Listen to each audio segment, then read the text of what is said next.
Hello. We're waiting for Mama.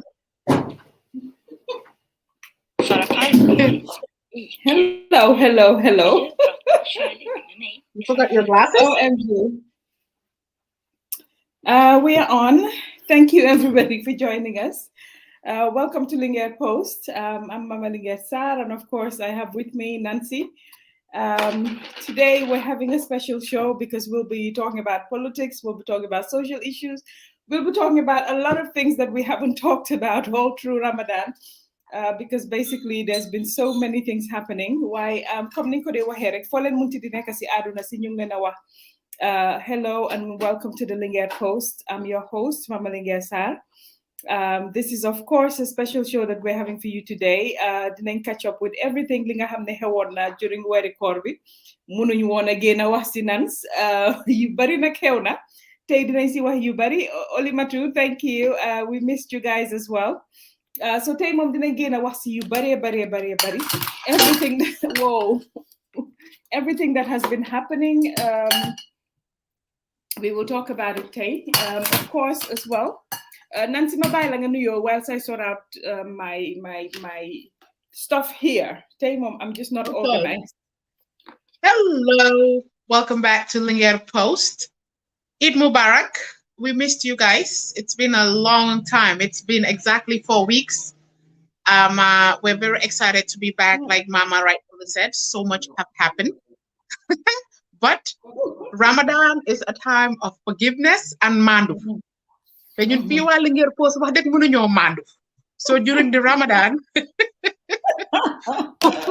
we were trying to come online, but we made it through.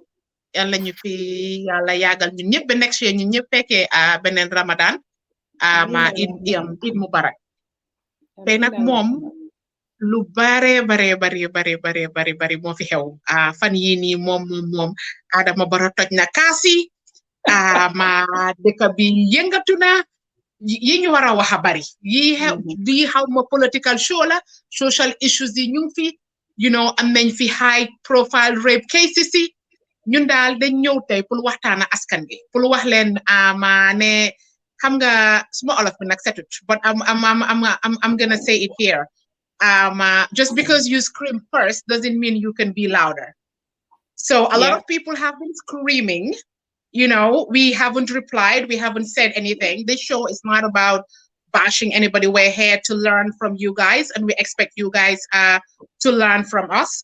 Mama's the diplomatic one. She tends to take the high road.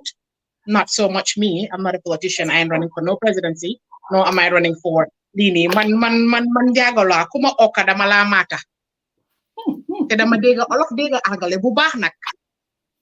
So, this show is going to be interesting. We're going to talk about everything. Yes. We're going to talk about Adama Barrow's government. We're going to talk about the parliament.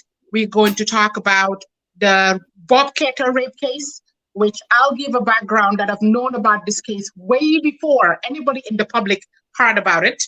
So yes, I've known about the case for almost 3-4 years now. Balajan Kabidibir, the first time that she was raped. So before I talk about anything, I'm gonna make sure I and I'm just go on Facebook and just start talking about things I don't know anything about.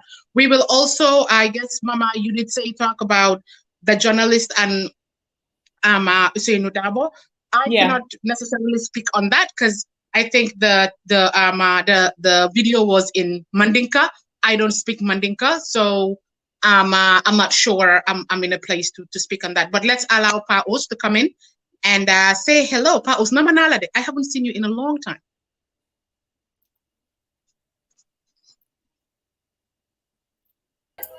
Hello, ida ma dega. Ngok Nancy very korba hanga very kor mom hungry man is an angry man. Very kor bi jeexal na la. Waaw very kor. Wa chama ni liñ ci def very kor bi. Li mom. Do la xam ci dañu bëgg yab. Waaw bena jenta bena yalla bu ko fi def ñaari julli ñaari doore very kor. Yoy def man yoy duduma ko. Why comme ni ko Nancy fana wax na yep right now dañu round up ndamo leen haba te diga bi mom fona Gambia waxati bari wuñ dañ dé sét kañ lañ wara wax at lu gaay wara wax motax nguur gi tamit leen ne tamit def xamné né ñun mom wax ja bari jëf yu tuti la so any government in the Gambia mom man sax ma fa nekkon sax ni lay doxalé well not ne lu bon la why you will have you will be given the opportunity pour nga def lu neex because ñun dañoo maté wala ñoy bëw so lolu moy Gambia right now and motax ku tok rek da nga def lu neex lu bon sax li nga xamé yeen digay ñu ko def di dem kasso ñun Gambia dañ ko def ñu wax ko benen fan mu jeex tak kan du ko digati why ndax where do you want that as a nation is a yes or no, it's up to us. What kind of Gambia do we say we want is up to us. ñu ngay wax new Gambia why you can't have new Gambia and old people. It wouldn't work. So once ma dégg ay new Gambia bi right now ñoom ñu ko wax sax don't even know the meaning of what they are saying. So it's a matter of every Gambian ñu talk ñu look at ourselves man li ma nanguwut Angleterre ak li nga xam ne su ma ko defee fii lu waa daf maa caw buñ toog Angleterre di ko accept indi Gambia or di ko justify in another way waaye ndegam ñun Gambia moom lu nekk rek affaire yi masla wante la affaire yi dëkkandoor la affaire yi yaama neex la well Adama Barrow tamit daf yaama neex gos at the end of the day mooy buur bi ko neex mu fal ko neex mu folli comme ni ko Nancy di waxee nañ look at the cabinet which man I'm so happy about to talk about because gis nañ loo xam ne there is a two sides way nga xam ne mën nañ ko analyser at tamit di ñu National Assembly members yu duga at di Bob Keita case and at ñi nga xam ne ñooy joynaan dëkk bi neexu dafa métti ñu jóg di may ay enveloppe boobu nañ ko ci boole at am na kerek maa ngi gis benn at xamoon naka xawoon na di ngeen ko wax nag waaye gis naa li ñëpp ñu ngi koo wax mooy xama poti poto xama Dubai Tribune gaay Dubai man léegi man Dubai business rek am na No, Paus, I'm sorry. I cannot speak on that because apparently one of those videos was actually in Nigeria and not in Dubai. I have this thing about talking about things that I don't know anything about. I don't know anything about it. I live in Abu Dhabi and I'm not, I didn't go to Dubai to visit. I actually live there and I know a lot of things happen. I know the media, the government does control the media a lot and what is out there. And I've asked a few people who still live there. They said, yes, they've heard about it. And this is nothing new. If you go to Daira City, all the prostitutes standing out in the street are African. So I don't know why it's making the rounds. Is it the brutal part of, but the video of the girl getting intimate with the dog, apparently that happened in Nigeria and not in Dubai. So I cannot speak on something I know nothing about. I don't know anything about it. I cannot speak on it.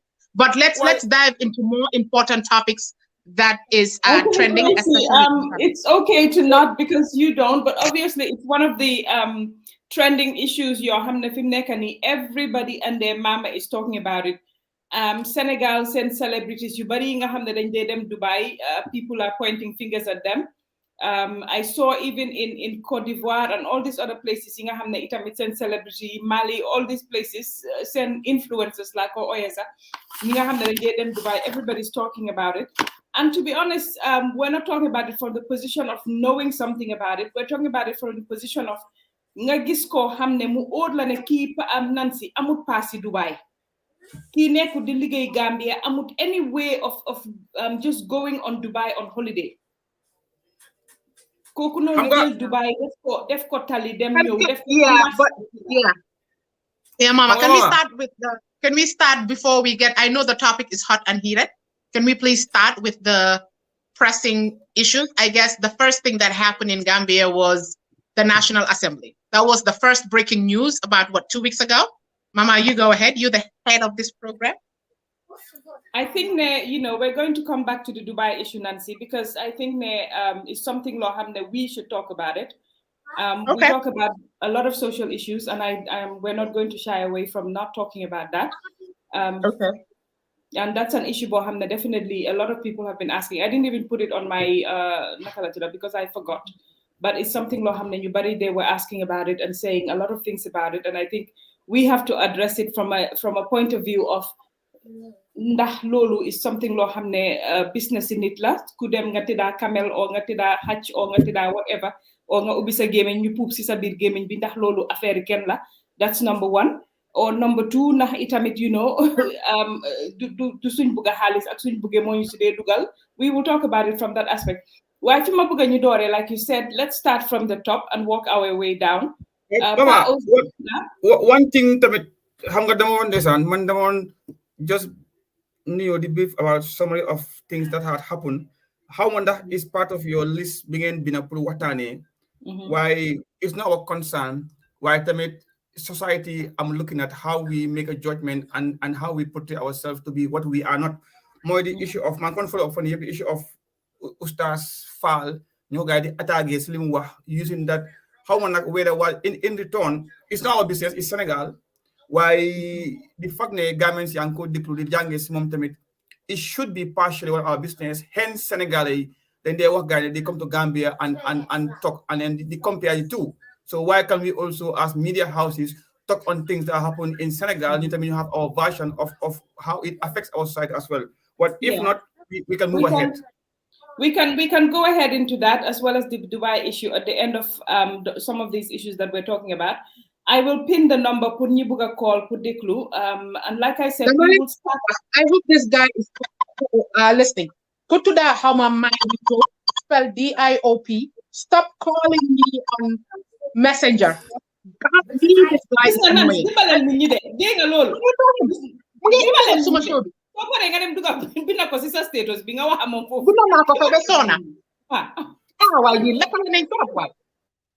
Yeah, definitely. Saf Musa, the Dubai issue is very important, and we'll talk about it. We won't speak with under the carpet. We'll talk about it.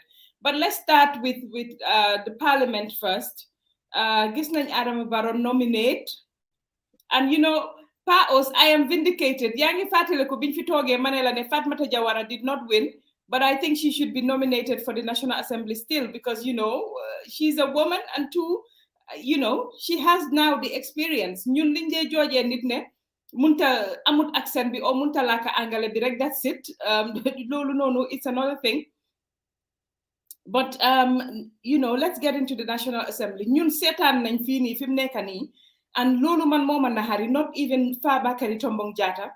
Why setan na fi ni fim nekk ni ñun Paos ñu baye Barrow, naka, whether we abandoned him or then I don't know how to describe what we did. Why setan nañ be am fim nekk ni suñ third most powerful person in the country today is Fabakary Tombong Jatta of APRC. The fourth most powerful person in that country today is Sidi Njie of APRC. Ñun dama la tere, and man hanga man so len ñëwé ci angle bi, man dama dé bëgg ñëwé ci angle bi. Ndax ñun sétan nañ fim nekk ni ba ñooñu ñu bayé Barrow ñooñu ba ñooñu ñëw wala nekk Barrow's most trusted inner circle ba mëna jël di len put at the National Assembly. For Hamne, like I said, the third most powerful person today in Gambia is Fabakary Tombong Jatta. And Fabakary Tombong Jatta, ñun ñëpp biñ ko bés buñ ko nominaté sax diko put in office sax mu ngi wax ne mom fogut ne Barrow dafa win the election of 2016. The same person who architect the vote on the state of emergency pour yoka termi Barrow termi Yaya Jammeh in office. How do we as Gambians deal with this? Ñun ndax fim nekk ni dañoo continuer di ne dañoo ignore Barrow, defut lu ñu neex, dañoo mer, you know. And I have to bring in this reference. Fatou Camara wax na li mu ne ñun su jógutee ñu jóg influence Barrow wala ñu jóg nekk si boori Barrow xeex ñu ni tamit pour suñ place pour ñu am liñ bëgg si government bi, ndax duñ continuer di bàyyi nit ñi ni ñu ñëw jël ñun li ñu xeex lu ñu moom ñoom ñu akimoo ko seen boppa 22 years ñu def ko ñu continuer di ko def Paos. Nancy dugalen fofu noonu. Okay, I think anyone who follows me knows where I stand, where APRC and anything related to Yaya Jammeh is concerned. It's one thing. I mean, APRC members are part of Gambian society, and we cannot just alienate them. But Adama Barrow used the National Assembly to pay for a political debt. He promised Fabakary Tombong that if he gave him the APRC vote, actually, Fabakary Tombong asked for it. We will only join NPP if you will give me the Speaker of the National Assembly. And in 2021, Adama Barrow's goal was to win the presidency. And so now here we are. I don't know what, six months later or 4 or 5 months later, we have Fabakary Tombong Jatta as the Speaker of the National Assembly. Barrow have done a lot of things that I disagree with, but having Fabakary as the Speaker of the House, I don't disagree with him. It hurts. As a woman who have spent years of my life fighting to get rid of Yaya Jammeh, invested my resources, my time, put my life on the line to make sure that Gambia is liberated. And I know so many people have done 10,000 times worse. The victims of Yaya Jammeh, they are watching. The TRRC, so much was riding on it. People are saying we have to make peace. Until these victims have their justice, we cannot reward the very people who were right there helping Jammeh kill us, rape us, maim us, steal our resources. We cannot live that way. But the Speaker of the National Assembly, and this is why it is important for Gambia to have a new constitution, where the president doesn't have the right to speaker. The speaker should be a contested seat. The president of the country should not have this power to just bring us anybody. So man, the domination of the man hiring as a nomination. Bringing Fabakary Tombong as the Speaker of the National Assembly, this is painful. Pullman, daf man nahari. Sumatoge ti amba sax numa ko muna sugarcoat. This man is like this ki amut lum dafut. Be pare de bu ko Adama Barrow yobo si assembly bi. He has the audacity pul timat ñun Gambian ci nañu gomut ne Barrow win na. So again, Madam Atsili Mamawa, the change that we want, we must be part of government. We must be in there and start influencing. Talk Facebook, you who rant all day. Solve it. Man yefi fa bakore hanga mama yange wa Sidi Njai. Man Sidi Njai yengaluma. You know why? Because Sidi Njai biya jame deme bete. Mungi daw si ganaw Adama Barrow. So Sidi Njai doesn't even shake me. But Fabakary Tombong Jatta, as the third strongest man in this country, that is painful. That hurts. And I wish if Barrow watches this, I'm going to be very clear. This one is personal. Be more. Be the committee. And we could have done better. He is pretty much telling everybody who has been a victim of Jammeh, get out of here. He doesn't care about our emotions. It's everything that was set up. And shout out to Batambedu. You know, Balanga Hamdara Hamadi Rela.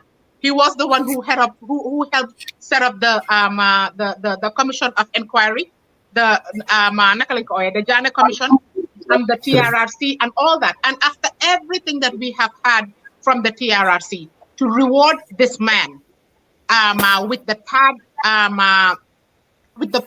third powerful position in this country, it's painful. I'm not. Sidi Njai validated me. Like I said, he spent the past 5 years of his life. Sidi Njai to me is like that UDP guy. What's his name, Mama? The one who was Yaya Jammeh's finance minister.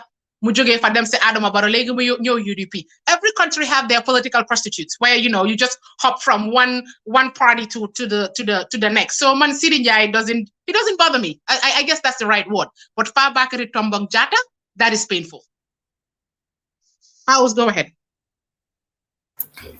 Wow, dama bëggoon nag ngeen déglu ma wax ngeen déglu ma at xel. dama mute nan sa dula interrupt dama ko mute. Thank you. Was man dama speak from both sides. Now, and dama start with speaking as a politician and speaking from the political point of view. Politics and morals do not go in line. Politics nekut jiko yefi gor.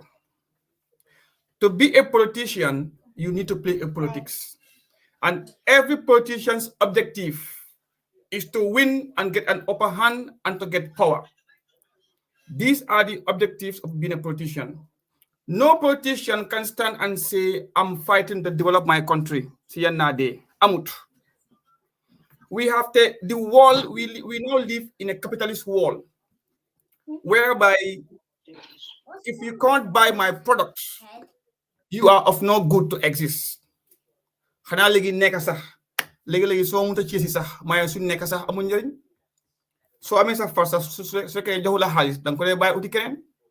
we live in a capitalist world. Speak for yourself there. Speak for yourself. Yeah. Now, we all have boyfriends who are not saying up. Well, okay. Now, coming back to the topic, in as much as I have my differences with them, not difference, but from the nation's point of view, right now, they have offended at some point the Gambians. They were in a position to say, hey, yeah, you might definitely more right, but definitely go. Now, we said a new Gambia and the new government came in, embraced democracy. Democracy is not democratic itself. We cry for democracy, but it's not democratic. We can't very confirm Baromo win or Jammeh Musna win because we are not democratic in that process. Ki upale mo win. That is not democratic.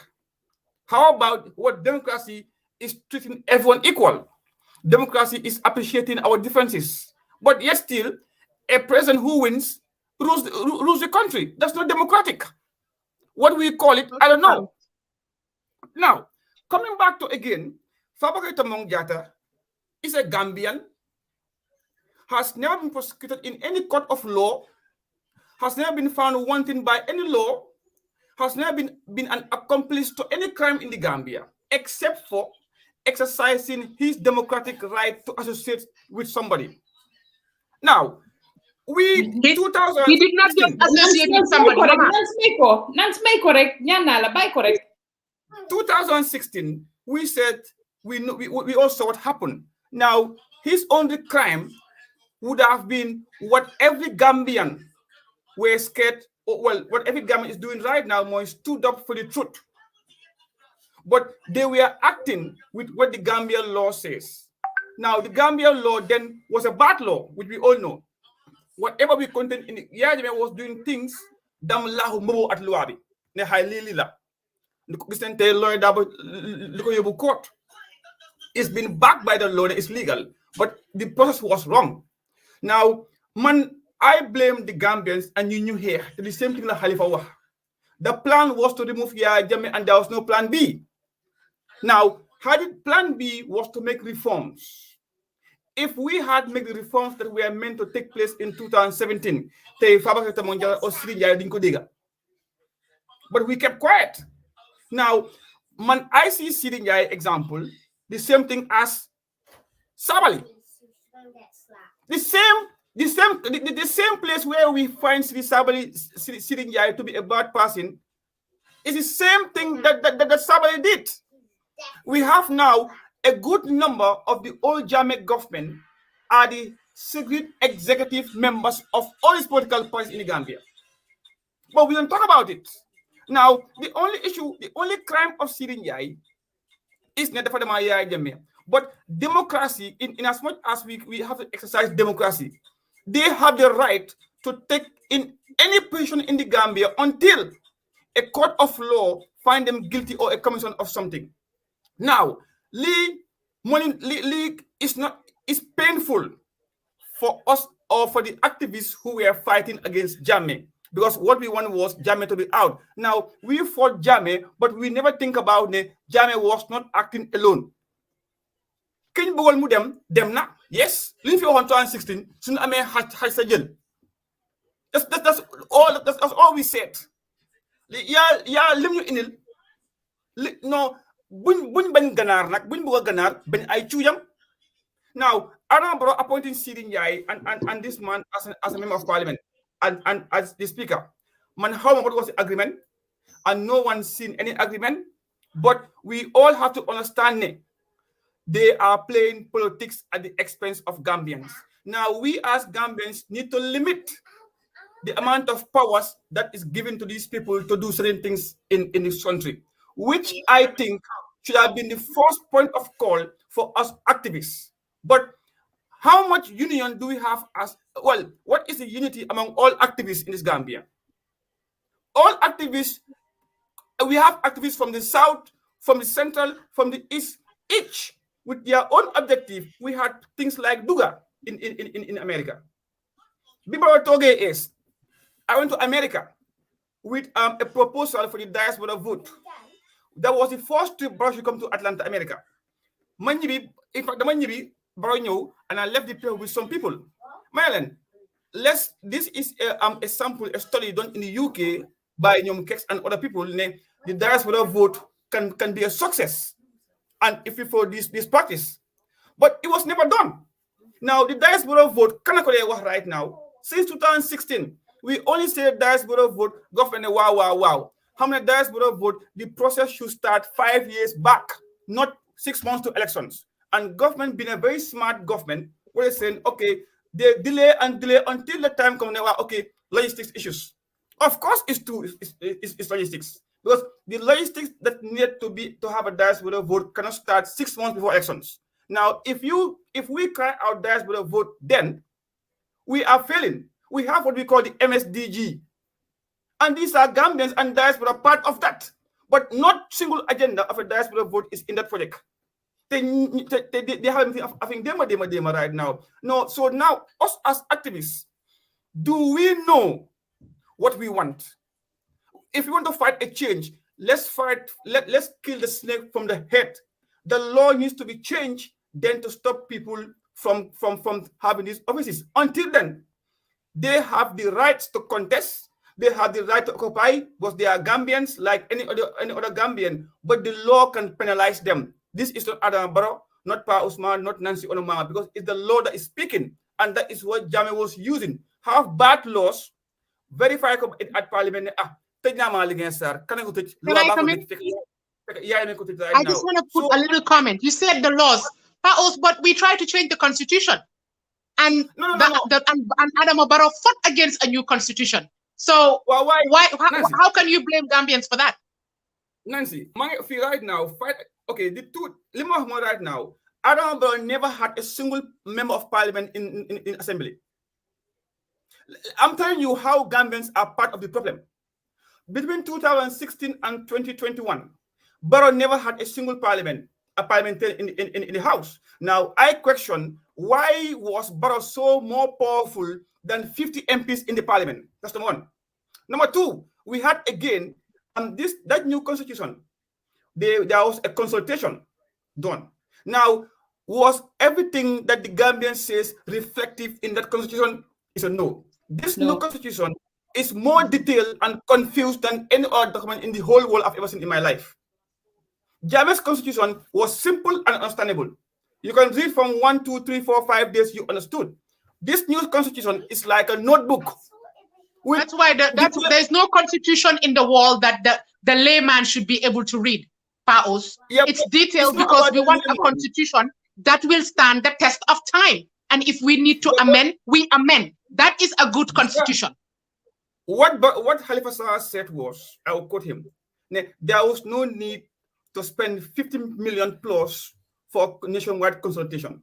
What we need to do was pick out the bad laws and repeal them, like they did in 2016, which favored them. Now, today, right now, the blame goes to all Gambians, because right now, what we all wanted is not in the constitution. Now, how was Barrow able to manipulate parliament, and the parties that claim that they're the biggest party, they could not have made a change in the parliament? So let's understand from the political point of view, politicians are politicians. When we have seen these things happening in every part of the world, politics is never the right thing. It fails the politician, and no president or what part of the world, Paos? Well, we have seen Ukraine. We have seen Russia bombing Ukraine every single day. We have seen Mali citing in favor of Russia. We have seen what they're having from Russia. We have seen countries against Russia. We have seen what they're doing. So this world, we live in a capitalist world. Now, the friction is between the capitalists and the activists. Can they fit in one camp? No. Because your lingo moy free for all, claim na did it. Go and die. Because you can't buy my product. I'm an activist and I'm also a capitalist. Get that right. I am not a socialist. But an activist who can't... Okay, come on. Paos went out of topic. About getting these men. Okay, Sidin Jai, we can say is even Sidin Jai, so you can say it's like to a large extent somebody like Modou Sabally, in that nyom. At least mom sa bokk na si parti Barrow, mu ngi si executive bi, I think, and he's like di nga wax rek, he's as active as ku compare with somebody like what's the guy's name, Sabally at UDP. But when you have Fabakary Tombong Jatta, who up to the day of his nomination was saying that he doesn't believe that Barrow won that election, And he is part of the people that engineered the state of trying to vote in parliament for a state of emergency to extend Yaya Jammeh's rule, to subvert the will of the people. And this is the same person who is now the third most powerful person in our country. Koku nonu fim nekani. I'm just talking about the implications. Na baro si bopam sa. Hamna the implications. Na hamna the implications of that on some of the things that needs to happen in that assembly. Ndah mom si bopam hamna the risk for him as a president with Fabakary Tombong Jatta at the helm of the National Assembly. Because I don't think Barrow how can moko advise why ndah koku jelna, you know, when you do a risk analysis, nga hall all these factors nga balance ko. Ndah it is what the risk bim jel with Fabakary Tombong Jatta. Man, that is my question. Bala ñoo move into Mama, something. I want to come in there. It is not worth the risk because I don't think Barrow put some thought into it. And this argument that it is his word, Adama Barrow have gave us his word before and he went back on it. So Buma Ken Johne, he's keeping his word. Wahon na ñu ne dafa tok 3 years, te mung fi ñaata 6 years later. So this is a politician, and he is a politician. Okay. He gave him the job because he wants to give him the job. Period. He wants to hire him. Let's hear from Chaos. Again, come in wax suñu set Sidi Njie sax nañ ko génne out of the equation because mom di nga ne mom comme Sabally la mom dem na join NPP, Sabally dem na join UDP, ñom NPP ñom ñepp and he has a right as a person mu génn APRC dem join NPP. So we don't have a problem with that. Okay, gis nga yangi some analysis bi nga non the risk assessment that you said Barrow whether Barrow did or not. Ma, if you remember, or if I should let you well know, risk assessment, you do not eliminate the risk totally. You just reduce it to a very minimize it, and you first of all you have to identify it. You have to identify the risk, then analyze whether that risk ndax yow jaral na la ko in terms of sa returns. Wow. Or what Adama Barrow himself? Outputs. Okay. Mama, now risk bobu nonu Barrow talk na mu analyze ko paos mu weigh that risk with the outcome and the implications in future. Man lol lay wan ndax yow fokk nga ne risk bobu nonu ndax lolu nonu Barrow fokk nga ne ndax risk bobu nonu was well thought of and well calculated. Well, Mama, by the politician is looking at net sumako jele I can have at least 300,000 votes. I'm talking about the political, how politicians think. But this was after the parliamentary election. Gisnane APRC Fabakary Tombong Jatta did not win one single seat in Fonyi. They had only 2 seats. They did not vote for him. So in terms of political influence, they were not that influential for him to be able to do that. After the parliamentary elections, learning from that, Barrow su fekkone sa dafa decide on sa pour jox Fabakary dina ko change ne dedet man ñi suma alliance ak ñom with just them having 2 seats in parliament man mi ñew demba sa ak suma NPP ma len ëppa doole ci parliament bi fim tollu ni I don't need to reward him with a speaker position. Okay, Mama, legi suñ foreign service bi ma ngay dégg sa ne suñ foreign service bi mom fim nekk ni the whole of the political class yep fofu lañ dina ñew saani mu nekk a dumping ground as usual, but su ko jëlon sa jox ko ambassadeur sa wala jox ko somewhere sax mu dem fofu nonu comme que mom fofu la dé dump ñep, it was better ndax mom lay wax ndax calculate na risk of Fabakary Tombong Jatta as the speaker. Well, why Mama, xam nga bi nga doore yaa ngi analyze ne Fabakary Tombong moo votoon against Jammeh blah blah, but bear in mind tamit ne that process went through a democratic process as prescribed in the law. Jammeh was not extended illegally. However, National Assembly, whether they acted wrongly, what are you talking about? Jammeh lost an election. What sitting parliament can get him back in there? He lost the election. They cannot, just turn the will of the people. Don't even go there, because that at this point doesn't make sense. He lost the election. He lost the election, so Fabakary Tombong Jatta have zero right to call that emergency session or whatever he was trying to do to reinstate Barrow. That was illegal. So forget the legality part of it. Was Fabakary the speaker then? Yes. Okay. Now let's also analyze. Let's also look No. He wasn't the speaker. He was the majority leader. The speaker was the guy that Lawyer Dabo took as an ambassador in South Africa. No, I'm coming. Okay, that's fine. I'm coming to we come to a conclusion. Now, the problem is what we Gambians want. Lawyer Dabo did not hire anybody as an ambassador. Adama Barrow is the president. No, so I don't care. He was Lawyer Dabo si more talk on an interview. On an interview, more higher Koku when he was made foreign affairs minister. Bojang, Lawyer Dabo si more talk in an interview. Nancy Jallow. More higher Koku nonu yobuko to South Africa as a living because nini yepa jogon di wax. I stand to be corrected. Mama, in as much as we want democracy, we have to accord democracy to every Gambian. Even the prisoner have rights and has to be respected in line with international law. Now, Fabakary Tombong was only an MP right now, and that there was a time that he was the Speaker of the National Assembly. This is not his first speaker. No. I'm coming. Time Nancy, about the state of emergency.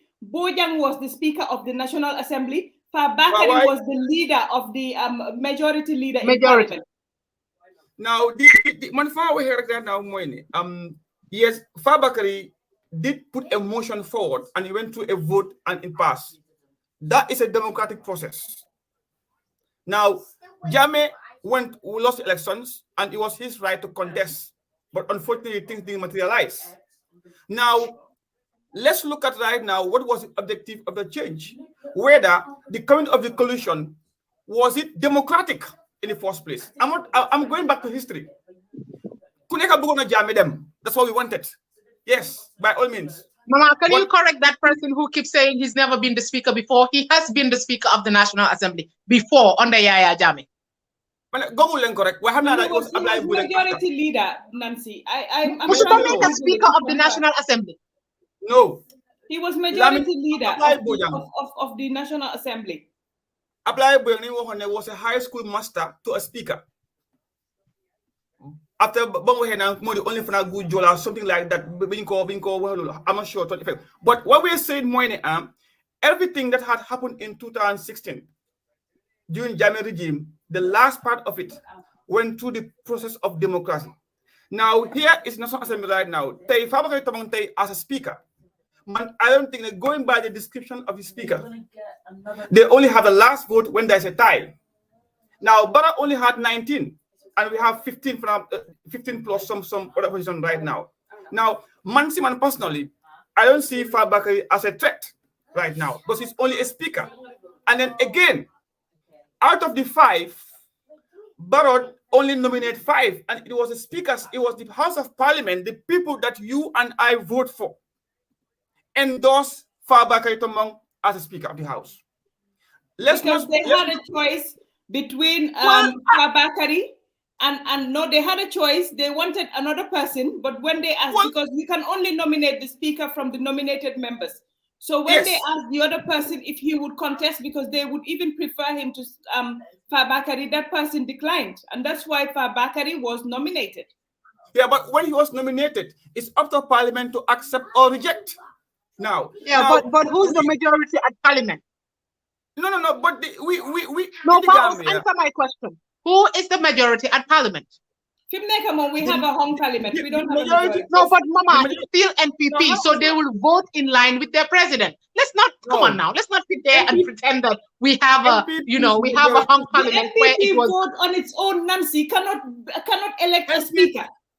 The NPP have 18 votes. They cannot elect a speaker in that National Assembly.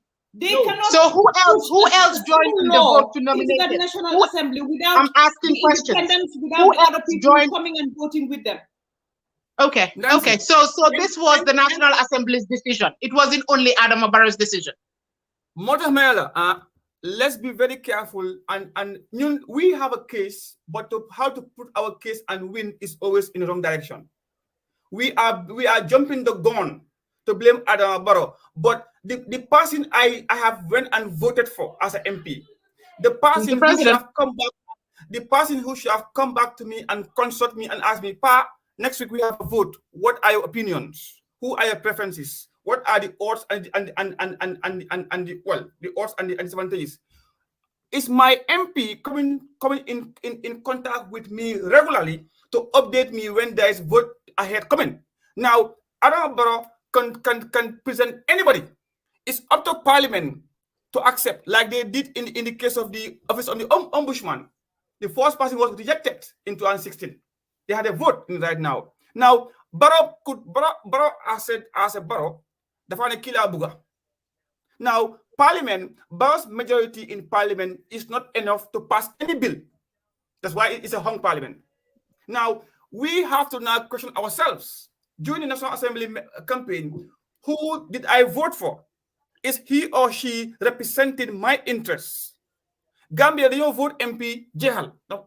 Then you start blaming government. We have an indirect system of government whereby you could pass to your council and your MP to make an effect in the government. Blaming Barrow is not going to change anything because Barrow as a president,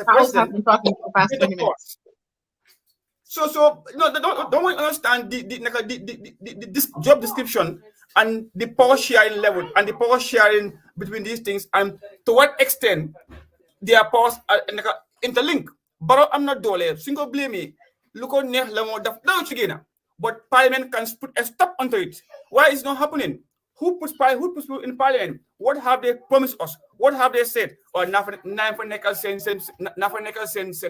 send eyes and send ears. Are they doing that? Why can my MP put a stop to it? It takes one day. And I think Amadou has said it here. Moina, the speaker is not selected. The speaker is nominated. So it's nominated and endorsed. The speaker is nominated, but he or she has to be endorsed by Parliament. If they said no, it's a no. If they said yes, it's a yes. Just like example, in the US, the president can nominate a high court judge. The name goes to that is the US. US for no they don't confirm ko. But in Gambia they don't have that. In Gambia, the new constitution being left in Lolu, that was what was suggested in that constitution. So if PAOS, for example, today was nominated by Barrow for Minister of Agriculture or for Minister of Tourism or whatever, PAOS would have to go to Parliament. Ñooñu nonu laaj ko, set credentials set ko, wax ak mom, laaj ko ay questions, and then you are confirmed or not confirmed. Lolu la the new constitution. Can I come in? The position of speaker. Barrow will nominate and Parliament will decide. That is how it shows to be. Now, ministers are political appointees. They have nothing to do with Parliament. Minister, after never knew about the Parliament, people are talking, but we have to understand the political aspect of these appointments and also things has to go through the Public Service Commission. These two are different. Fabio Tomong Jata, because the 53 MPs. Barrow only nominated Nakila Abuga. Now, the Parliament should have said no, because of that Key was accomplice to a crime or aiding somebody else to accomplish a crime. That never happened. Now, the Gambians should be questioning their MPs. Why did you allow Sirin Yai and Fabio Tomonja to be in that high position? We are only blaming Barrow. Barrow is only doing what he's been empowered by the law. And now this way we go back. Can I come in, Pablo? Can I come in, please? Example, the law of the Gambia never said that these 5 nominees can represent Jigeni Christianity right now. It didn't say that. It's an open gap. Okay. Well, I might not be familiar with the laws of the Gambia, but I do know a thing or two about government and Parliament. Thank you very much, some dude, whatever your name is. The bottom line is, Paos, you have made it very, very clear that you are not against government. Anything that Adama Barrow does, you support 100%. No. I think no, you do. Paos does. Paos did. No, you do. How about Yes, you do. Mama, You always support. There's not one time that Adama Barrow have done something where you've objected to it. You always want to take the blame. Can I talk? You guys have been talking for the past 20 minutes. I have not been given an opportunity to talk. No, I want to correct you. Man, Nekuma, I'm not a carry away person. Whatever is happening in the Gambia today, yep, we have seen the signs in 2016. When you go here, Tambo, Manlawan, Matlan, and Bamba, Benabo. But do you know what happened then? Barolim dafte yep, dafa neex Gambian, then ko summon in 2016. Mu neex Gambians yep. Bu ñoo wax ñe bañ right now. Man, I'm a politician. I'm not going to involve politics and activists.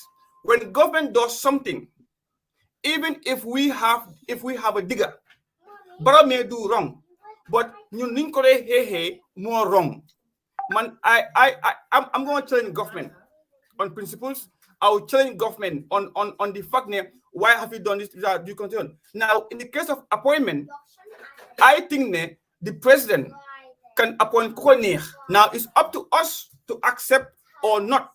King Hamne example, Lee might be very hard for everyone to accept, but it's the truth. No Gambian High Court have declared Yahya Jammeh as wanted or found him guilty of something yet. Now, the man was free. Now, Lima Hamud nak I can verify, but I will never accept people carrying me as an activist to fight for what I'm not part of. Or Linga Hamne, I'm not aware of Linga Hamne, but we had, it's not only Barrow. It could be anybody else. So the first point, moi, ko hame halut, that's what a vote. You are making a big mistake. Can I come in? Yeah, come in. Okay. I think the bottom line, what we're getting at, we can sit here and debate the Constitution all day. I think what we're getting here is the nomination of Fabakary Tombong Jatta. Whether it was Barrow's fault, whether it was the Parliament's fault, the bottom line is it was wrong. Fabakary Tombong Jatta is the wrong person to be the Speaker of the House. Pullman, that's my bottom line. Where we place the blame, one way I'm concerned, is irrelevant. Whether it's the parliamentarian I voted for or whether it was Adama Barrow, putting Fabakary Tombong Jatta as the Speaker of the House was wrong. Man, that's my position. Whether Adama Barrow you blame, whether Parliament you blame the people we voted for.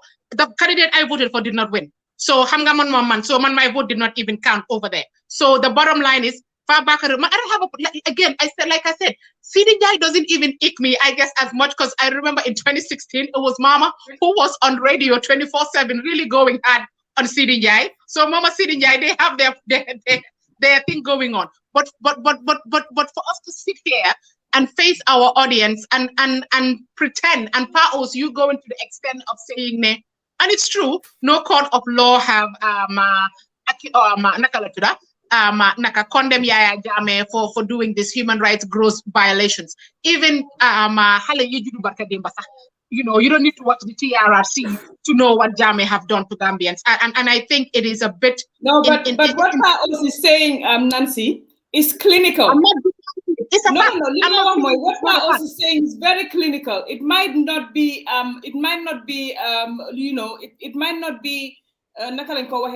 something but he's telling us facts based on the fact that let me just explain. So the Commission of Inquiry the Commission of Inquiry be Bensouda def Ami Bensouda. Clearly there's an indictment on people there. So no dafa at mota sabali bim deme pour def lefin bim deme pour nominate pour IEC you stop ko because there's already a commission that found him wanting. There is no commission that has founded Fabakary Tombong Jatta or Sidi Njie wanting at this point in time. Te lolu, where do we for Moneka the first mistake being def? And I keep telling people, deep in 2016, after election, there should be a lawsuit at the right now at the Justice Department against Jammeh. And I keep telling the victim center.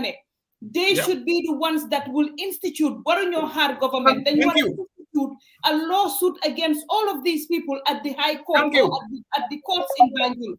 So that lawsuit will serve as a way for kenn si ñoom du mun a occupy a public office because of that.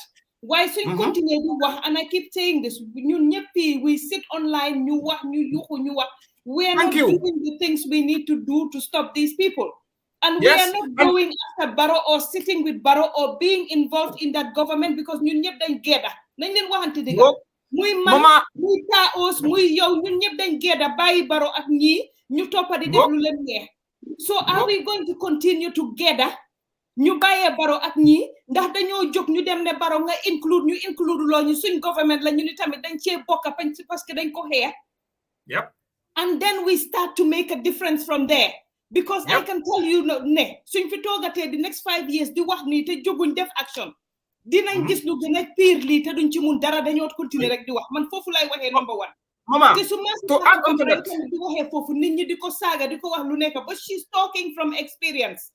Yeah, Mama, gis nga toog fii online ñu wax ñu yuuxu te jóguñ ñu bokk si xeex bi force suñ boppa duga. Yep. Can I say that I'm exhausted, Mama? Can I say that I'm exhausted after 15 years? I'm tired. We fought, man. I'm gonna speak for myself. I am tired. I thought when Jammeh left, we will have a break. No, pa usbikluma. I thought when Jammeh left, we will have a break. That's why I took a 2-year break. We cannot, like Papa said, we cannot spend the rest of our lives fighting. We cannot. Man, I'm speaking for myself. I'm tired. I thought and I agree with him. During the 2016 elections, you could have put a dog in that ballot box and Gambians would have voted for the dog. That is very true. Because at that point, we were desperate for change. We wanted Yaya Jammeh to go. And I agree with you, Mama. No, we didn't have a plan. The plan was to fire Yaya Jammeh. That's it. The whole struggle was to fire Yaya Jammeh. There was never any plan in place to take over when Jammeh is gone. And going back to this nomination, man lumawa, my stand remains the same. I disagree with Fabakary Tombong Jatta being the Speaker of the House. Whether it's legal, illegal, whether Mama, I'm saying, man, what I feel. Whether it's legal or illegal, whether people agree or disagree with me, I am saying based on the experiences that we have had with the APRC government. Personally, I was in it for 15 years. I don't, taking a high-level APRC member and making him the 3rd strongest person of our new government, personally, and I know the Victim Center also shared this sentiment, it's painful. The Bobo Mom I will not sway, and I'm not blaming anybody. And I agree with you, Mama, we should engage the government more. But I can tell you this, the Victim Center, they engage government, Mama, but they are limited as to how much they can engage government. PRRC recommendations. The Victim Center does not need to engage government. That's the whole issue. The Victim Center has a court of law that they can go and present their evidence and say, we want Jammeh prosecuted for X, Y, and Z. We want a lawsuit against Jammeh. Same as they have done, New funding, same as they have done, and we will talk about even the bylaw issue, because I think that is also one of the most painful things I have been listening to so far. The injustice against bylaw, but what I Nancy, what I'm saying is, the Victim Center can go to court right now and institute legal action against Yaya Jammeh. There is nothing stopping them from doing that. Or they can choose to continue together. Come def by government, when your government you gis or you ham or somehow you miraculously grow a conscience, which is not going to happen at this point. So the point I am getting at is, ndax ñun fi mu nekk nii gedda war nañu ndax ñun fi mu nekk nii jóg waruñu ndax ñun fi mu nekk nii ba léegi wax bi online moo ñu war. We have to decide what we want, because tey amul benn law in that country who prevent Fabakary Tombong Jatta from becoming speaker. That in itself is wrong. That in itself is wrong. But who knocked down the new constitution? I want answers. Maybe I'm very ignorant about Gambian politics. Can we knock down the new constitution? Who campaigned against the new constitution? MPs. Because MPs. we had MPs from everywhere. What MPs? At that time, we did not have any NPP MPs, but we had a majority Come on. UDP. Let me tell you who was the biggest. Let me tell you who was the biggest man against the new constitution. Vote for the constitution. Even people like Khalifa that voted for the constitution had his reservations about the constitution, and he said it during his presentation. But Mama, you know, I voted for Khalifa Saleh. What's this thing about this? Because Khalifa says it's the holy grill. That's his opinion. You know, and I know we have a lot of respect for the man, but just because he says it, it's like, oh, Khalifa said it. Like, okay. Nancy, let me tell you one thing. Nancy. That doesn't, you know, I know he's the guru of constitutions. He thinks it was cheaper, but the money was already spent. Money was Barama, you've been talking for a while. Money was already spent to come up with a constitution that will stand the test of time. And those MPs, whatever government, because since no one's allowed to, I guess, speak up against the Barra government, campaign against it. I know this on a personal level because the one MP who was 100% against the constitution is Adama Barrow's right-hand man. Nakala Tuda, Fatenako, he lost the elections in Talinding. Give me his name. This little guy, Marong, Honorable Marong. I remember on my WhatsApp, I still have the conversations with him. Maneko, you guys are voting against the new constitution. A constitution that will stop our president from rerunning. I still have the chat that I have with him. Mota mudem si lini bi, ñu reject ko mama. So man parliament bi, my biggest issue is not just Fabakary Tombong. My other issue.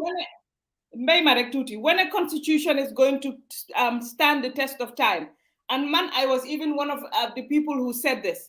You don't go attacking the sitting president on that same constitution. This is constitution bobu nono. Constitution bobu nono. Munona am 2-term limits as should be prescribed. Need to put described in detail ne Adama Barrow's first term would be included as his term. Nanko dugal rek ñun ne we have a 2-term limit on that constitution. Suñ pare ñu dem Supreme Court ñu interpretal ñu ndax Adama Barrow his first term will be included in that or not. It was as simple as that. But xam nga luma day wax nit ñi all the time. Gis nga anywhere around the world suma mam daf ma daan wax li gis nga lula yar mayut ñaka yar du la ko may. Te ñun dañ bëgg confrontation. So instead of ñu am a document bo xamne it's all encompassing, dañ jël document bi the constitution sa dañ ko defoon about defante ak Barrow. And to be honest with you, lolu mo indi problem constitution bobu nonu. Let's just be honest about that. That constitution was used as a tool pour defante ak Barrow ne waaw sa term sa limit bi sa term sa what constitution will specify ne yow sa term bi ni dañ ko dugal ci biir term bi ni and you would only serve another 1 term. You don't do that. I think the reason, can I say why maybe they put it in there? To interpret that for Barrow. Why so jëlee these personalized issues nga dugal ko ci constitution rek ya nga yépp. And man, I agree that it was petty. It was petty and it was low of them to do that. I agree. I'm not disagreeing with you. And you brought a very good point that they should have just keep it generic and then we will take it to the Supreme Court. I think the other issue that I have with the new Barrow had the opportunity to nominate 5 people. Everybody knows I'm a feminist. I don't hide it. I did not vote for him. I voted for Khalifa Saleh, but Gambian women voted for Adama Barrow. This was his opportunity to reward women. And he did not in the parliament, not in the cabinet. When we went out there and tried to fight to have the women's bill in there, Gambia is one of the few countries, they don't have a quota for women. We need women in parliament. The issues of women in this country will not move, will not progress, will not change until we have us in that parliament. And I'm going to blame Mama Man ñun ñi ñep li Mama di wax dañoo tok Facebook di rap-rapi kenn ci ñun putuñ suñ tour ci ballot box yi pour dem taxaw. And then we get upset when we have this mediocre when we have these mediocre people in the ballot box. But Mama, the other thing I realized is in order for us to have these women in parliament, jigéeni seen boppa bëgg ñoo votal jigéeni. I I sat on national TV and people were calling in and jigen waruta jite. So I am yet to see the change that I was hoping for. For me, so munuma talk fini. Then I'm not being honest to myself to say I am not disappointed in everything that happened with the new parliament, where the president had the opportunity to recognize women, because there are a lot of capable women apart from Fatoumata Jawara. There was no other woman. Really, all the women who've held the highest level positions have been removed by Adama Barrow, the vice president and the speaker of the house. Not that the ones who were occupying it. Nancy, bala ma rek ma dugal ki ba pare ñu continue, but I can tell you ne yow women yoy ngay wax ne dañ leen génné ñoñu mom taxut sa ñuy wax women. No, I agree, and I want to say that, but I did not support the vice president or the speaker. They needed to go. I actually am glad they are gone, but I wish he did replace them with women. That's what I want to say. Anyway, we'll get to that. Jang dugal ñu continue. Hello, assalamu alaikum. Linguère Post maa ngi leen di nuyu yéen ñëpp di nuyu seen viewers yi. Brother Paus, tey moom you're spot on, maa ngi agree with yéen. Waaye Linguère Post yéen da ngeen nekk benn plateforme boo xam ne Gambien si ñëpp a leen dee déglu, ñëpp a roy si seen ni ngeen di waxee, because su ñëwee si education you guys got it, su ñëwee si wax bu nekk on point boobu tam da ngeen si dee jaar. Seen eete topic boo leen jël nit ñi dañ ci dee am interest, because daf dee nekk loo xamante ni is happening right now. So why tey seen debate bi is a bit heated because you guys are listening to each other and you guys are not listening to your audience, and I don't think ne su fekkee ne continue ngeen di def noonu di ngeen am any more viewers. You cannot be picking on your viewers to attack them, and when we say we talking about issues that's happening in the Gambia, it has to be like everything. Yes, the party needs to be addressed because mu ngi affect ay xale. Su leen affect tey am na ñoo xam ne am ak bugge ak ñàkk xalaat jaral na leen lu nekk pour ngeen stop loolu. Yéen seen plateforme dafa mata pour ngeen wax ko. Ngir yàlla soo leen di waxtaana tey ñun bu leen mel ni comme ñun mel leen ni comme yéen ni ngeen starté ngeen dal wax ak ñun si ni ngeen ñu daan yee ñu leen di déglu rek. So fekk soo leen defee loolu dinañu neex torop. I'm sorry, I'm not attacking any of you. I think that you guys are doing a wonderful job. Why tey you guys munu leen a dem fenn if at all you guys are listening and ku nekk mu ngi wax with xol rather than nga attaque kii moo wax li nga attaque le ñu waxtaan rek parce que lu nekk si waxtaan la ndax li ngeen di waxtaanee important na liñ xeex ci Yaya Jammeh ba àgga fii président Adama Barrow waruñu ko woon a jëlaat di ñu ko dóoree waaye tam loo leen di waxtaanee la which means kenn ku nekk ci yéen am na place boo xam ne foofu la mu ne kon déglu wante dafa important torop ngeen baalal ma nag ci wax ji su fekkee interrupt na I didn't mean to disrespect nobody waaye maa ngi leen di wax jërëjëf jëf ci seen liggéey rafet na mashallah déglukat yi yéen tam thank you so much guys jërëjëf. Thank you. Okay. Paos dégg nga Amina Jane yes. We get heated, so we're not listening to each other, but we will try to listen to each other. No. But I say, like I said, the constitution cannot be used as defante. And it wasn't necessary to really specify the term issue of Barrow, because the issue, we could have just said, just buy court, we them Supreme Court mu interpret court. But when we use any document to score points or put defante direct day in the problem, and this is what happened with the constitution, unfortunately. And we like I said as well, there is no law in the country right now preventing Fabakary Tombong Jatta from taking up any position of living in that country.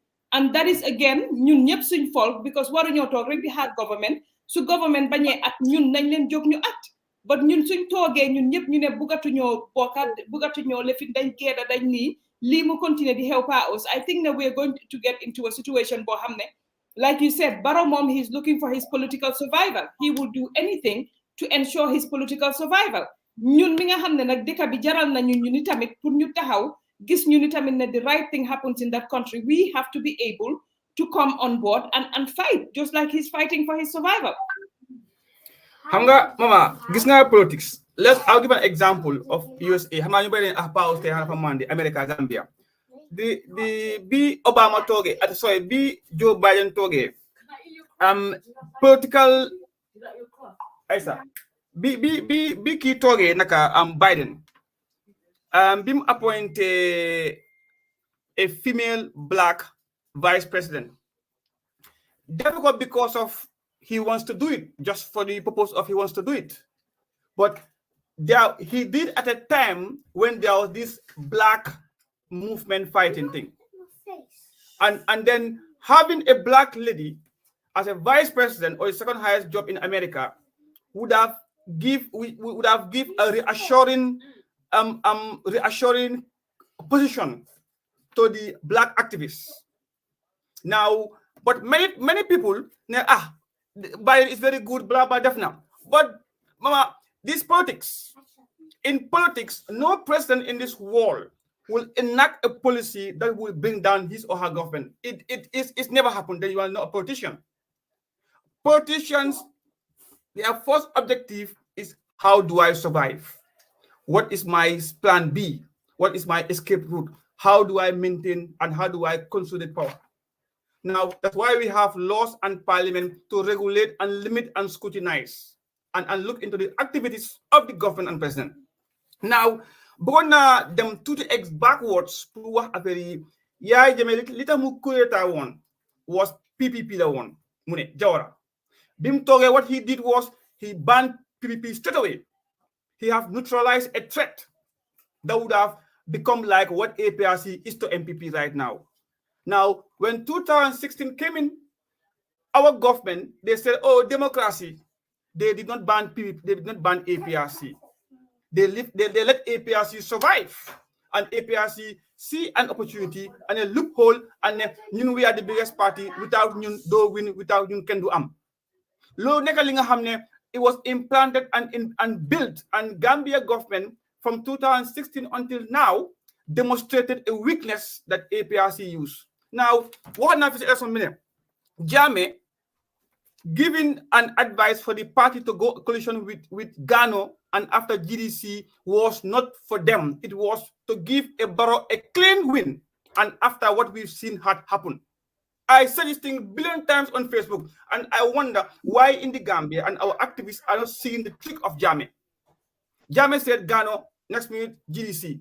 Because Jammeh saw an opportunity for APRC and UDP long time ago. Knowing fully well I can play with Barrow just like the UDP and the coalition gamble on Barrow. And Barrow was put in the middle, Kunyorek, Mumbai them. And that's what Jammeh did. Now, moving forward right now, I'm going to come to the representation of women in parliament and cabinet. Man, I don't think there is any law stopping any Jigen from contesting. Amut. Just like my party said, there is no law stopping the diaspora from contesting. What we need to do is play our cards very well and have it done. Bam. Now, Jigen Yangon, of course, campaign. Now, our political parties, do they have policies and laws that promote inclusive of women in their party activities? Nyada political party in the Gambia, no am Jigen as their vice president. Nyada political party in the Gambia, no am Jigen in their executive. That's where it starts. Remember, all opposition parties are government in waiting. They need to demonstrate competence. They need to show the evidence of I can lead. They need to show the evidence of we are the best and we are good at what we do. Now, if that is not happening when they're in government, whatever they were doing in outside government, it replicates itself. Now, again, in the parliament, there is no law. I'm speaking from then you know about women representation. You know, there's a difference. In America, so saying you do this affirmative action. There's a reason for it, and we have to come back to that. So Canada talk like the privilege. There's no law stopping women from participating. Why yo tay man yo so single man ma single. Ñun ñaar ñu contest dañu ne pa aus mi single sax mo gën jigen bi nga xamne mom dafa single. Anyway, we'll get to that. Let's get to this caller and then we get back to that, because representation at yen fallen ko de indi because of privilege is another thing. Call and comment. Okay. The matter finger study which is women representation. Gambia, Monica, one of the few countries you have a quota for jigini. So what I mean, countries like Rwanda, jigéen ñaa di ëpp si house bi and so many other countries and nga seet Rwanda fan lañ jógee ak fan lañ àgg tey. Thank you.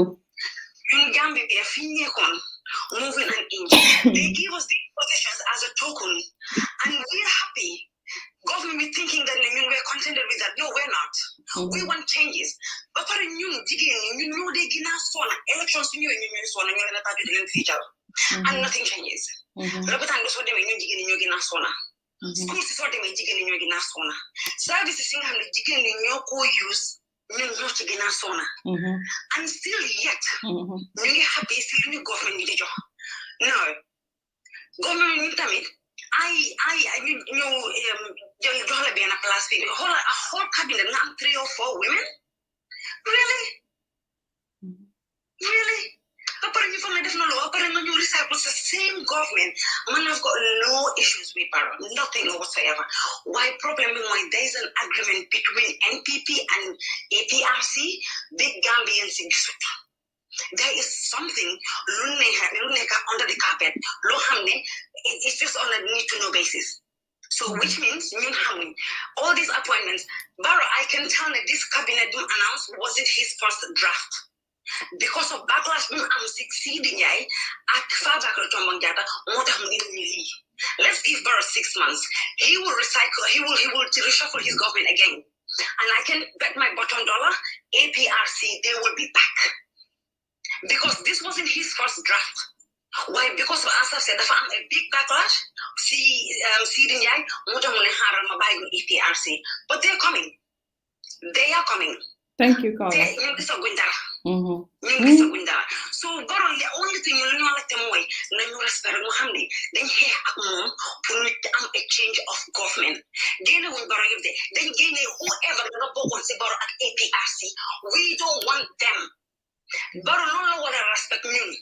Mu jox ñu respect boobu noonu mo indi li nga xam ne dañoo indi changes mo indi ñoo xam ne dañoo liggéeyal because ñun tamit dañ dee sonn ñun ñu nekk ak ñoom nga xam ne ñu ngi nekk Europe li nga liggéey ñu ko yónnee waa Gambia dañoo mën a def as a person ñu liggéeyal ñu at least ñu that's the only thing we're not asking too much nañu liggéeyal rek bor ko neex moo employé waaye nekk ni moo employé dañ am interest ci dëkk bi not nekk seen pocket ak seen own family.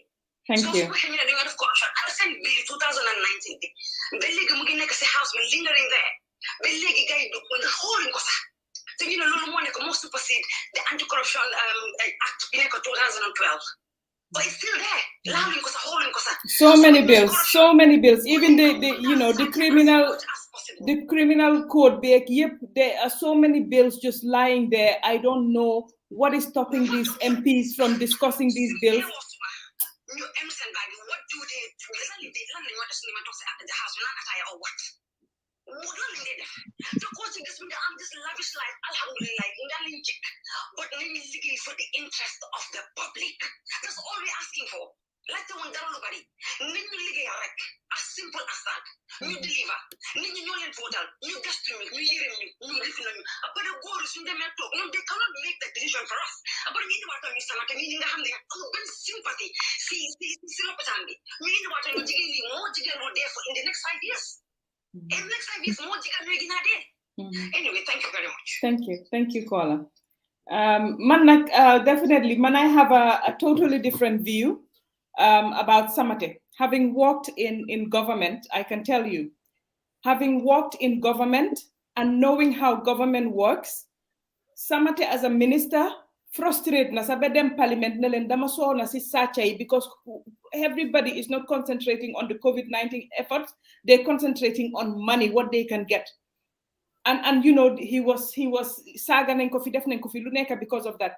But one person cannot change the mindset. And ñun problem binde am Gambia. And I keep telling you this, and I keep telling people that I know. So am discussions about this. I tell them this. Mun ngena in the minister malaika yala lalen wax. As long as yangi am PS yek, yangi am the directors, yangi am ñeneen fofu ñoo xamne they have been there, they're part of the system, they are doing what they're doing. Minister bi munu ci tous wana dara la ci munut. In order for any sort of serious reforms to happen, and I know Nancy sumane Halifa ngane bumane mo xam yep, waaye ni ko Halifa waxee system change moo am pour am mooy lan you weed out ñi nga xam ne or na la ne ñii wan ñu ngee sabotage tout amuñ nekkuñ di liggéey amuñ di gis dafa am ñoo xam ne nan si fi mu nekk nii si government bi an wax naa leen am te ñu ngee binda nag ay articles yoo xam ne dina génn ñoo xam ne project yoo xam ne dañ leen ko ñëw jox sarax leen ko ay permanent secretary laa wax seen tur yi nañ ko génnee fii nii ñëw sarax leen ay project yoo xam ne there is no laajte wuñ government benn xaalis it's just projects yoo xam ne would develop the country par us because ñoom amuñ luñ see lekka wala because ñoom loolu dafa indil any sort of acknowledgement pour Barrow those projects are lying on those desks duñ ci def dara. We have so many saboteurs in that government and they are not the ministers. The ministers on their own, these figures, they cannot do anything. Barrow needs a serious change. Not only will he change the PSs, move them around or whatever he needs to do, but he needs to bring in fresh people in. Mu jahase tuti mu mix ko. Mu hawa balance. Why so nga change yo febar bi mu ngi ci suuf tanka yek yepa yaaxu yo nga change just boppa bi dugalaat beneen boppa bi febar boobu mu infectaat boppa bi ñun moom loolu moo ñu dal Gambia. xam nga mama man léegi su bara appointé ma ne okay fine appoint na Gambian why should that Gambian disappoint the whole Gambia example the Gambia Petroleum saga boy boobu noonu Dramé ñu ko vidéo mu ngi wane xaalis right now dama ne question ne okay bro su appointoon xaj teg ko si as a ministre sax xaj bi ndax dafa war a mata moo liggéeyal ndax dafa war a continuer di protect that area so Lee is one thing now we constantly focus on one person more at the top and Lee is where we fail now we have seen Gambia participate going to court to challenge decisions of the mayor and they won one case more about the MP loans. That is what activism is all about. And even the Rohey Malick Lowe more side attestation, you know. If we do not go to court, and this is what I'm telling the victim center, if they do not go to court, you continue the hard, and the government will do the right thing, we will be sitting here forever. Mama, government will never empower victim center to court government. It's not going to happen. Now, I'm going to go back to this 100% right now. Man, I'm a different view. A very jigen or good. I close my eyes and vote for the person who's competent, not because you are a man or a woman. That's not in democracy. I said here, democracy is not democratic. It's majority and either who you like or who is competent enough to serve you. These are the two options in democracy. Now we recently have seen acts and laws. But yeah, at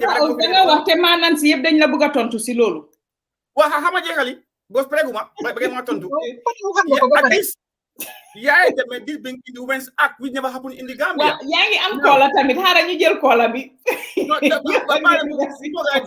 Mona Sukola be them who's gonna speak for the woman vote. Okay. Let me say one thing.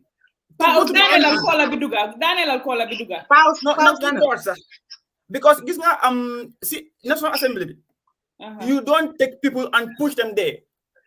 Political parties do your primaries. People within the party, right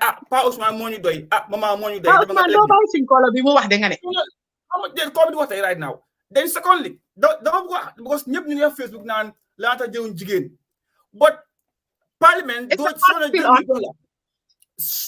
Parliament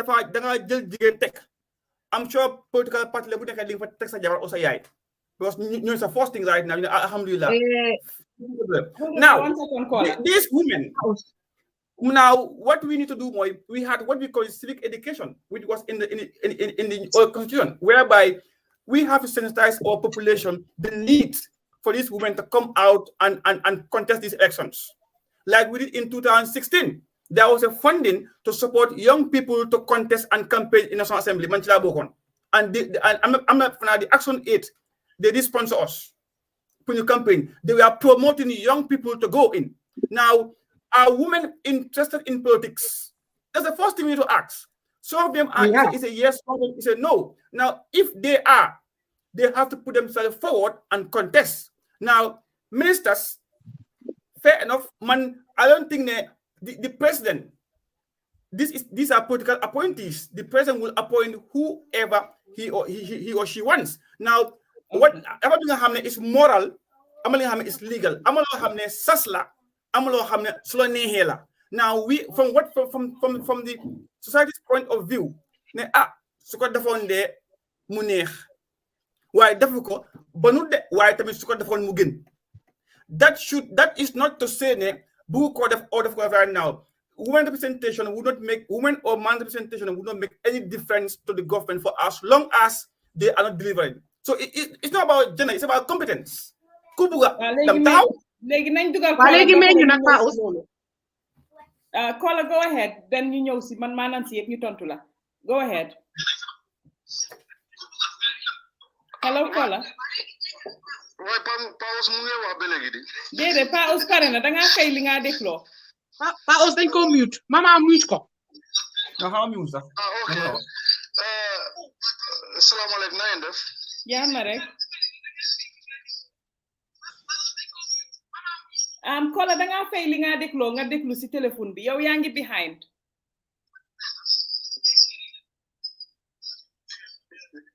Hello? Okay, voilà, good. Now, en fait, man, sen programme bi mu ngi ne waaye man ñaar point rek la buga wasi. That is Fabakary Tombong Jatta's appointment. Lolo is not constitutionally is not wrong. It's not illegal because Fabakary Tombong Jatta has not been prosecuted or he has done nothing in the Gambia legally. So, but morally, it is wrong. Ñun Fabakary wa APRC la non lañ ko dé gisé. So he participated in helping Yaya Jammeh one way or the other. So fogna Nancy fofu la don waxe, you know. So that part is wrong. Okay, secondly, CRC sen libi new constitution bi. I was part of people in GMC. We want to compromise Barrow's first 5 terms through new constitution because but we were debating on this. Manelen, we are not sure if we are going to win the election or not because this is election. We can win, we can lose. So soon lose is going to be in favor of Barrow. So if we win, so fine. Then we can let us compromise these 5 years of Barrow and we make sure the new constitution because new constitution is very important. So 5 years break.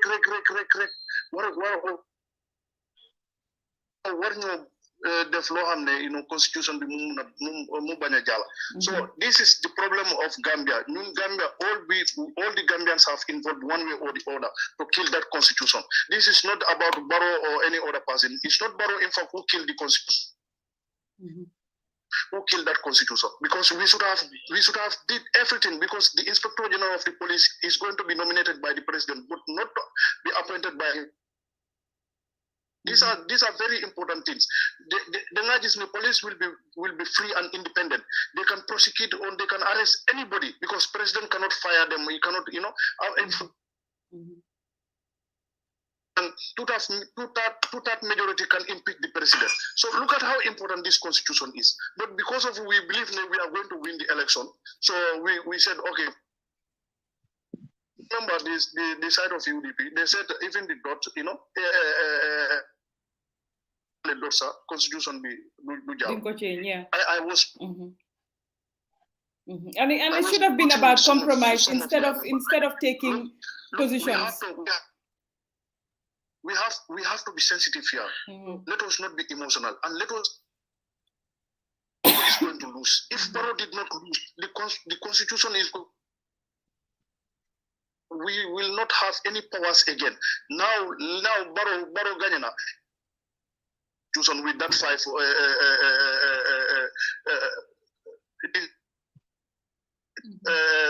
two term. So he can still say that okay, this second term also is not going to be part of it.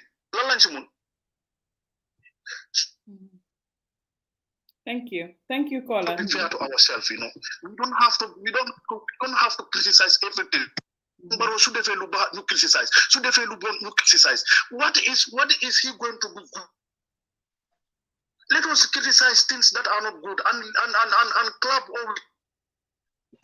Want to clap for what he done good. Just leave it like that. Don't say something good. You said it is bad.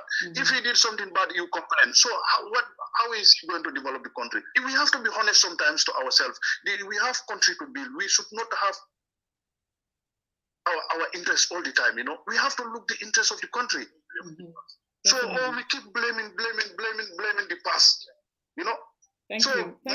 Send panel B is very interesting. Man by now so many panelists because they don't say anything important. Thank you. They will just come there and been criticizing one person. The whole year you are criticizing one person. The second year you come again criticizing one person. Come on, bring us something. You know the reason. Okay.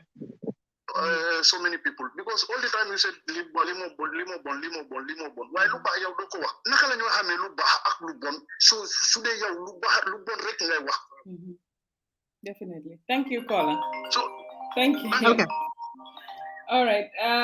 Legi mom di ngeen ñu may yeen callers yi ñu dugga ci debate bi tuuti because we have so many callers, but we have to be able to also just touch on these issues that we were supposed to talk about because we're still on just one or two.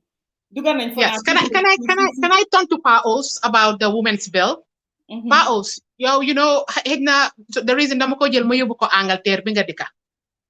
there's a reason why countries like the US and England have in their constitution laws that protect minorities. I have to give you an analogy for you to understand why women need that extra support and why we think affirmative action is necessary. Because the average Duma was the average Gambian.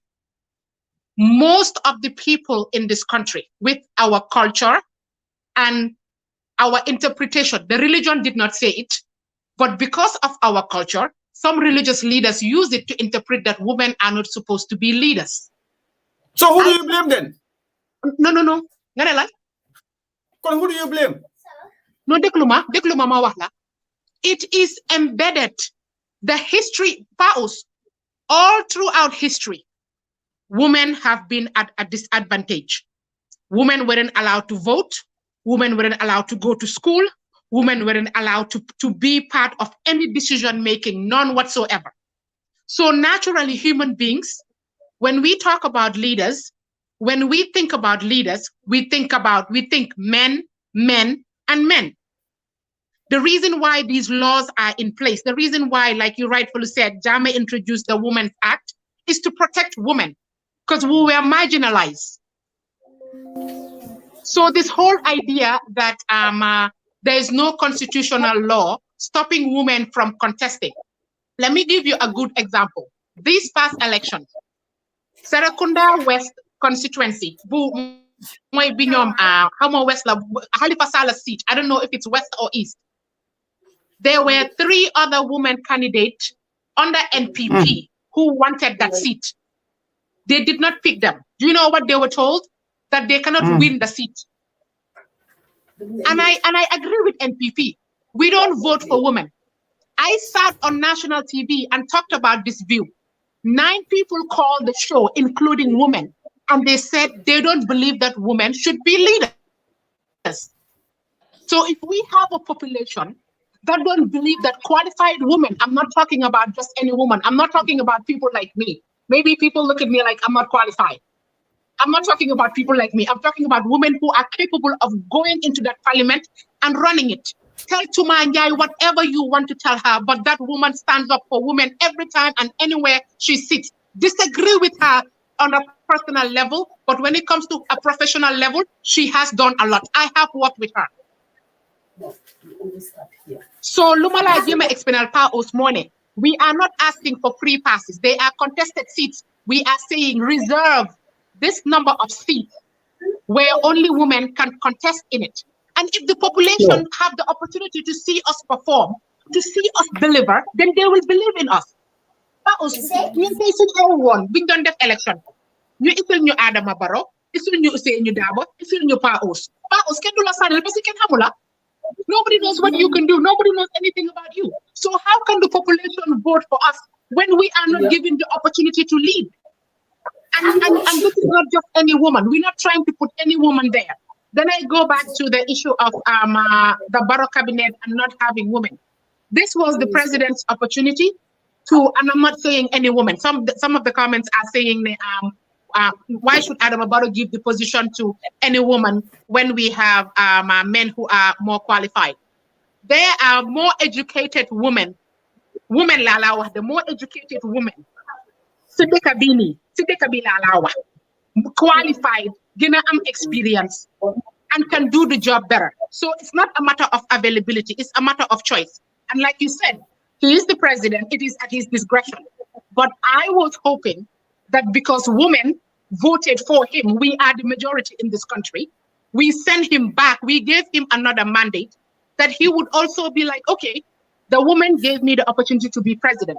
It is time for me to select somebody out of very qualified women to have in my cabinet.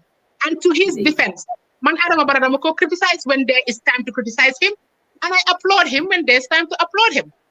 Apparently, he actually wanted a female vice president, and he did scout out a few women, but they turned him down. And Badara Juuf, I don't know if I'm even allowed to say this publicly. Apparently, he doesn't even want this position, and this position is temporal. So there is still a chance, and one of the callers did say that there is still a chance that we might get a woman vice president, and the incoming minister of trade is going to be a woman. So give or take, we actually have more women in parliament, in the cabinet, but I wanted to see more women in higher positions, like the speaker, the vice president. I think it has become now a habit or maybe a tradition for the vice president to be a woman. But there are a lot of capable women powers who would contest for these seats, but the population will not vote for them because of culture, because of religion. Somebody told me, and let me give a classic example. Oh, this guy said he likes you, but it's because you are an activist and you're on Facebook. I'm like, that's the very man that I'm not interested in.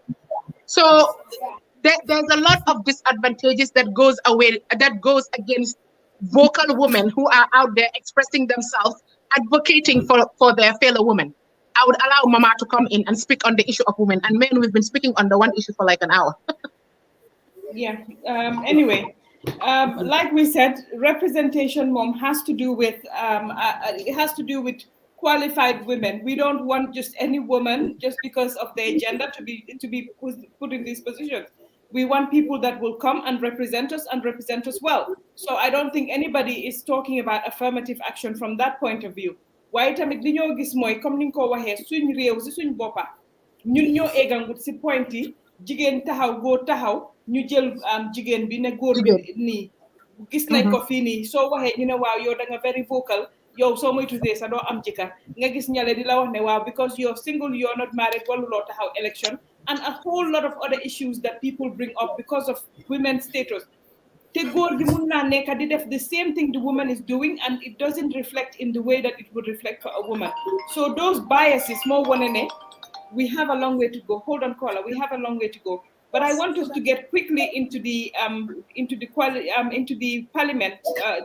New Jersey Parliament bit. New them into the cabinet. So ñu muna also touch on these issues very quickly. Bala ñoo tëj. The cabinet, as we said, hold on, and you jël caller bi, then you touch lines, you them into these issues. Caller, go ahead.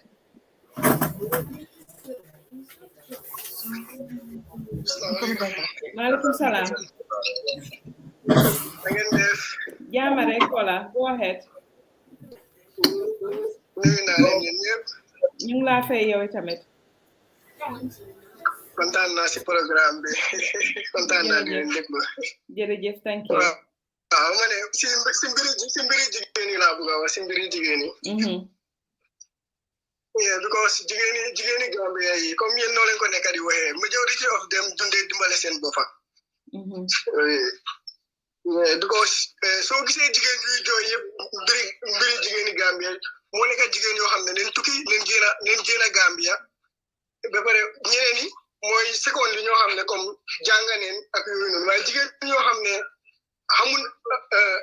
amul benn wér about government ñooñu dundee dimbale seen boppa daal at all. am na solo daal pour ñu jàppante. soo gisee exactly yéen jigéen ñi seen boppa yéen a war a dimbale wante seen boppa soo xoolee bu gaay doon wax women's life matter ñu bari ñu ko jëlee as politique te fekka du loolu noonu you know jigéen ñi yéen ñi ay sun ay sister yéen ay sun ay jabar yi ñi jigéen daal mooy suñu yaay so government Adama Barrow bi dafa war a jël jéego yoo xam ne dafa war a dimbale jigéen bu baax a baax although Jammeh is a dictator waaye daf daan jàppale jigéen yi bu baax he is a dictator waaye daf daan jàppale jigéen yi bu baax thank you dictator la waaye daf daan dimbale jigéen yi bu baax so Adama Barrow tamit dafa war a jël jéego yooyu noonu dimbale jigéen yi kontaan naa trop si programme bi thank you so loolu rek laa amoon pour lu may wax waaye jigéeni Gambia daal still now ñoom comme noonu lañ ko nekk di waxee war nañoo jóg jàppale seen bopp bu baax a baax yes thank you jërëjëf because am na jigéen ñu doon contest si parlement bi waaye nañ ñàkk élection seen moom mi jigéen ñi nangu ñoo sànnil gaay definitely nangu ñoo sànnil gaay yaa ngi gis so jërë ngeen jëf thank you Nancy moom maa ngi kontaan naa si moom trop ni ngay waxee baax na Kola jërëjëf Mama, quickly round up on that rek mooy ne Nancy lim fi wax yëpp it's more or less like limbo gis pour mu happen mooy for government to reserve certain seats now it's now coming clear of what they want. Unfortunately, government did not reserve, or in fact, government should not deprive certain seats for certain class of people within our society. Now, what we have rather more in society's perception on women and what do society see them as. Lee is a problem on society. Now, the Women's Act came in to empower and support, but when it comes to politics and when it comes to politics and policies may be in place to empower women, but it's very hard to have a policy that will reserve now 10 seats only for Jigen, because then you are restricting. Some right activists may say, no, that is inappropriate. In democracy, is you go and contest and win. Now, the problem is now, what do society see women as? In the UK example, in 2019, only 34% of Jigen were MPs out of 650. Only 220 are female, and now was dropping down at the subsequent year. It was 208. So it's only 400 people, about on a 500 MPs in UK are male. Only 220 are female. So what does that tell you? Women is so interested in politics, and if people don't vote for them, who do you blame? Now we need to then have women activists or women NGOs or some human activists to go and sensitize the population. Hey, the more women we have in there, the more likelihood of us having better laws to protect us will have. Now, that is not to say that the country is bad, laws is bad, or it's not the president. Let's remember, when it comes to politics, it has no morals. All it says is what will put you down there. How can you consolidate power? Of course, Jigen, then you vote. Good, then you vote. Why are they not voting for like Nina governments? The contest? For lose? Are we saying that only men voted? Women did vote against her. Now, what is there to debate on? Now, do we think that society's concept and perception Jigen do lead? Islam, best religion in the world, did not condemn Jigen. Every religion empowered women. So the debate should not be based on a religion. You may have your own culture, yes, as a personal belief, but it's not a definition of the entire society or the law. Because but most of society for us doesn't believe that we should be leaders. Well, but Lee, Lee is my thinking. Okay. Let's move. Let's move. We've touched a bit about President Barrow's cabinet. Whatever you might say about President Barrow, I think many agree that this parliament has very competent people, and he cabinet, Mama. Yeah, you said parliament, cabinet. Oh, sorry. This cabinet has very competent people, and I think a lot of people welcome his move with this cabinet that he's building. We have seen a lot of people welcoming the new nominations and saying that actually,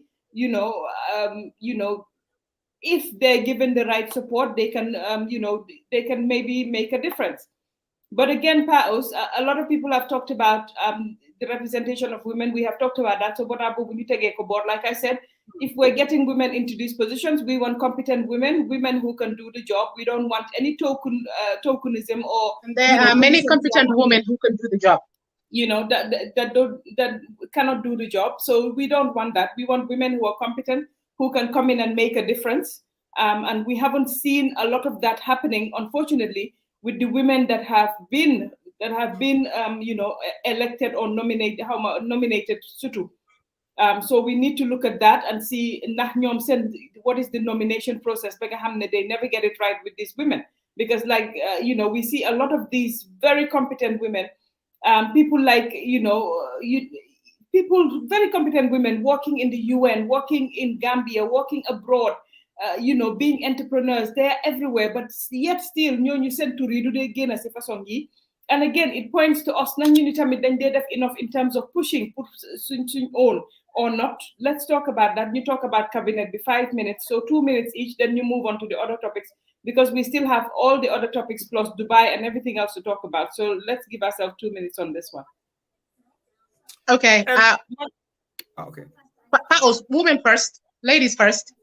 The gender equality part does not extend to the platform.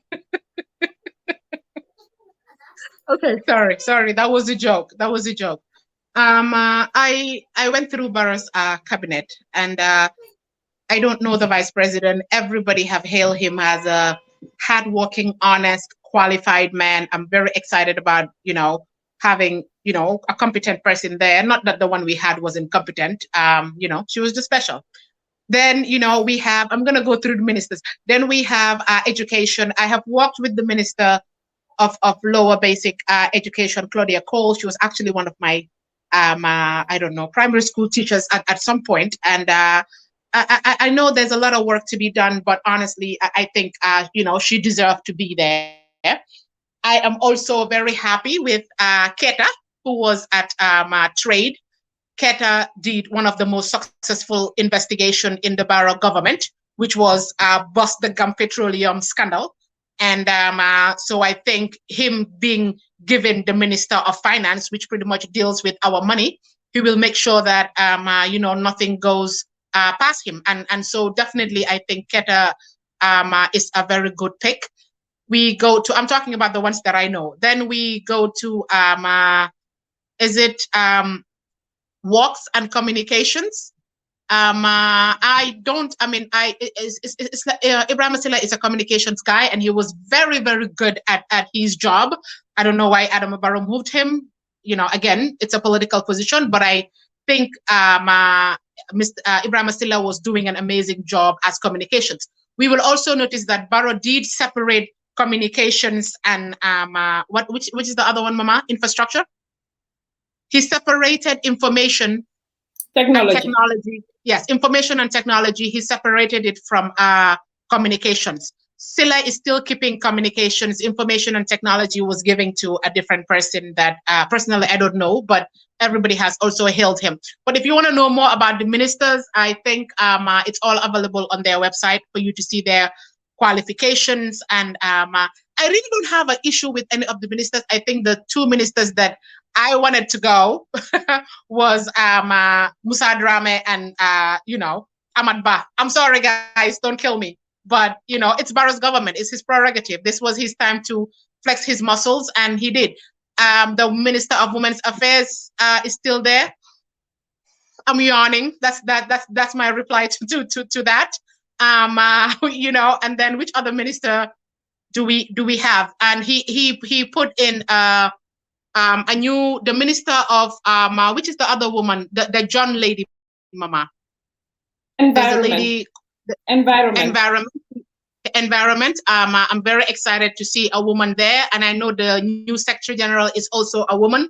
So yeah, I think give or take, he's done a pretty good job in his cabinet. And again, the reason I like the fact that because we made so much noise, and the caller did say this, so criticizing the government is not a bad thing. It's not a negative thing, especially this government that seemed to be responding to criticism. That is a democracy. When Adama Barrow does wrong, we criticize him, we call him out on it, and he responded. When he did the Fabakary Tombong Jatta thing, there was an uproar. We all got angry, we all complained, and he came back and gave us an impressive cabinet. So I think constructive there, it's absolutely nothing wrong with constructive criticism. And where politics are concerned, there will always be debates, there will always be disagreements, there will always be yelling and screaming because it's personal. And this is our lives. We Gambia ñun ñoko mom. Ken momuko. Adama Barrow comme ni Yaya Jammeh toge dem mom tamit one day we will wake up and he will not be there anymore. So we cannot allow one person, because we are supporting him, that we cannot criticize him. If he does good, we'll give him. So for his cabinet pick, I'll give him a B- just because he did not fire Musa Drameh. Thank you. Okay. Paus. Well, man, to be honest with you, man, nobody how malen, and I cannot make any kind of a judgment. But from what I know, none of them, or most of them, I could not recognize within the MPP circle. If they were, maybe si background like Nekon. So I think we have a very fair cabinet now. And let's also remember, the ministers are political appointees. He picks Kikonih. He picks King Hamne to support his policies. He picks King Hamne to promote his policies. He picks King Hamne to speak on the interests of his policies. Now let's Gambian be very careful. Things may not go the way we wanted, but at least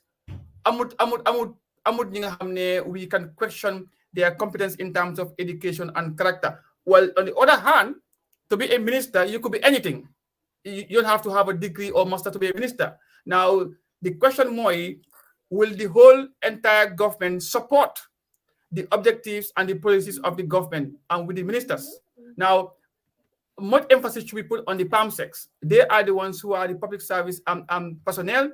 They are the ones who we pay our money on, who we think whatever they do should be in the interest of the Gambians. Whereas the minister is there to represent. Charles, can you touch on the fact that he also hired a new minister for the civil service? He actually talked about it during his speech. You know, he said, for those of you who go and show up to work at 10 a.m., he literally hired somebody to oversee the civil service. And if you ask me, our civil service is too big.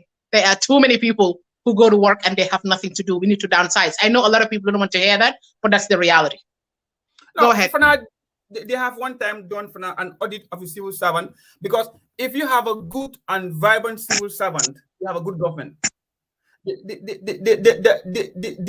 weakness and the strength of a government is measured through its civil servant employees, because they are the ones. So when the government came in the Gambia, the first thing they could have done more to revisit and re-audit and try to change and improve in the civil service. That is the first point of call, because of those are the people who runs the engine of the government. The ministers is there to represent Barrow meeting Funeka, speak on his behalf, and then they are the political appointees. They speak when the president wants them to speak. And listen, Samate, being appointed, we thought healthcare mom, that they bah. What did we see? 1 week after he was appointed, he was with the first lady doing Sexton. And I still have those photos. Okay, that's it. But I'm not surprised, because why Samate?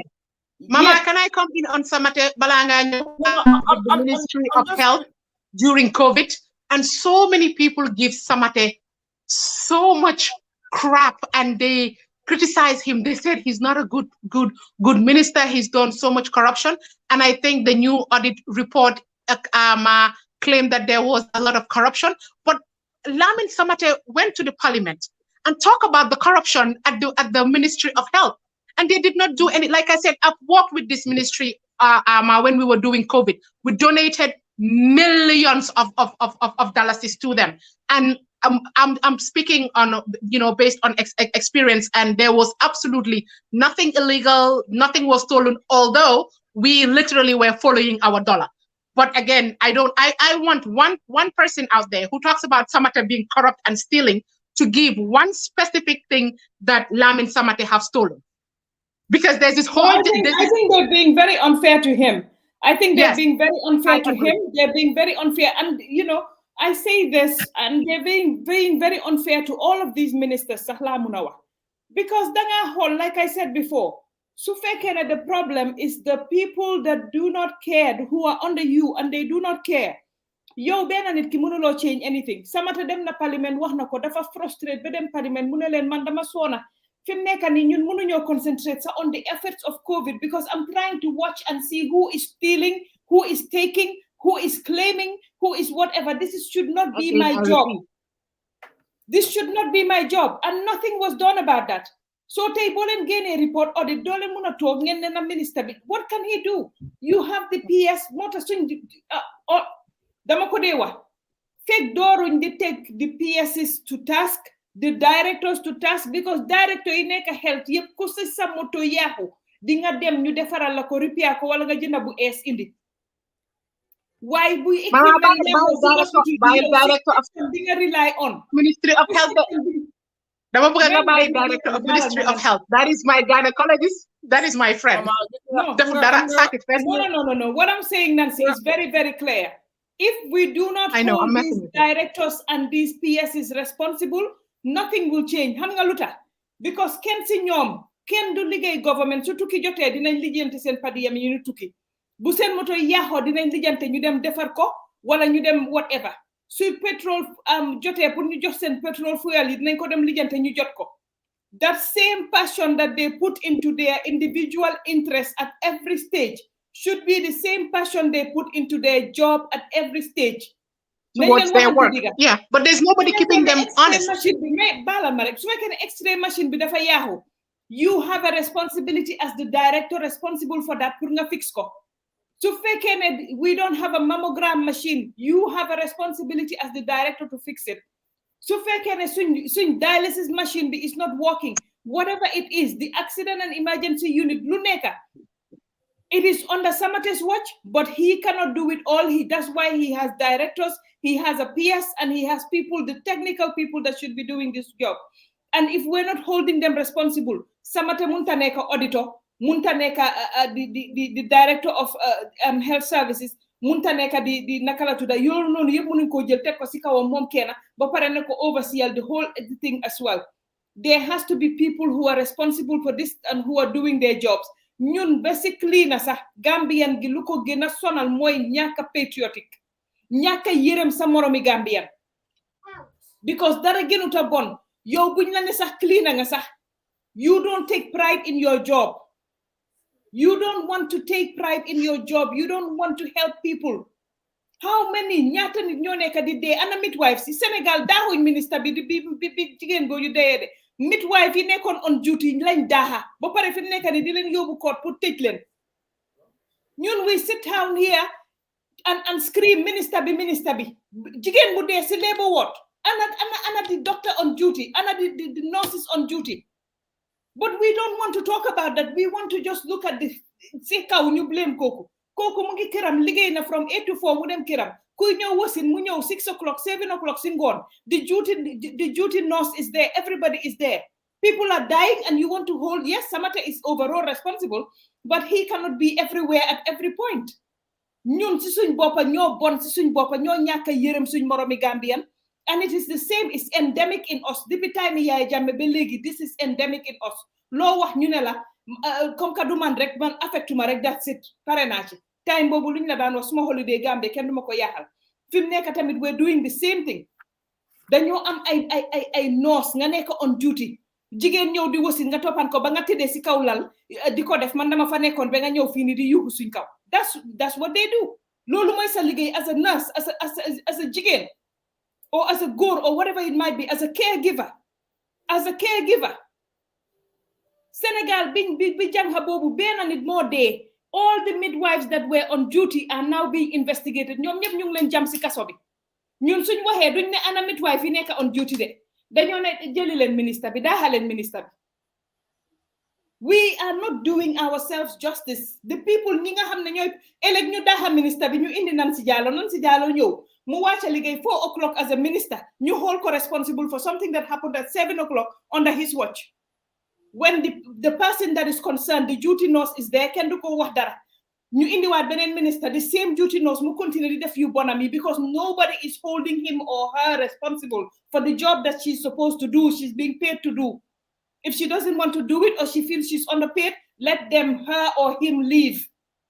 Why doo mun a toog si lopitaan bi ñu jox la responsibility ne la toppatooyal jigéen yu biir yi nga bàyyi leen ñuy ñëw di dee ñu jox la responsibility ne la yow yaay director for lii ngay bàyyi equipment yi muy dem nga toog ñu ne la yow yaa responsible pour yaay director for this sector nga bàyyi deret di ñàkk si hospital bi nga bàyyi everything nga ne waaw because yow kenn du la blame kenn du la wax su news bi jógee rek mu génn si news bi minister bi la ñoo xool responsible. We have a long way to go and I think we have to stop the blame just the minister. We have to stop doore si chain ba yëpp ba si suuf ba si one ba si last ba si cleaner bi. We have to start having everybody accountable for their actions in Gambia. Lu ko may lii rek la ñoo continuer ñu génnee one minister indiwaat beneen minister nga génnewaat minister boobu noonu indiwaat keneen. The same thing remains because the people that are doing it are still there. Nobody is holding them accountable. I'm sorry I'm passionate about this, but I have seen this, Nancy, and it is still going on in that country. Te ñun ñëpp ñu ngi noppi kenn du ko wax ñun ñëpp ñu ngi noppi kenn du si jóg kenn du ko wax man fi mu nekk ni su jigéen doyee da nga fa ne damaa laajte ministre bi damaa ne leen yan noos ñoo nekkoon on duty ñu ñëw wax ñu lu fa jigéen bii dee. Mama, in addition to that, right now, the minister is not the technical or the practical person to be in that place. However, minister they only enforce policies. They only promote policies. So now we have all these policies in place right now. Now the minister is not the one to put the policy into practice. They always promote it. Now the person in charge, they are the ones to be responsible. And Lila one in the beginning, we always jump the gun and keep blaming, focus wholly on one person. We change Jame. Well, in fact, we change Jawara. Gama didn't change. We change Jame. Gama didn't change. We have Barrow. Now we are saying he's incompetent. Now, how do you measure a competent president? How do you measure a competent politician? I can tell you because from Nekani, we have a very good minister at petroleum. You're Job.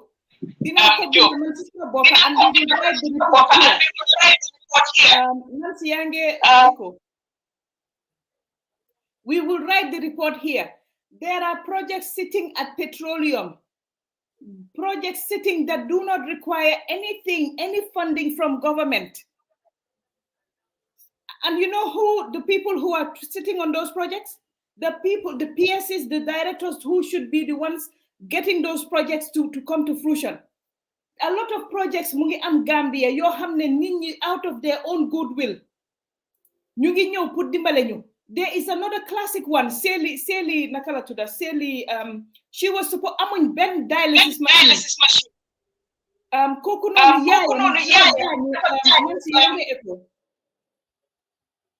nonu yaayam dafa gaañu paos from liver or kidney problems. He funding with partners in the dialysis unit for Gambia. You know what they did to this woman? Frustrate ko ba fim nekk ni Sénégal la dem. Sénégal dafa éega rek ñooñu xam fu la am fayda. Jox ko laan jox ko yëpp lim soxla ubbil ko buntay yëpp fim nekk ni ñu ngi am a dialysis center in Sali and another one in Falenale. Kaula Hauma. Lo xamne Gambia la warona ñew. Fayta la bi nga gis ni this nature park bi lion si nekk ni di dox. They came to Gambia, they wanted to set up in Gambia. Again, the same sabotage within government. Ñu bañ leena dimbale bañ leena facilitatal. Ñoñu tam fim nekk ñu dem Dakar jox leen land, jox leen everything. ñu nga nale Dakar fi mu nekk nii Gambians travel from Gambia to go to Dakar fi mu nekk nii to go to Fatela Julbru mu nga nale toxu na Dakar because of what again ñooñu ñu ngi struggle financially is COVID. We don't have any system, any progressive system pour make sure ne ñu dimbale ñooñu noonu ñu mun a toog ñu xalaat long term déedéet ñooñu tam ñu bàyyi leen ñu dem ubbi ji Sénégal projet bu ñëw Gambia directors yeeg permanent secretaries yeeg ñu toog si kaw projet yooyu duñ jóg proactive duñ facilitate nothing Sénégal suñ eggee Sénégal ñu lii laa bëgga ñooñu seen ministre yi jóg seen youth ministre because gis nañ fa employment pour seen youth yi xam nañ ne lu mu bon dinañ mën a employ seen youth seeg yooyu ñooñu jël projet bi facilitatal leen everything mu am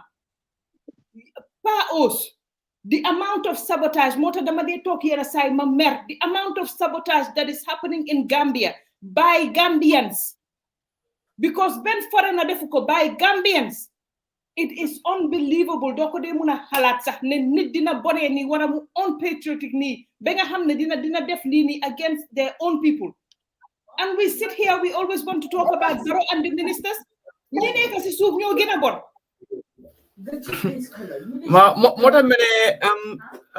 change we are change if we want the Gambia that we compare with Senegal, Dubai, Rwanda, it's up to Gambians to make a decision. Government comes and go.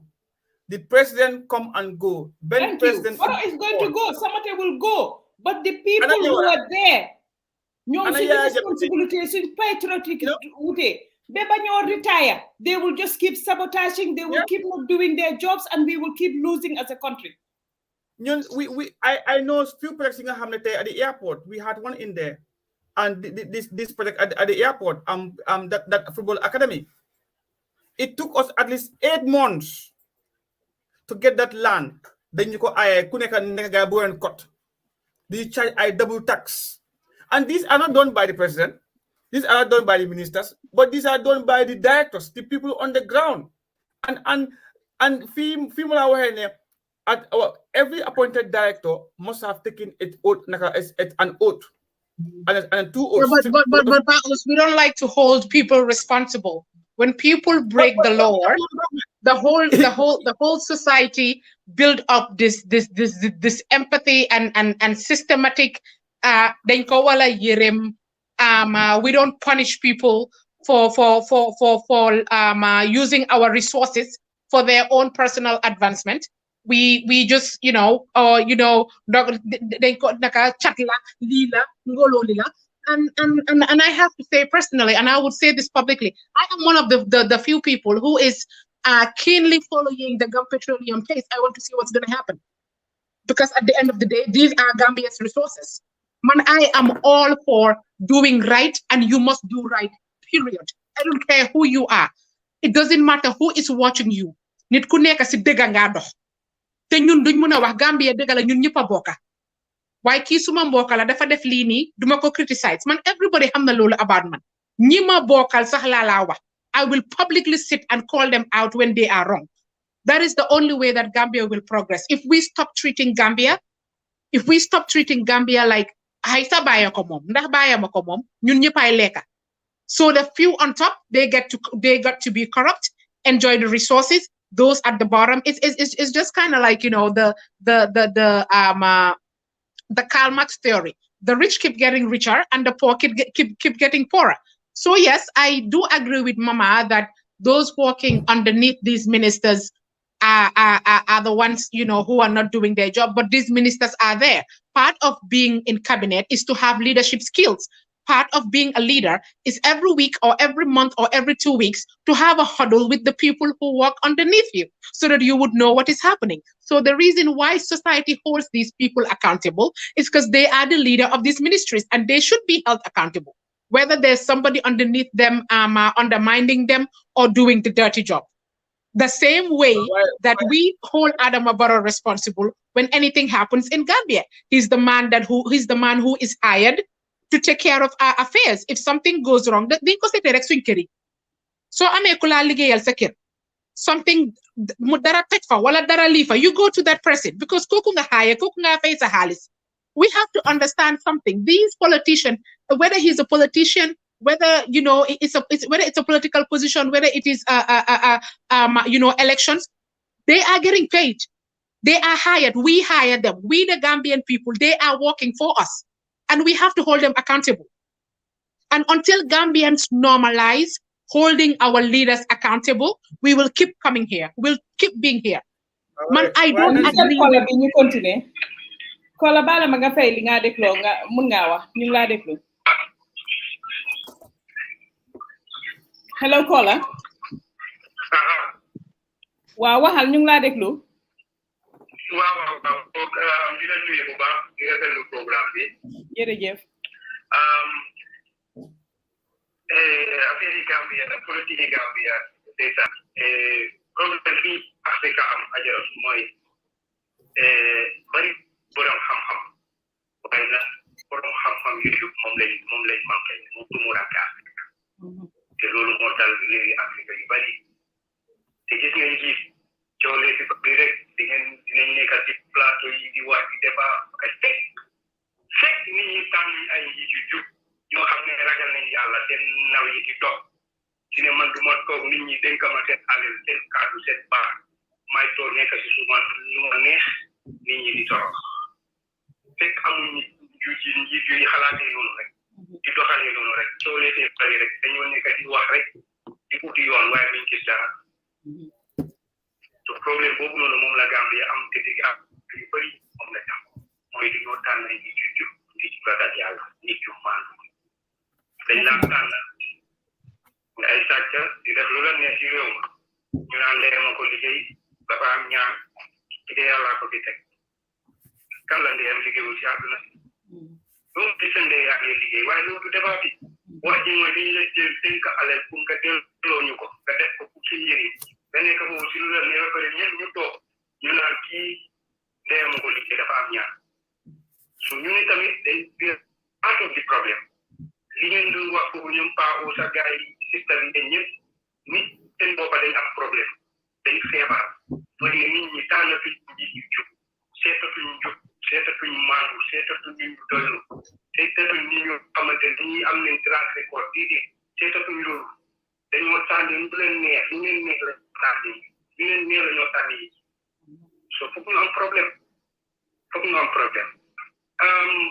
Papa Kay Tombong Jatta duñ wax ne liñ ko tànnee is wrong because amul benn si loi dina ne moom liñ ko tànnee jaaduwut so duñ ko mun a wax gannaaw loi ànd na ci rek kon dañ ci ànd waaye tamit loi tamit loi tubaab tamit am na koo xam ne daf dee xaw a ñëw tamit comme si charia am na loo xam ne may na la ko waaye nag ngor du la ko may lii na moo am na si président Barrow ak Faamareh Tombong Jatta Faamareh Tombong Jatta liñ ko tànn loi may na ko waaye nag ak ngor may na ko pour mu tànn ko li nga xamante ne li fi xew ci lu passé nit ñi gis nañ ko te moom si boppam taxawoon na ne 2016 élection bi ñoom Barrow coalition bi dañ ko sàcc so xam nga soo ko jëlee tànnaat ko teg ko si lii am na li nga utaat yow sa bopp sa baaraam war ngaa utaat yow sa bopp sa baaraam so lii moom mooy affaire bi waaye nag it's not wrong because Faamareh Tombong tamit dégg ñu benn fi ñu waxee ne dóor na fii saaga na fii yàq na fii def na dégg ñu si commission yi yi fi passé yi fi jaar yëpp comme ko ñoom paa yi ngeen ko doon wax noonu rek ne suñu benn si loi boo xamante ne commission yi daane commission bi jaaraat yi suñ ko benn si so loolu suñ si buggee lii nii tamit dañoo sonal suñ boppa rek because loi nee na ko ba pare waaye nag Barrow moo waroon na seetaat boppam seet li moo ngi nii ñaar ñu def ba tam mooy jigéen ñi wax dëgg ne yàlla comité bi ñu si man suma sax kontaan naa ci ñu tànn because ñu si bëri gis nañ ne daal ñoo xamante ne daal nit ñu am nañ di compétence daal nit ñi am nañ si ñoom yaakaar waaye nag waroon na cee boole ay jigéen xamat ba nag li ngeen a war noonu li ngeen war a xam mooy politique dafa am si affaire xamat ba si tey fa nekk yëpp mooy di wëlli gars yi ki nga xamante ne mooy di politicien foofu noonu même sax ba xamat ba moo ko gën a nekk politicien moo ko ëpp expérience ñeneen ñi baro nekk ak ministre yi foofu noonu yëpp ñu ne amuñ politique xamuñ Gambia so baro yi foog amal ba ñu foog baro mënteen amal ba foog ñu mënteen ko du mun a sacrifice ñëpp ci si ñoo xamante duñ pole loolu tamit du baax si moom no te ba pare sa amat sa to be honest amat amat lim ko indil si lefin si nit ak si lefin APRC sa indiluñ ko definitely so boobu moom I agree with you jërëjëf definitely jërëjëf Kola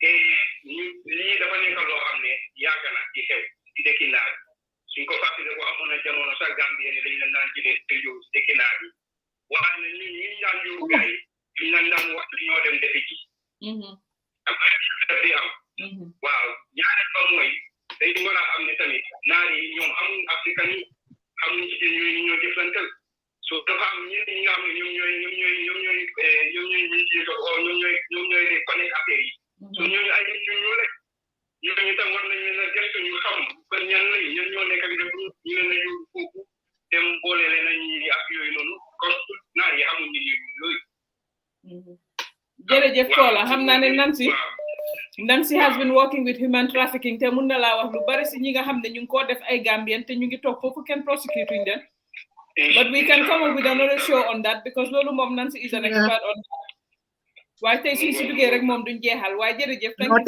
tey suñ duggee si boobu duñ ko jeexal waaye we'll have a show and where we'll invite some of the victims and really talk about that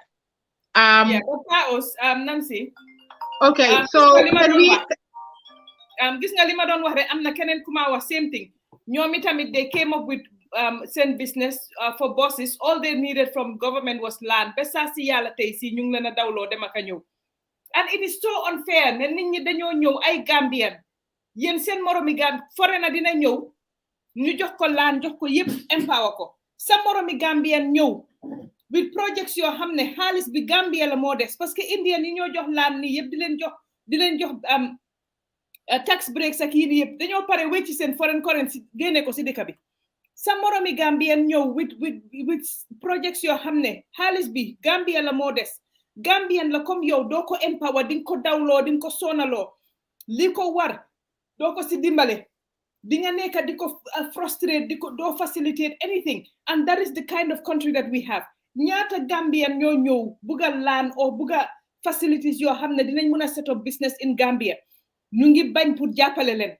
ñaata foreigners the same thing wax naa la we lost this most likely bus company bii nii bu paree dem Dakar ñooñu tam jox leen yombalal leen everything ñu dem foofu Fatala wax naa leen dem na Dakar Seli this woman Seli maa ngi ko contact sa bugga naa mu ñëw ñu waxtaan on this moom itamit same thing yaayam this kidney foundation defin bii nii dialysis center bi fi mu nekk upun nañ ko Sénégal ñaari place Sali ak beneen place dama fàtte beneen place bi ñaari place lañ open fi mu nekk ni dialysis ñun suñ nit ñi soo demee on dialysis you die within 1 year because amuñ reagents yi amuñ li ñoo raxasee machine si properly machine si sa duy dox yenn saay how are we going to continue to accept this as okay as normal ak ñan ñoo nekk di sabotage nii di def yii nii Gambians su projet bi ñëwee mu am si PS bi wala si lefin bi ministre bi yëgu ko ñun ñu toog fii di yuhu ministre bi fan lañ jëm we have to start saying kan moo amee document bi kan moo ko téye ba mu bañ pour mu romba mama when it comes to the issue of land moom ministre bi si boppam mooy poliponga bi jeegum ñey nañ wax ji dee rek benn yoon moom si boppam mooy poliponga bi jeegum ñey nañ ko wax benn yoon rek te dee and I'm so glad he left leave daf ko jël saane ko forest and I hope that he's really on his way out but we've talked about Adama Barrow's cabinet, we've talked about the National Assembly. I guess now what's the next in the agenda, Paus?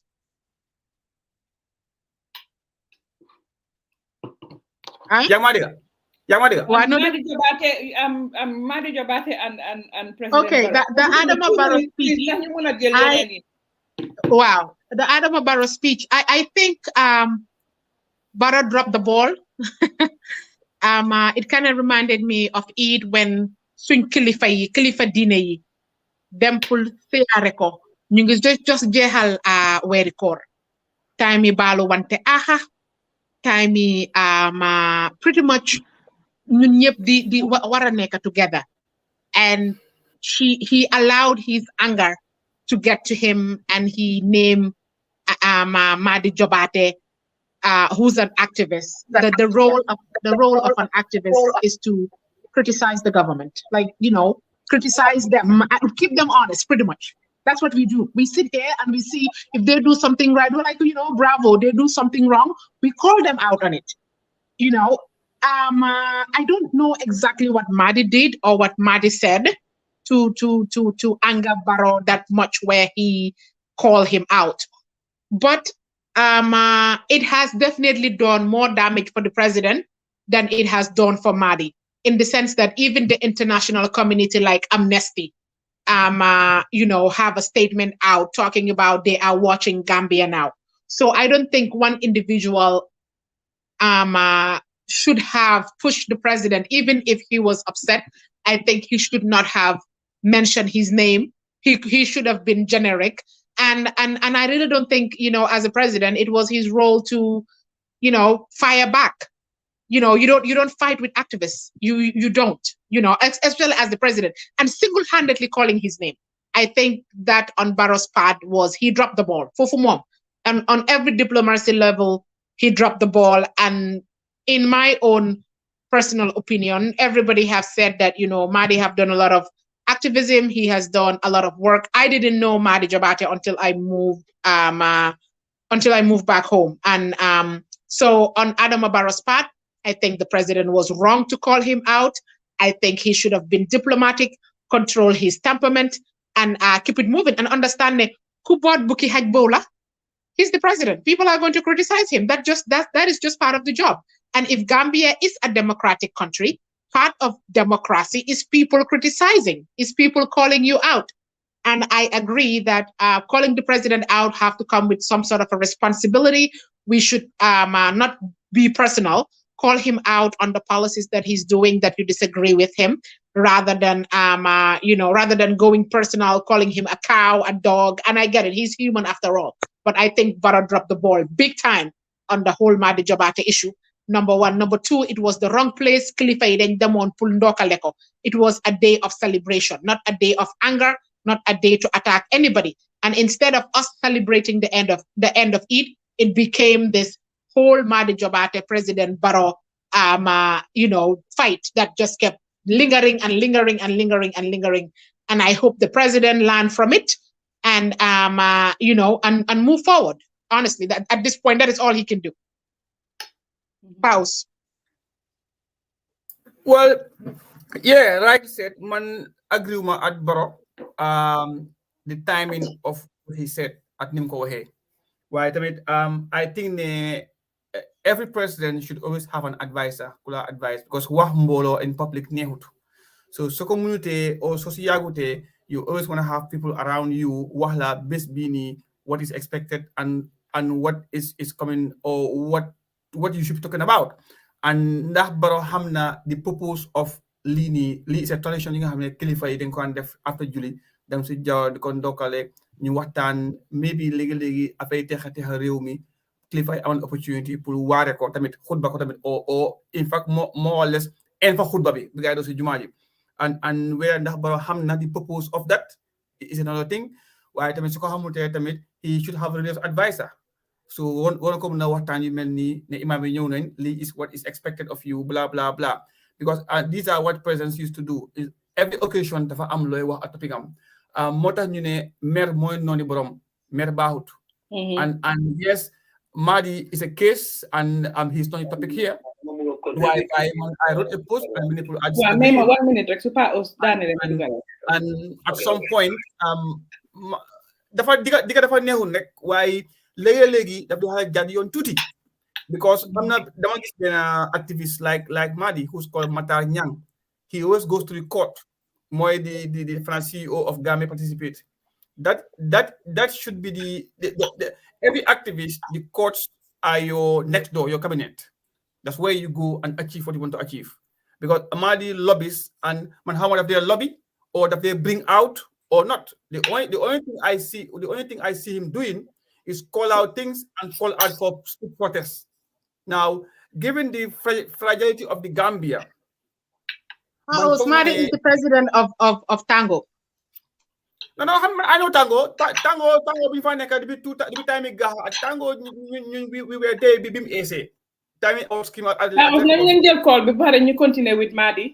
Caller, go ahead. Okay, madam buga contribute to the program this and program man always. Comme li ngeen nek di woni affaire business bi in the country. Da nga gis ne ñun Gambien dañ lay bañalante because so gisee foreigners yu bari ay Indian yi ay poli ay yeneen foreigners yu bari ci Gambia. Suñ ñëwee dañ lay indi seen doom yi indi seen jarbaat yi indi seen titi ñu ñëw di leen liggéeyal Gambia. So ñun Gambien ci ñu ngi toog Gambia duñ am liggéey te ñoom duñ dee nangu jël te da nga gis ne ñu bari sa Gambia foofu social security ñu bari duñ ko dee fay. So da nga gis ne loolu noonu def nu dee sonal da nga gis ne yow Gambien soo ubbee sa business ministre yi ñoo la sonal o police yi o ay GRA yi ñu commencé di la sonal di lay texaas bi ba di la poltrader ci sa business mais am nga ba nga stop def business nga dem ubbi business in another country.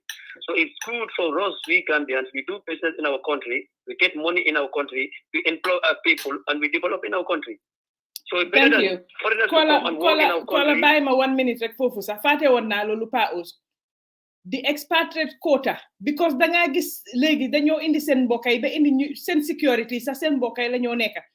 Ñi nekk ci ay cashier sen mbokay lañoo nekk. What are they? The expatriate quota is clearly stating that kuy ñëw si dëkk bi on that level or on expatriate level da nga war a am a certain qualification and a certain level booy dugasee waaye ñoom seen nit ñi la ñoo jël employé indi leen fi mu nekk nii from India from all these places and you know our economy is suffering because of these things and we are not talking about it because ñun ñëpp you know ñu bari tamit ñu ngi leen jël pocket leen suñ ñëwee si supermarket bi ñu dem shopping free because ñu liggéey a certain area. It's crazy. Caller, go ahead. Yeah, more de sonal Gambia because once for me, I once opened a bar. Man alkali bi dañ musa am problem façon bo mu ne man ma muna ubi bar bi fofu because of land suma ubi bar bi fofu ay talibé kunda kirib karam du gëna falé mu yobu ma police everywhere. I go with my documents, I get my correct documents. And luma wa ITGP man go as a pet citizen of the country. If I don't do business in my country, where would I do business in? We see foreigners, they came to our country, they do business in our country, they get money in their country, they go back with the money and they develop in their country. So why not we the Gambians, we do business in our country, we get money in our country, we employ our own people and we develop in our own country. Yeah, definitely. Mo ñu gënal ma gis na julburu ni fu mu nekk ni dem na den da julburu dem na fu mu nekk ni GRA they are enriching themselves every day. Then they dem Guinea Bissau jël gali jël sangara indi ko Gambia too much different alcohol in the Gambia selling now. So they are enriching themselves. Bana jurbulu te jurbulu tax buñu pay another people ñoo lay nekk di liggéey jurbulu. Of people are working in jurbulu. The amount of people. Well, so all those people are now sitting in the Gambia, and we see all those foreigners coming in the Gambia. They are bringing their own people, working with them in our country. They are not employing our people in our country. So that one the government should stand on that, and they should stop on that. They cannot keep them business in our country. They have to employ our people in our country. They cannot bring their own people from their country. They employ them to leave our people here. And I think the government needs to even go into those supermarkets. Ministry of Trade, they have to go into those supermarkets. You begin to count the expatriates and they have to start counting. Then you get respect the expatriate quota. Because you cannot bring a manager at manager level. Gambian munna neka manager at these banks. Then you want to dig up. Manager do they dig angle sa buba? Muneka manager. Angle bu correct sa du ko denak. Dafa neka gan. So lolu mom dañu wara taw ci lolu buba. Thank you so much, caller. No? Dañu wara taw ci lolu. Okay, sorry, one point affaire comme Adama Barrow tamit 5 years bu passé nonu. I cannot blame him too much about that because of it's a joint business. Joint business, joint business pour nga daxani dafa nekk problème ma fu mu nekk ni right now mun naa wane ñu wàññi ay wax bu bari ñu may ko 5 years chance bi ñu set ko dafa deliver ndak li du mun a deliver because first 5 years bi daf ko bokk ak nit yi xam nga daf ko bokk ak nit yi du moom kenn moo ñëw it's a coalition moo ñëwoon that 5 years so that one we cannot blame him too much so fu mu nekk ni ay directeur yu bari yu mu jël ay directeur yi ay parlement yi yëpp ay UDP ñoo bari because first time man dama wax ni directeur yi tamit suñu félee nga xam ne ñu bari UDP la so fu mu nekk nekku ne man a segregate okay Kola I think we're being partisan right now ñu may ko moom bokkul ko ak kenn ma 5 years yu passé noonu boobu is a joint business so fu nekk ni ku nekk foofu dafa invest himself so right now it's supposed to work for us thank you okay all right thank you I also waxal about Adama Barrow and Madi Jobate maanaam wax mene two wrongs don't make a right while in this case it was a wrong timing but fim taxawoon di wax loolu what ko na wax xëy na amoon ko waxee sax without mentioning name and making a general statement invite people ne jàmmi réew mi ak wax yu baax sa réew nekku ne moo ñu gën rek but si jaamu yàlla bokk right now but on the other hand tamit Madi tamit I always disagree with him every single time because he always calls for street protests and what matters and what should be talking about is domestic and social policies, which he never talks about. He's always about politics and the government side and the both sides who are here Mutontu. No, Paos, don't say that. Paos, do not say that. Madi has done a lot of work in domestic advocacy. Speak on speak on the Barrow issue. Every day I follow Madi, what he writes. He sits at the board of Mile 2 and he represents the Westminster Democracy Foundation in the UK, in the Gambia. Now, Mile 2 was ruled out, it's not fit for inhabitant. Do we ever see any street protest named Mile 2 before Kendamati? And Mile 2 is unfit for humans or even animals. Still now, the courts are doing their job, putting people in Mile 2. Did we ever see any street protest for Mile 2 people not present? Mile 2 was open to the wall in Mile 2 was open to the wall in 2016 January by Mai Fati. We saw what was in Mile 2. There was never a time we had the board going out, hey, they can do Fanika. And he is the rep of the Westminster Democracy Foundation in the Gambia Democracy Foundation. Now, I was expecting people like him, hey, Mile 2 is constantly can do Fanika right now. Now, but again, we are selective in what we fight for. When women are dying in hospital, ñu ko wax su passé yeen la ban góor in the Gambia as an activist moo jóg taxaw naan affaire jigéen ñuy dee si lapitaani right now. So every single time, let's fight for the fisherman, the market seller, the push seller, the market seller. These are the people who generates or who runs the economy of the Gambia. Right now, you only put 1 billion in a bank once every month. That could gain one investor. But the market seller and the nana seller, these are the people who put the money every single day, pull $1 million. They go buy bank, they go use that. Nobody else. Now, in as much as I respect what he does, but he is not representing the majority of the Gambians. He only speaks within the binary Akanifin KMC. What we've seen corrupt practice going on since 2017. But we never stood out. Calling people out on a street protest does not give a positive result. We have seen what happened in Faraba, Birkama, Westfield.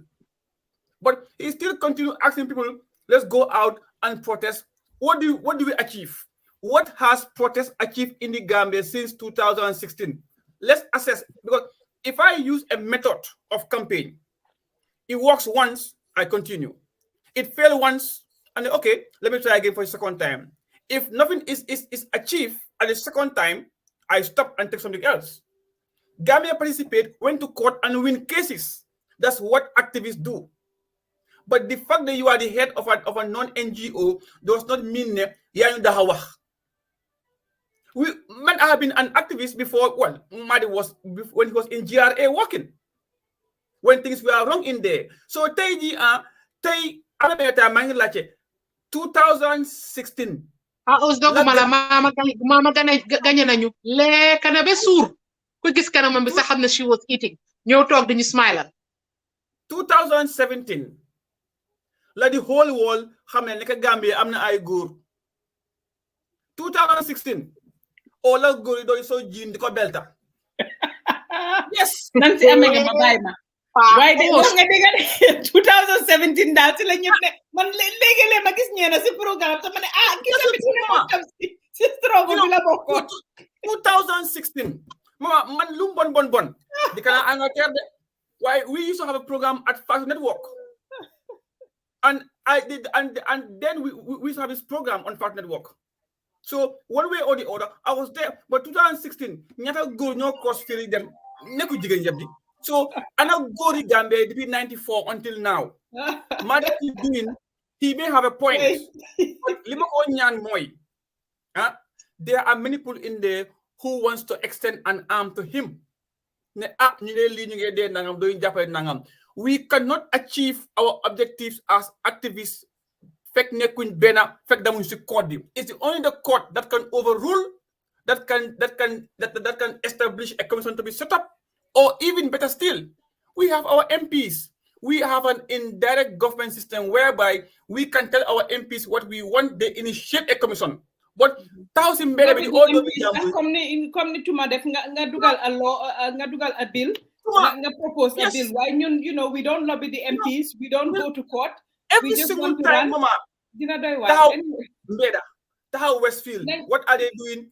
T-shirt. Last week, my been a post. Are the victims center representing the victims? You ever call?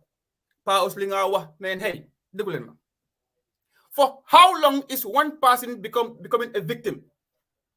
For how long do we keep crying about being a victim right now? The victim center, since 2016 until now, we do respect to them. Which victim I have achieved ABC from the victim center?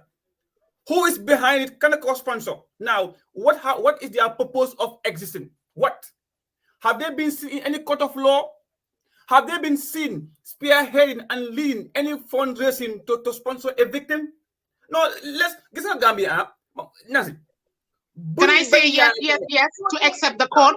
No, damala answer because I know these people, I work with them, and they throw statements that I feel like maybe that's why I guess tend to push for us to do a bit of research before we come on. Because when we sit here and we attack people, we have to attack them on things that we are absolutely sure about. You don't get to tell a victim how long he should stay a victim. That's not your place. That's not my place. The victims are victims. If everybody mourn differently.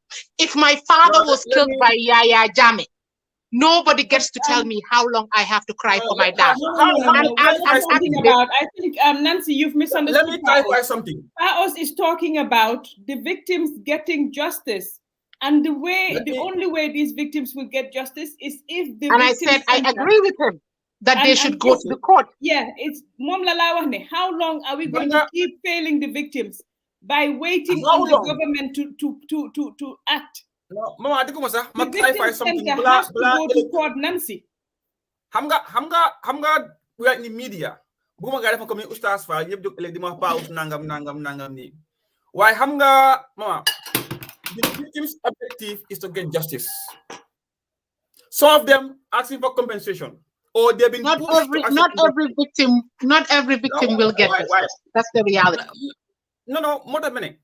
Some of them are either asking for compensation or being pushed to ask for compensation. That's what we do as an NGO. Money, an NGO local finance money. Now, if the victim center is not being financed, do the far close. Now, man, I always ask the question: what is their purpose and what is their success stories? Now, the only time I hear victim center coming out to speak is Subaru appointed APRC member. Or Siya Jame Wahate guide on press conference. Because that's when you want to hear them. Well, because no, the victim center should be a center to console these victims, initiate programs if they need this transitional counseling. And they do that. They even have a radio program. That's why I said, do your research about them before you start attacking them.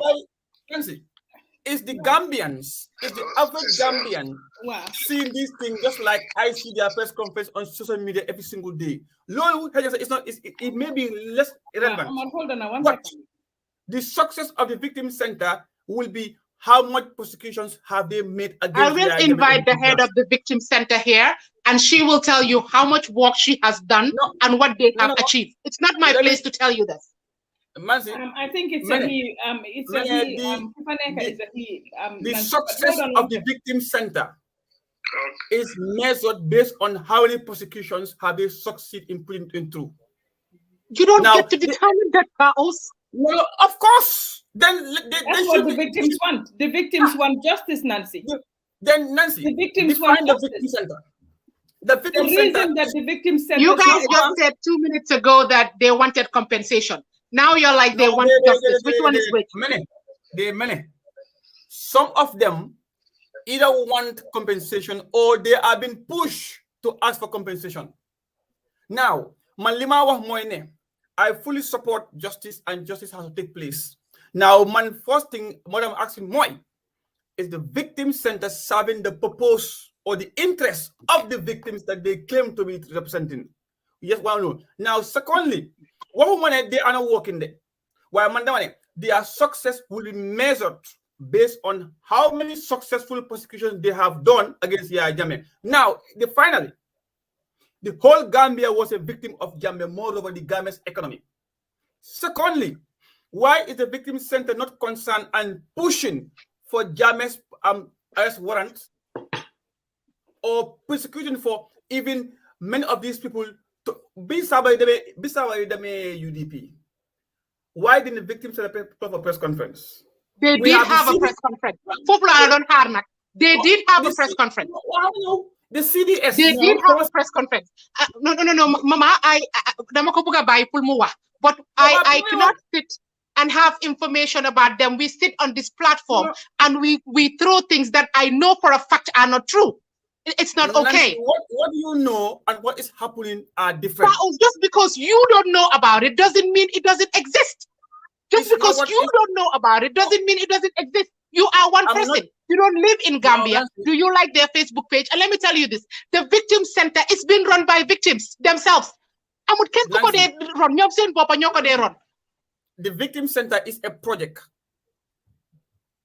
Right? I think we're get back. I don't want us to debate on this Victim Center thing because you're talking about things you absolutely don't know about. I'm not going to Facebook. Guy, the Victim Center. I am saying, man, I want to see a successful prosecution for one victim to say Alhamdulillah. Then the Victim Center nak muna close ne Alhamdulillah jeh na feel right now.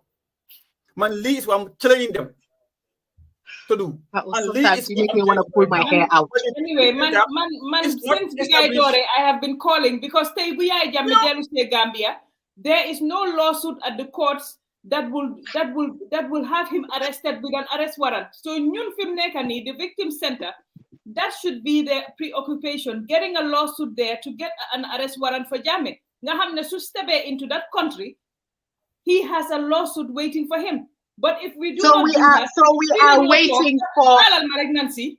Suñ defutee loolu fii la ñoo toogaat Yahya Jammeh dugga si biir dëkk bi dem toogi Kanning Laye ñu door a di scramble toppaat ak lim fi def yëpp ak lim fi def fekk ñun jóguñ dem si court bi dem ne leen ne we want justice. Can I talk?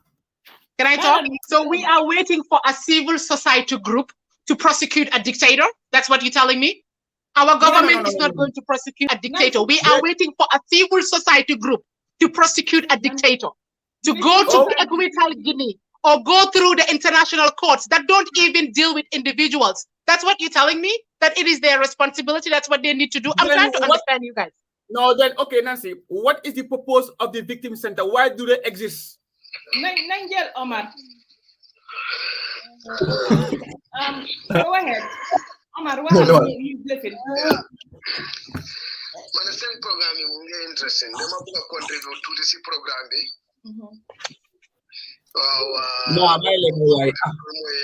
Madi ak Baro. Baro lu mu waxe wa bi nit ñi ñu ko gisi ak mom nu ko waxe mo wuté. Xam nga boy boy.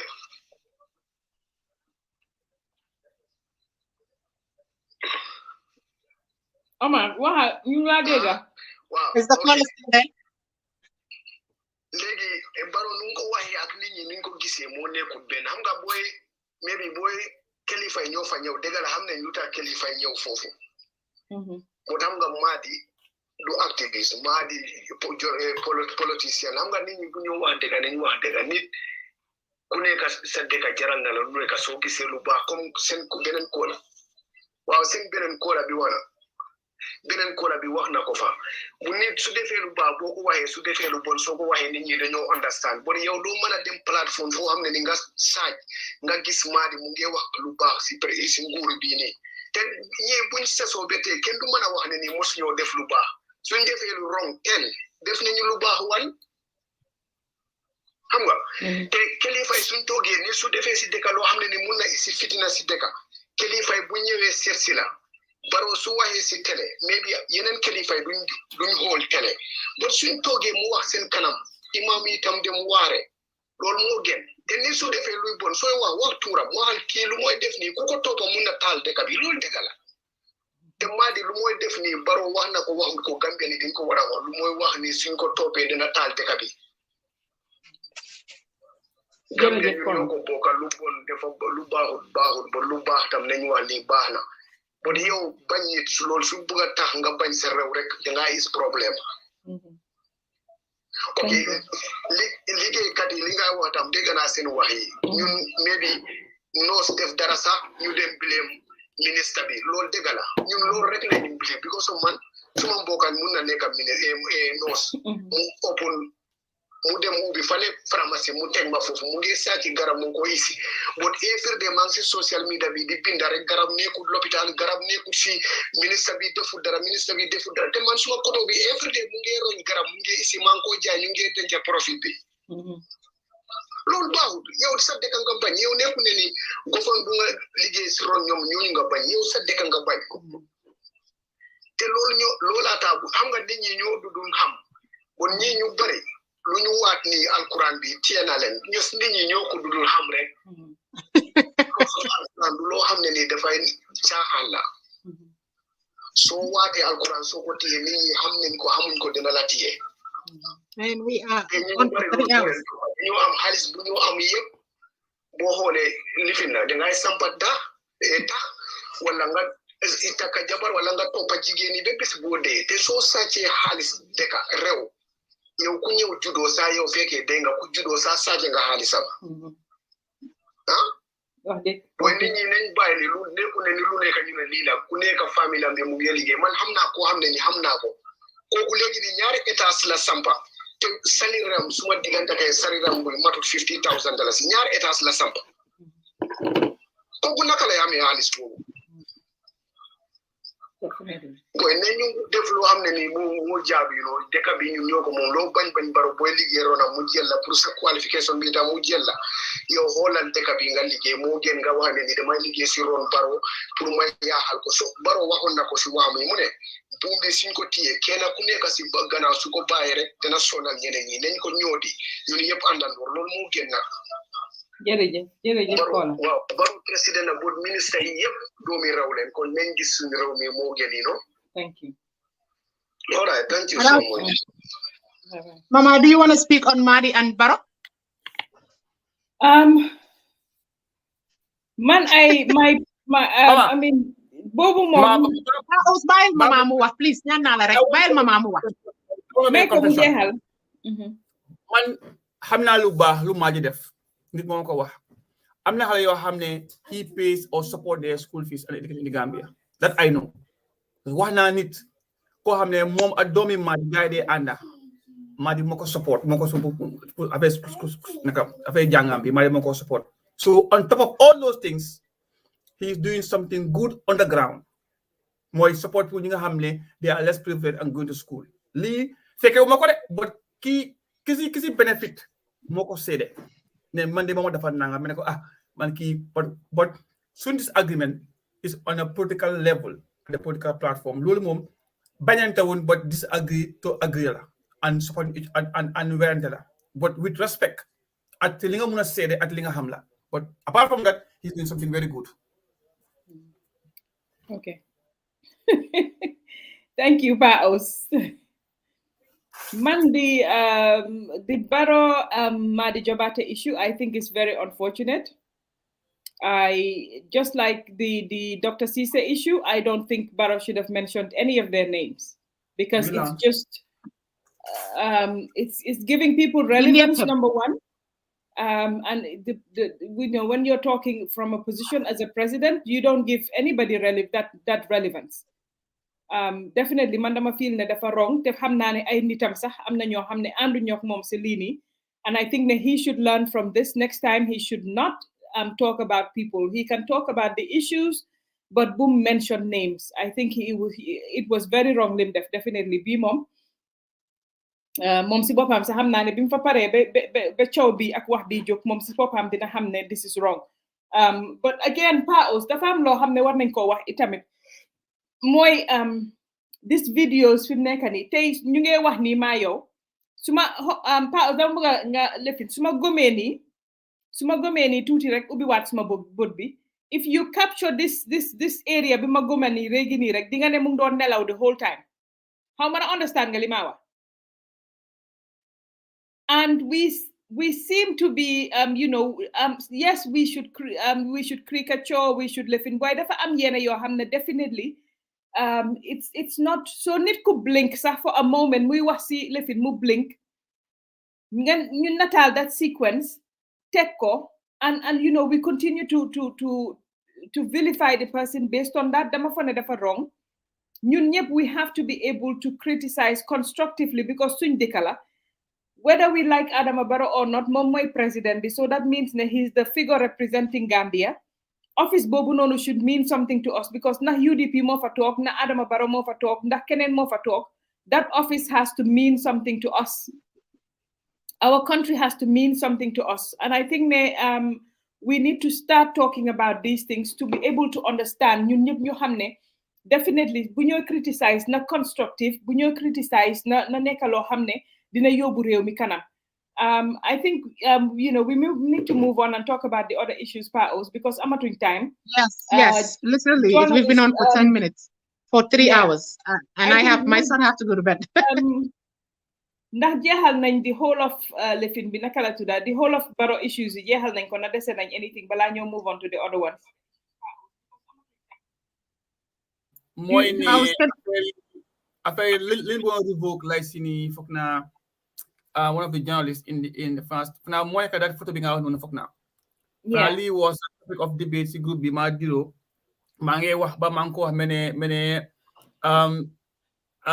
journalists are given license or permit cards to enter into State House for a reason with conditions attached, I presume. So, but in as much as they're doing their job, we expect them to come out with information that will be of interest to the people.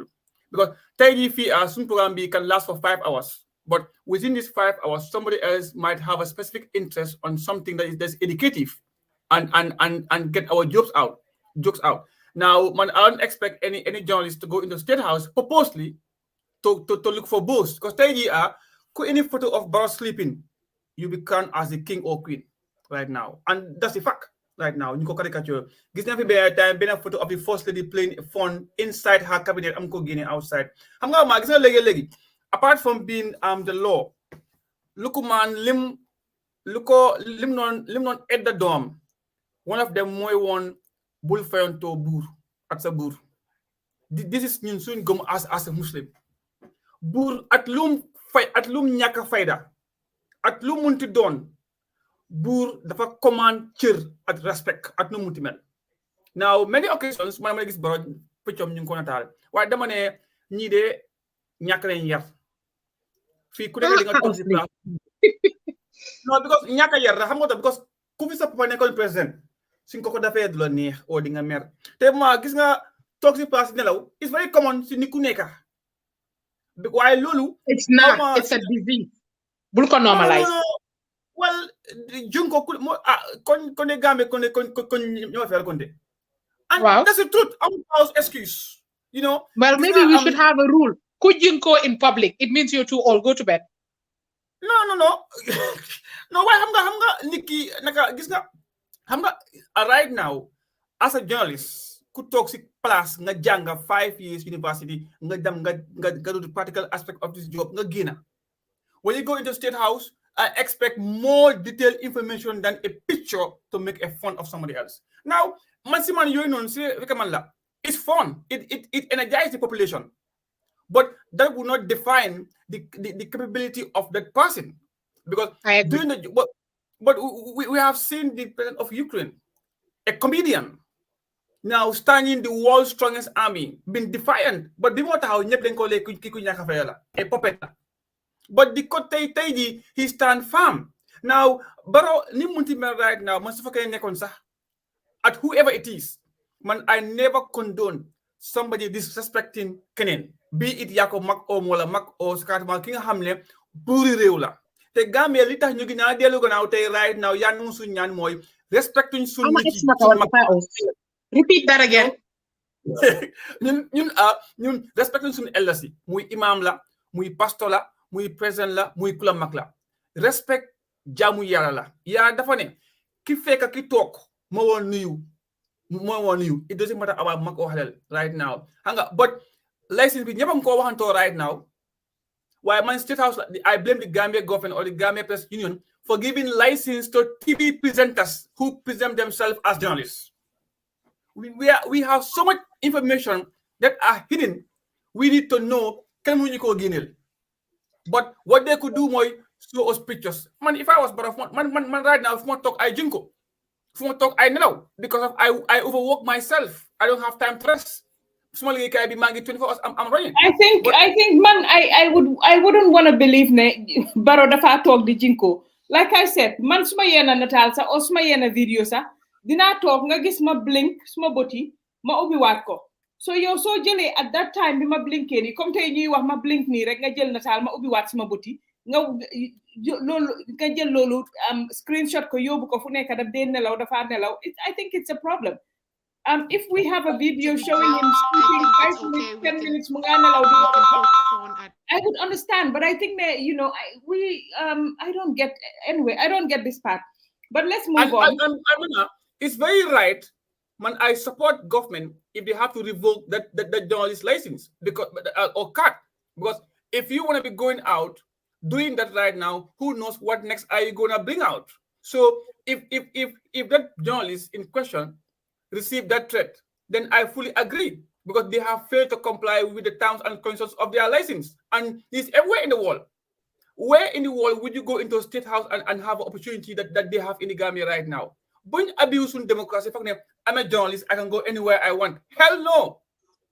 You are a journalist, but you have restrictions. This world, I said this world, democracy does not exist. There is no democracy.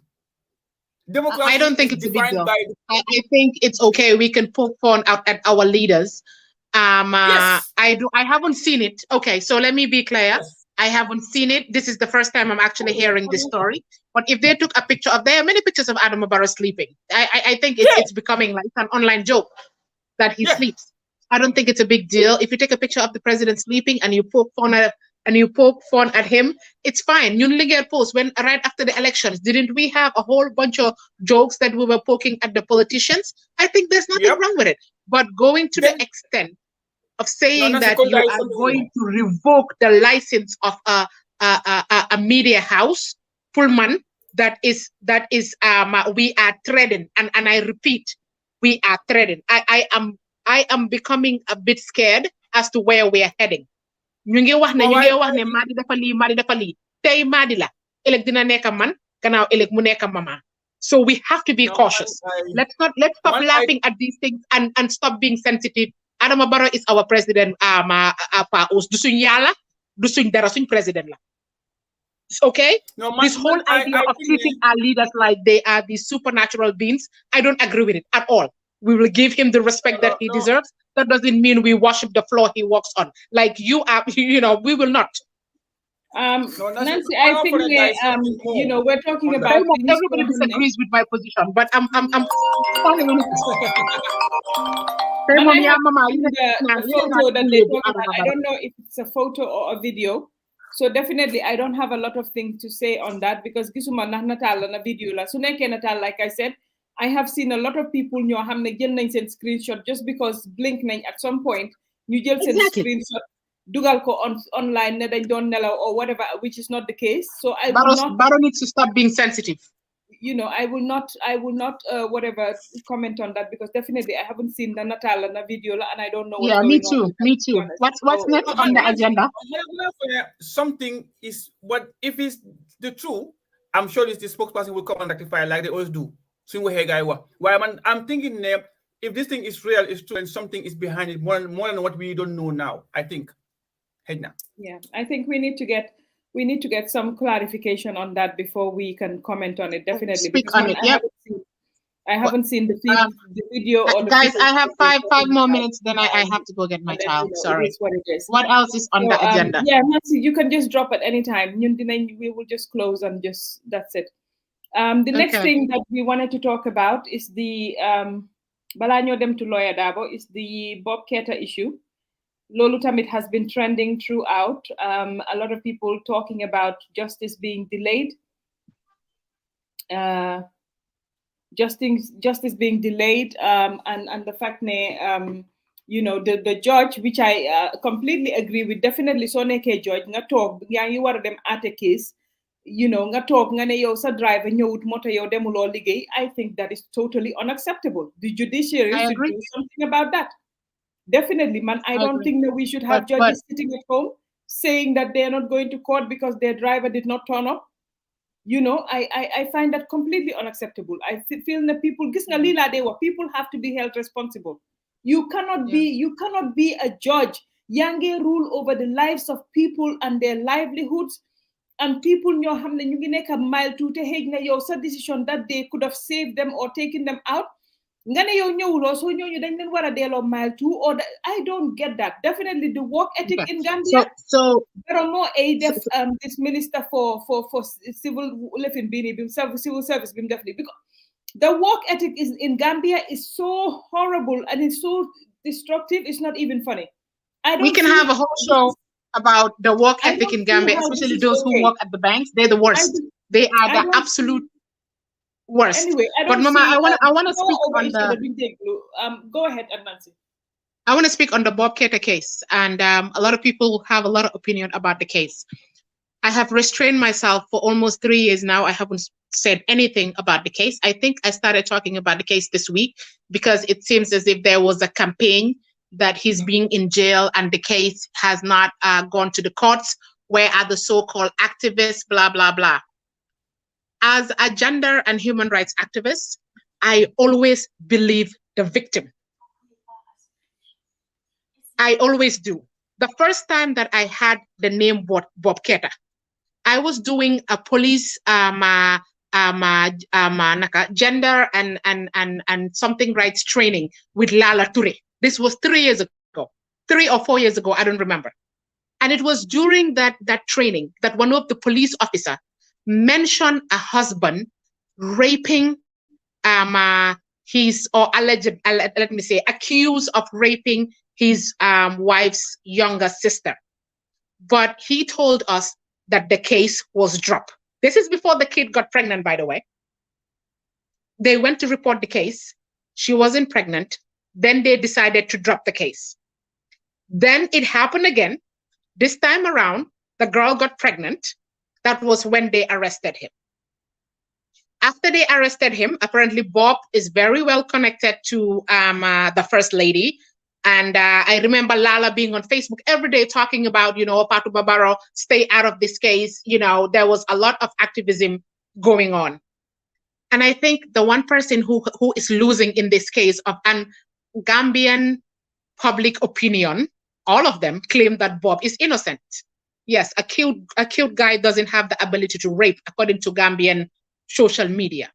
I talked about this case because I know this case.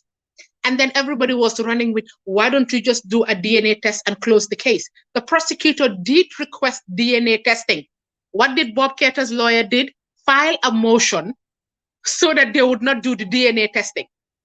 So before you sit on social media, attack people, call us so-called activists, and say that you are for women, make sure that what you are talking about, you know what you're talking about. You have information about the case and not just hearsay and dare say.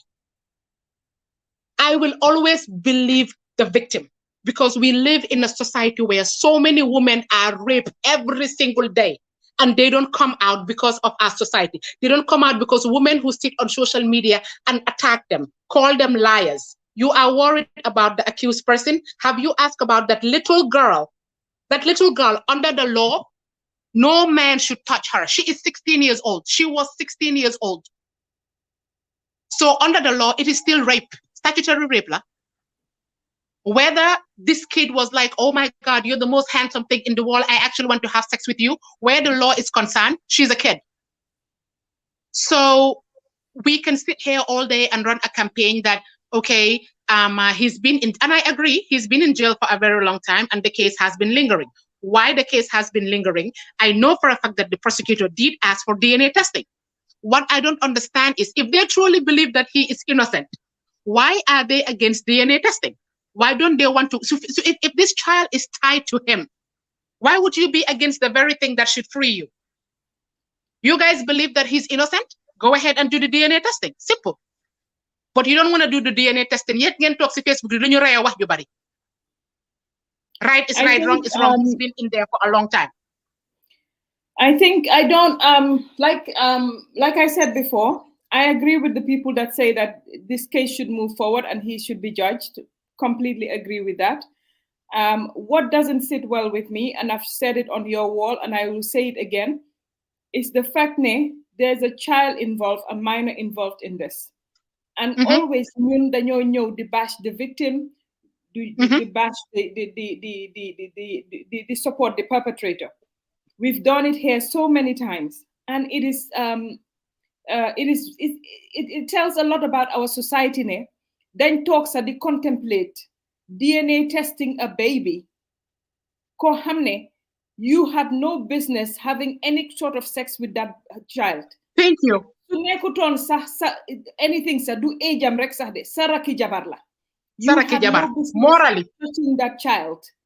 And when that child was getting pregnant, she was younger than even 16. She was younger than 16, which makes it even worse. What I do not get is our society. I do not see the outrage in our society for men that are taking advantage of these minors. Every single day, we see minors being taken advantage of, being abused. Ñu topane dañ amon a relationship. Fan la xale di mëna decide mom relationship am ak mak ponkalum jëma. Law bi so gisee mu nekk fa to protect minors, so gisee ñu ko oyé sa statutory rape, because you are not supposed to go near a child. But our outrage, I don't see any concern or outrage for that. I don't see any concern or outrage against this. All I see is he's innocent, and you are not in the room. Dama de wax li ci case Sonko bi loolu la doon wax same thing. Aji Sarr cagala Aji Sarr nii yow nekkuloo si yow nekkuloo foofu noonu. Ragal yàlla passé wu xaw ma ñeme yàlla passé wu nga taxaw ne nit ki dafa innocent te yow fekkewuloo yëguloo tiinuloo. And like you said, bu fekkee ne ñu ne kii dafa innocent, why is his defense team filing a notion against DNA testing the baby that was born? So all of these raise concerns. Definitely, it's sad. Now we are even talking about this, and it's sad. Ñun as jigen, we cannot understand, or we cannot empathize with victims. We see it here every day on social media. Bu yagé ken du gëna wax ne dañ ma réep parce que is this not just the stigma, but saga yek fiñ la dekalak yiñ la def yo xamne is so wrong ba nga xamne it is what it is. I'm sorry, but yes, I agree the case should go forward, but I believe the case should go forward. New DNA test su fekkee that's what we need to do. The case should go forward. Magistrate the work ethic to come to work and get this case done. Why putting I will sit here and advocate for Bob Keita because he's innocent? How much dara? Nekuma won si biir nek bobu nonu duma tok ñame yalla diko watal on anything. Te su fekkee ne sax la wax su fekkee ne sax ñu ngi wax bay dem ne to DNA testing a baby because it might be his because he had slept with the child, then I have a problem with that. So moo tax man definitely you know, I've taken dama dee take a back seat to these issues fi mu nekk nii because I see the amount of what is going on, and I do not understand how it's ever okay for our society to keep castigating victims, to keep victimizing victims, and to keep on with what we're doing. Paos, I don't know if you want to talk about this, bala ñoo continue. Yes, man, comme li nga wax rek mama, duma mëna wax at this point of time ne def na ko defu ko. Comme li nga wax rek ne ate nak is in two folds. Li nga on live, mama, patay na. Yeah. Okay. Ma affaire rape case, su ci affaire loi bi sax sa digënté yalla sax soko fekke wuté waro ko sédé. Now, tuumal bi ñaaw na, bon na mooy the height of bon. Now te am na lu gën fen lu gina am na li fen gën mooy tuumal loo fekke wut ak sédé loo fekke wut. Now, Monday be na Facebook ne let justice take its course. That does not mean Bob is guilty or is not guilty. He's my friend. Bimana me Gambia sax man I was trying to find out lan mo tay case bi ak lan tax mu ñew advocate pour case bi proceed. What is going on? Man I mean few friends. Mais nañ ko prosecute. Su mo ko def case bi jeex fekke dafa ko case bi jeex tak right now. But man de wax digal ni I have never seen anything like DNA being requested.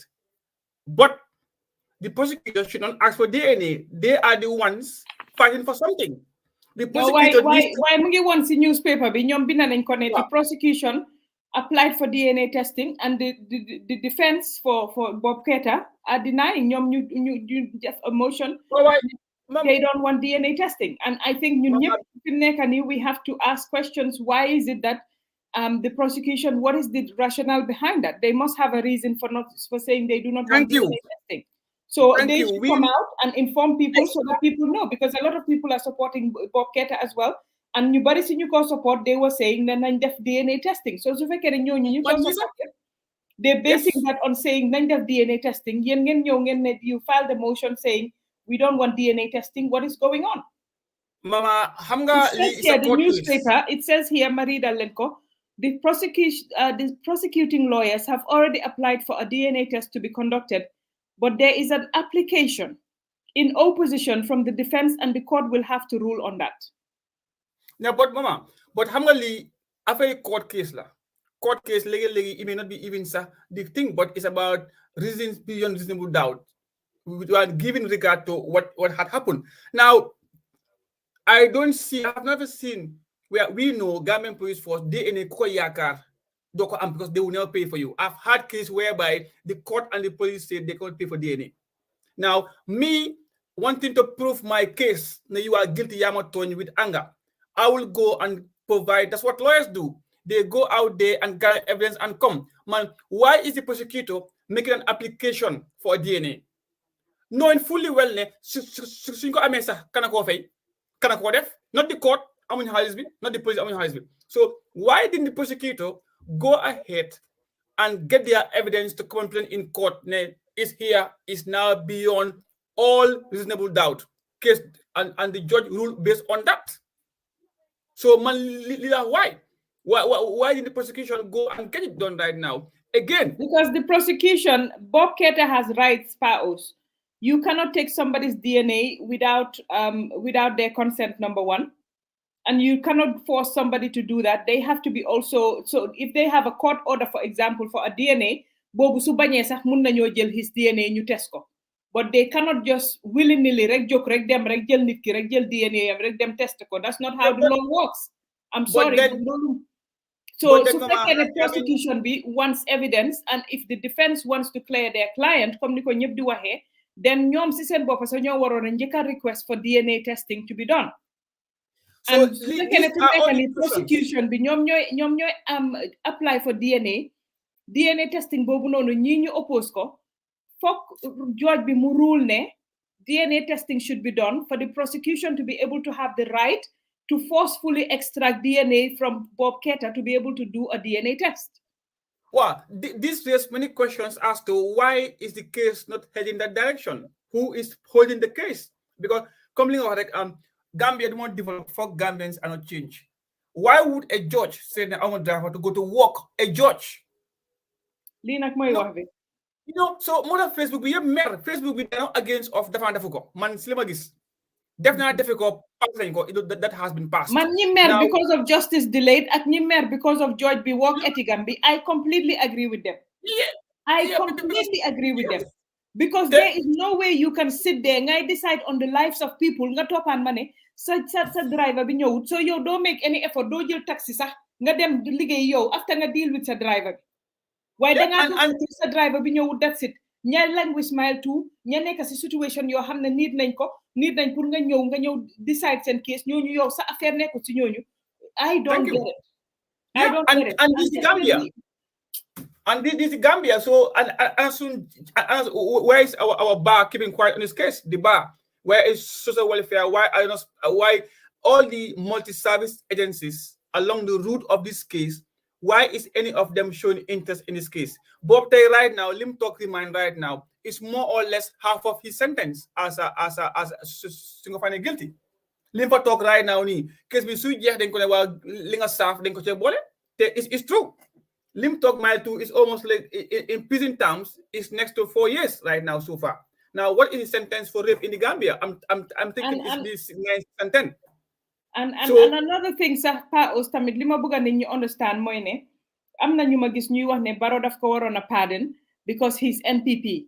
That would have been the worst thing Barrow would do in his entire ba pare du ko mun sa because law bi lim may Barrow mooy pour kuñ tëj waaye Barrow munta dugga si case boo xam ne it's already in court mu ne moom dafa pardon kooku loolu munu koo def so I think that bu nit ñi di wax tamit nañ dee jàngalu waa or you like to be able to because it's some of these ignorant comments you have and you're like what the hell I mean did you hear what you just said you know the law of the country is very specific Barrow sula pardon dafa fekk ñu prosecute la ñu tëj la mu ñëw moom mu pardon sa tam sa di jeexi waaw wala sax under special circumstances sa mu pardon la sax because gis nañ even America sax ñoom naka la tudda the ex-president Donald Trump pardon ay xaritam ak yooyu noonu biñ leen tëjee but you cannot pardon somebody who has not yet been sentenced or even case am bi sax mu ngi go on parengut kooku noonu the president has no right to interfere in any judicial living defo naa ñun war nañoo xam loolu ba nga xam ne su ñoo wax itamit ñuy wax loo xam ne mun naa nekk itamit ci case bii nii but like I said ñi wax moom ne justice denied ak ñi wax ne this case should lawyer bi toog nanguta dem liggéey because mu xawma judge bi toog nanguta dem liggéey because mu ne driver am bee ñëwut I mean and there are taxis there are other means of getting to work I think you know Mama, most of these judges they have 2 cars. Most of these judges they always have 2 cars. And now look at the work ethics in the Gambia. If a judge can do it right now, and a KMC kujai ticket, and a GPA kujai fail ticket right now, if a judge, a professional person, want a amruwa ligating small die for you right now, well, you knew that you have a case, you have your diary, what you should prepare how to go to work. So, but this is the Gambia and the courts. I don't have faith in our court system, but sometimes, you know, soon people, those who are in position of power, they always try to abuse their power. You're that day, you've been paid, sorry. You are fair, young fair. So government fair late, you go out and protest. So fair you go out and protest. You have been paid salary right now. Many moto bobu is your only means of travel to go to work. So that person, that judge, is he working just for working, or does he want luxury to enjoy what he's doing? I'm not may have put a request to Eddie Chambers for a new car, and another million have gone. So man, I come on, Bobby Casey Bobby man suma friend la. Why when he is guilty, he faces the law. That is final. Definitely. And there has to be a process and it has to be followed. That's it. Yeah. Yeah, definitely. But let the judge make sure that mu dem dal mu move this case ñu def ko ñu jéxal ko definitely. And like Soma said, you know, the only reason anybody would not want DNA testing is to avoid self-incrimination. So you know that we have to consider all of those factors. But like I said, let them go and make sure even if the prosecution has filed a motion refusing DNA testing, if they get a court order for the DNA test to be done, it will be done. And then, you know, the case can move forward as well. Pa os ñu dugga si li nga xam ne mooy lawyer Ousainou Darboe then ñu jeexale ak Dubai. Lawyer Ousainou Darboe moom definitely man dama dee wax ne sometimes I'm concerned about his public reactions and the way that he responds to criticism. And lii daf dee concern a lot of Gambians itamit. Baro wax nañ fi bosam moom ooturi nit ñi la war a bàyyi moom si spijam yi defoon na ko fi Dr. Ceesay def ko léegi Madi Jobaate and it's totally unacceptable. Ku mel ni Lawyer Darboe itamit last time bi génnoon na jote woon na ay nit UDP mu am benn si mbokkaam mi mu ne ki toogoon di ree si meeting bi mu wax ko si soose nga yaaxama wala nga ma yaaxala yéen tiñaa wala te ngee tiñaa bi tamit ñu gisaat kii di journalist Panderi Touré génna wax boobu tamit mu génnaat wax you know dem benn ko waaw xale du sañ and stuff like that. Gis nañu tamit si election si tamit bi ñoom Fatoumatta Jawara lose. I think ne being a statesman and an elderly person munoon naa wax rek ne you know fi mu nekk nii lose nañ xool nu ñoo def nekkatuñ UDP but you know he came out feeling like he's been vindicated. Talking from ne wow kale lii la ma defoon du gën a fii so I think ne moom itamit definitely in terms of his PR and the way he comes off so angry daf dee tax ba ñu bari dañ dee ragal UDP te loolu mooy li nga xam ne mooy dëgga soo gisee xëj na Barrow ñu bari saanil ko not because everybody thinks he's the best but people were naka dañ doon tactical vote because bëgguñu woon pour UDP talk because they have their reservations on UDP. And whether it's right or not, whether those things man tribalism bi dama ko dee wax ne munta am because definitely loolu moom I don't think ne mun naa nekka because I you know I know Lawyer Darboe's children some of them don't even speak Mandinka they speak more Wolof than Mandinka and other issues waaye rek pour wax ne moom si boppam su génnee yenn saay communication am daf dee des torop si surtout su meree and nit nag soo meree liñ dee xamee a measure of a person mooy ni nga reacté soo meree and moom all the time suñ gisee mu mer Barrow tamit fi mu nekk you know ñu ngi gis moom itamit su meree ni mu dee reacté but you know moving to Lawyer Darboe moom itamit su meree ni mu dee reacté daf dee tax ñu bari dañ dee am reservations about him yow noo jàngatee li nga xam ne mooy di attack on xam naa ne journalist bi Panderi moom am na yu wax moom itamit about UDP ak li nga xam ne mooy the relationship with Rohey Malick Lowe and I think a lot of people saw that a lot of people reacted to that because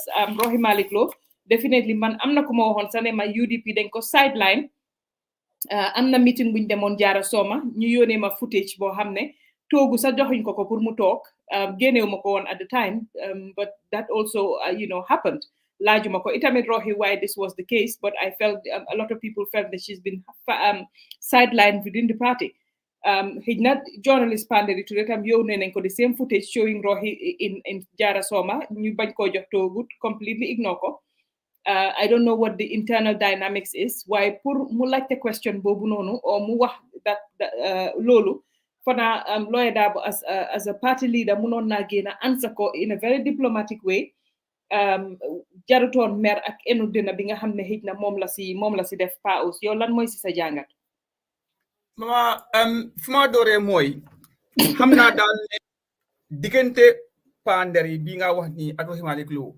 yaaga naa déglu audio ñoom ñaa ñu mu ko interview te musuma see gis lu si ñaaw wax dëgg ne yàlla te gis nga dañ war a bàyyi di xuxatal li ñoo wax si Barrow nañ ko wax si political party yëpp ñu ngi ni tey journalist yaa ngi bina buñ bëggee revoke licence ni benn media house seen journalist ñëpp a ngi against the government the same way we have to do to everyone else moreover journalists like I said before ki janga xam di profession ba am the license tok diko exercise war nga wax lu ñëriñ de réew te diggante Rohey Malick Lowe Apandri Mbay nekku tey yàgg naa déglu mu ko interview te dara mu say ñaaw aw repeat su mu say ñaaw déglu ma ko and on the other hand and yes it's true lii nag naa ko wax te I will keep saying it xëy na tey moo nekk the first time ma ko in public but the UDP as a party did not give Rohey Malick Lowe the due respect and attention she deserves. Musuñ ko support. And that's the fact. Musna go bina benn time bi Rohey Malick Lowe amee winne those award in fana UN hawma. Dafa am benn conference in South Africa. Mabina a message. Now why is the UDP not so proud with this woman's achievement in Banjul and outside the world? Rohey Malick Lowe musta tukki am award. No, we have a message from UDP to congratulate. Amut. Bima ko bine Facebook. The next day, guy gis UDP guy bina. Alhamdulillah. Sera yalla. Bima ko bine Facebook. The next day, magis UDP bina a post to congratulate Rohey Malick Lowe. Mayor Rohey Malick Lowe si lim neka as a Rafaela vice president. Man say ko meneko gad gisa guy ñu nak congratulate. But that's the truth. The party is not giving her the respect she deserves, and the support she deserves, and the due attention she deserves. And she and tey ndami UDP so say UDP bu nekk UDP or ñu ko dégg sax as a party two people la mooy li nga am KMC ak li nga am Banjul. But are they part of these two people? No. How often do UDP give press release or statements or programs give this woman the privilege to talk? At Taliban Suda, amut. So that's the truth. Now, Lord Dabo is a statesman. Linyo libero di tontu niti mo waro ko def. The same mistake bi ñëw ne abale waro ko def about Madi and Dr. Sisi. Lord Dabo mo waro ko def because already it's been condemned with Baro. Mo mi nga xamé la body oye papa at moy political fadam waro ko def. Now we have seen here 2, 6 and 9 then. We have seen what Baro is doing, Lord Dabo is doing. Now digala mama mer moy noni borom mer bahut. Te as a politician dinga gis te Lord Dabo amul lum degut amul lum gisut. So tay yu ndaw yi tay yu sewi tay ji si man daf ko xol rek reene bàyyi leen li yàgg na fi. He should be the coin for unity. Mota TRRC bi nga dégg ni lu ko undermine mooy the actual Gambian attitude. Ñun ourselves or within ourselves we are not even forgiving. We are not even tolerant with each other. We are not. Political mockery and caricature. Because not just a whole. But you as a politician, you put yourself in that position to be mocked and to be questioned and to be scrutinized and to be talked about. So again, UDP needs to look at themselves properly. Now, are we giving our mayors the due respect they deserve? Rohey Malick, this election, tagu mako de man duma so nek UDP ba ila yow mi din and duma UDP. But Rohey Malick Lowe tay ji right now man she will have my vote because limo def is proven. She's making a difference in Banjul. But UDP, there's never been a time where they are so proud about her achievement. Never. The woman is studying by herself. Lim awards, Anna awards him amsi wall be outside. Is any of them in the UDP website? No. Is any of those awards and those achievements on their Twitter accounts? No. Is any of them been proud of and talk about in their platforms? No. So I'm a barut. So then now see the respect go. That's the truth. So nañ learn to appreciate hamne ñun xalé ndaw yi tay nek as politicians. Our role models are somebody like Halifa and Sidi Jata and Halifa Sallah and Lawyer Dabo. Any mistake bu gay def rek is not telling well on the future politicians of the Gambia. They need to be very careful what they say, when they say it, and how they say it. Tay man su ma tay fi tay right now mun na tok fi wax luma neex bos pause man ki du dara waye tay Halifa mun ta tok wax lu ko neex Lawyer Darboe mun ta tok wax lu ko neex because of ni yaa ngee xool te seen kaddu is either a policy or is an authority. People will look at what they say and go and act on those things. So buñ foog ne we are against people, but liñ wax boss journalist yi nii nañoo wax Mama Kante Halifa ñoom ñëpp because of they are our political godfathers. They are the ones who want to be the president. They are the ones who want to be the best person to lead Gambia. And to lead Gambia, I need to make sure it's somebody who my child can look up as a role model. Who me as a person growing up want to be a politician, I want to see and look at as a role model. So they have no, they have to either accept it or leave the job. Media house, I will feel yakut. Every day, my dega message ibabi paus. Yo danga tribals. Every day, my dega ko. Suma bine something law hamne is against government. Bilay word like. Suma bine mama post against government. Suma bine something for government nak. Kami ma oye muno. Hanga nyanga babela am suma fundi. Then ko bañ ba di ma seen suma picture family di ma setting du caaxaan ma am julle ay so diga every message why man ma block len no this is not funny but no so ma dal legi message ja du ma fay dem every single day paus babi every single day babi in naka at time suñ jàng yooyu demoon Libanon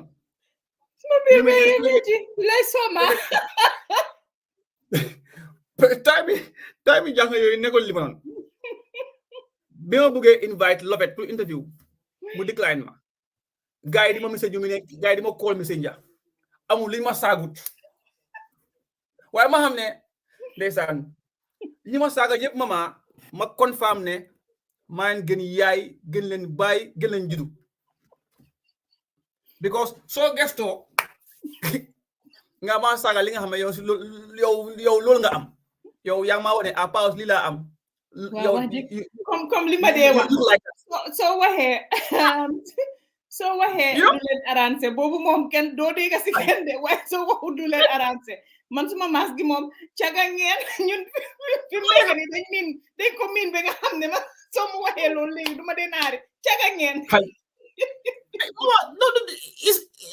dañ ma dee saga ma da léegi messenger I don't go on messenger because of dama ko off duma diga na because people need to accept ne hey man léegi mama ma mina post yoo xam ne sad that you know saga yi yëpp fi nekk dañ ko normalize and lii moo tax nag when we have patronized lies and corruption now it's coming back to haunt us right now. We want to take a step back. It's difficult.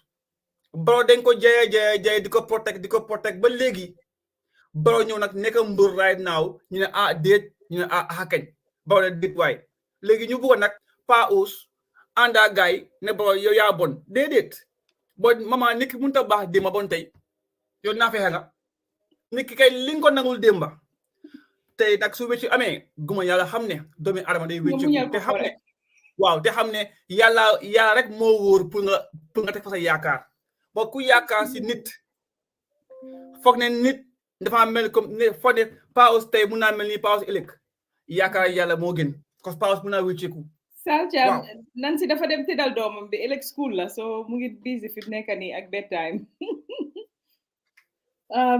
doy na waar paus man daal fo naa daal definitely Lawyer Darboe daal definitely dama ko dee wax you know I don't know what he's thinking na dafa fone when is the next election 2026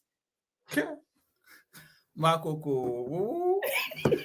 bo ma taxaw bo ñoy taxaw bay bo no fi mu nekk I think he needs to groom the next person coming in and you know UDP has a lot of dynamic people ñi nga xam ne war nañu mun a jël put leen at the forefront ñu run the party And I think ne daal mooy loolu daal mooy loolu daal. To show people ne man ñun li gars yi accuse nekk ñun man duma UDP but Rohey Malick Lowe is my mayor. I will because of dañoo ànd ci digga te li moo def man ko gis te léegi ma am good idea moo ko mu implement ko. Why duma UDP? No, she's doing very well, definitely. For now, ñu nekkut UDP sax dinañ la ne Rohey Malick Lowe ak Talib, they're doing very well. ñoo xam ne sax xëy na nekkuñ UDP sax they will acknowledge that. So I think, those stars like that, UDP's communication should be putting them in the forefront, should be promoting them, should be making sure they're representing in the forefront, being the face and the voice of UDP, definitely. Because a lot of people think over here, so ne Talib, ñëppay ne, they like him. So ne Rohey Malick Lowe itamit loo ko bañ tamit di nga ko jox ne liggéeykat la te di nga ko jox ne mu ngi am results te mu ngi def lu baax wax digga neex yàlla. So it is just what it is. Paos ñu en ak Dubai. Gis nañ Dubai. Paos. am na jigéen buy confess mu ngi nii xam ko ma chia ndeysaan. Paos daw na yaram suñ poverty.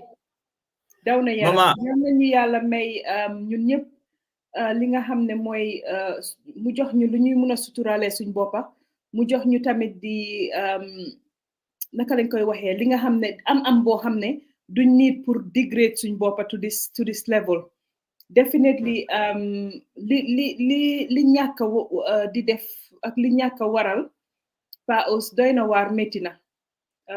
Yal nañu yàlla may daal man loolu laa dee wax parce que ñun ñëpp fii mun nañoo toog ne man lii duma ko def wala lii dafa rong te fekk xëy na boo nekkee si yenn situation yoo xam ne yal na bu ñu yàlla mu sa teg si situation yooyu noonu ba nga xam ne yow sa hope yëpp jeex na ba nga dem di ubbi sa gémmiñ ñu siy puub definitely yal na bu ñu yàlla mu sa teg si situation boobu bañ xam sax wala di ko contemplate sax man loolu lay ñaan. Because sooy jooj nit itamit yàlla natu la si nga xam yow itamit ndax lii soo nañ ñaan yàlla rek ñun bu ñu yàlla musa natu ñu toll fi ñooñu toll waaye itamit na am na ñoo xam ne ñooñu yàlla natuwu leen de ñoom àdduna moo leen jay o àdduna lañ toppa ba nga xam ne lii dugal nañ ci seen boppa parce que am na ñoo xam ne defuñ ko pour survive pour luñ lekka wala luñ naan pour luñ jëndee moto luñ jëndee ay mbuba xajaan maye artiste yi xaalis ak yooyu ak yeneen lañ koy defee te doy na waar torop like I said I don't want to judge anybody that's doing this because understanduma ko sax mënuma understand and Paos mënuma gëm ne nit di nga war a tollu si situation bu mel noonu so li fa tollool nit ba nit war a consider def loolu wala ba nit war a def loolu kon war naa métti torop te loolu kon lay ñaan yal na bu ñu ko yàlla mu sa teg waaye doy na waar. Mama gis nga cagatu moom mënut a rafet cagatu yàgg na fi ñi mu ngi xamoon Gambia te ñi dañ dem Dubai di ko fa def waaye mu naam yi xew Gambia moo gën a bon di xa Dubai mama. waaye ubbi sa gémmiñ ñuy puub si sa gémmiñ gi waaye mama am na yu gën a bon yi xew yooyu Gambia.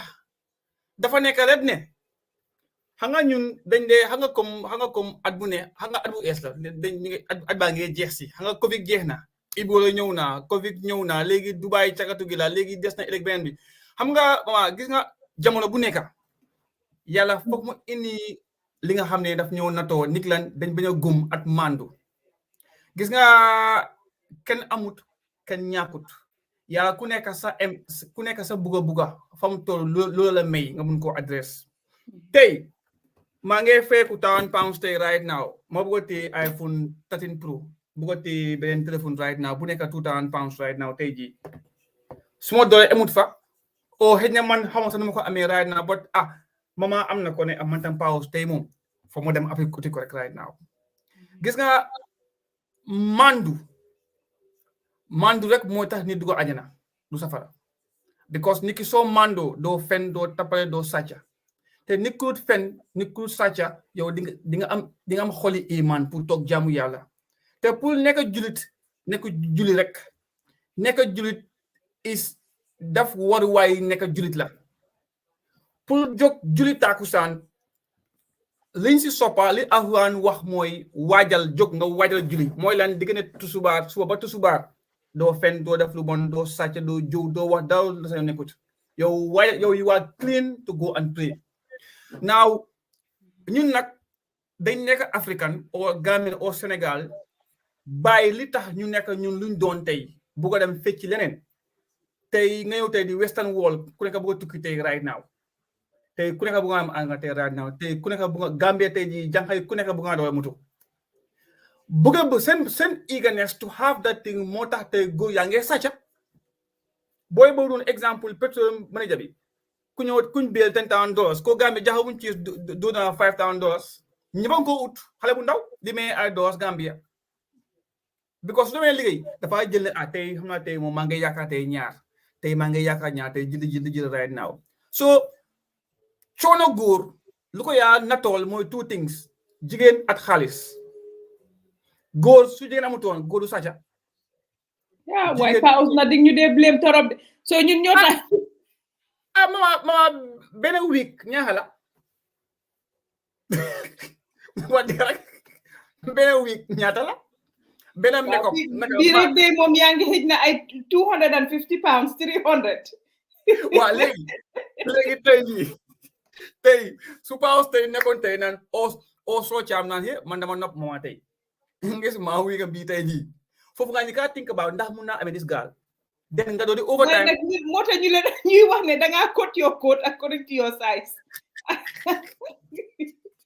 so boo xamee ne definitely yow mënuloo afford suma week bi bu ma invite out because xam nga ne su ma ñëw si pour ñëw dina damaa dem sanse jël week bu gën a cher sol ko jël perfume bu gën a def baax def sanse lu rafet mos naa naka ma ñëw Angleterre mus naa am benn jaxa fekk foos ñëw Angleterre jaxa bi sax mus naa xamante maa moom dama ko yekkal jaxa bi su ma buggee ko rek mu ngi déggal loof rek fekk mu ma ñaan 5 pound 4 ajuma bu yàggee soo booy ne ma caam soo mene booy mu dégg mu ne booy yow xam nga ne booy yow you are a student yow amuloo xaalis right now jaxa bi soo buggee dégg mu smile rek soo ñaanee xaalis nga mekk mu ne faa koo yaayam benn time jànga bi mu call su ma ko callee du jël téléphone bi Thursday mu call ma xam nga time boobu noonu Vodafone soo taxawee 5 pound weekend su jeexee da leen free calls ajuma samedi dimanche so jànga bi Thursday mu call ma hi pa love nakam bla bla 5 pound laa bugga kaa dama ko call suma yaay ma jox ko waaye jànga bi su ma ko sees ma mu bañ su ma ko Monday ba Tuesday dama ko diga ba Thursday naa ko diga ba suma boy na boy pa kii antol loko kii dañ bàyyi benn jànga bi kii fanaa am sure mu ngi Facebook sax bi tam same thing this was in 2005-6 dama ko fa mu bay laa yow mi diin mu ne ma dem seeti ko London seen kër mu ne ma nañ dem Nandos mu oo système maa ngi fay ñu dina ñu ola chicken ma fay ñu lekkaat mu ne xay dama order pour suma sister mu ne ma after but mu ne ko baax na waaye suma xel maa ngi naan caapan diga ñàkk bon na o baadu la bon na jaxa bi lekk ñu pare moo système ma ñaan Nandos ku nekk ay 30 pounds 40 pounds together ñu pare mu ne ma suma yaay si kër gi suma sister mu oo Nandos take away xanga after ma ñëw suma boy ne ma baax na waaw maraan la woon yes mu ne sa ko sa parcelle la woon hanga so but coming back to the topic Nick, it's not about people need to cut their coat according to their size. No, man, I don't believe in that. You could move on and take a wig £1 million, but buga go yo is not to provide your lingo sol. Of course, go neka you digin for the go so no be mola wala atapoto. Why sooner you have to cut your coat according to your size, you get deprived ki amut ten nopla.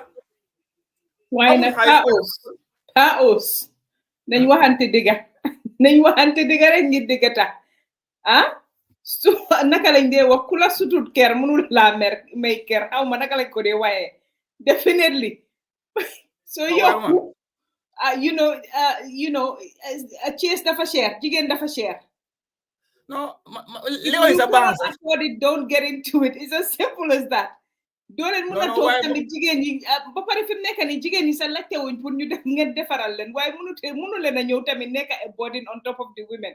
Jigéen ñi ñu ngi dem di dem liggéey di munal seen boppa di jëndal seen boppa wiig di defaral seen boppa léegi ngeen pare yéen ngeen ñëw nga ñëw ne man léegi yow danga ma nopp nga ñëw man may laa toogal yu neex di la defaral yu neex yooyu noonu xaalis yooyu noonu fu moo jógee yow joxuloo ma ko so nga ñëw nekk a burden on top of man suma burden yi already loolu tamit du dem di so su fekkee ne xam na la ne kii yow man mënuma koo may care in any way nga bàyyi ko nag si jaamam nag nga ñaanal ko mu dem si kooku noonu mun na ko at suy ñëw sax pour ñëw le ba pare dafa am ku ma doon complainal lii Pa Ous te loolu naa ko fi wax mu ne góori Sénégal ngay gis nga invite ko dina mu jënda drink jënda flower ñëw suy ñibi la nga tooga sax dina la ne am nga yokkali or whatever waaye ñu ne góori Gambia dañoo ñëw surtout si west bi nii nga invite leen dina duñ indi flower duñ indi drink lekka sa lekka bi yépp ba pare ñu jóg ñibi noonu léegi yow loolu yéen foo leen ko wéer Pa Ous man loolu laa bëgg understand because xam ngeen ne jigéen boobu mënu leen a ñëw nag ngeen nekk liability si kaw jigéen ñi nañ leen waxante dëgg xam nañ ne àdduna ceeñ na jigéen ñi munal nañ seen boppa ñu ngee try di def lu nekk waaye tamit kuy try sa bëgg na tamit nag ku jóg benn bés sax may ko flower wala may ko lifin indil ko présent ne ko am loolu tam dafa neex si xol waaye yow nga ñëw nga ne yow bëgguloo maa defaral dara understand naa léegi nga ñëw tamit bés bu nekk ma nga ñëw ma toogal la lu neex nga lekk ba sa biir bi fees nga jóg noonu nga ñibbi yow kon liability nga on mii di because yow suma dépense bi gën naa yokk déet mama waaye xool mooy nopp du poos Pa Ous xool fayul benn bil poos mooy fay bil bu la ko kenn naxee xool fayul benn bil loo fayul benn bil dama leen ko waaye mama xaaral ba ëllëg moom nga ne sa rent bi sa landlord bi ne ko ne xool lay xaar bu ñëw fayal ma suma bil bi nga xool na duñ la génne waaye mama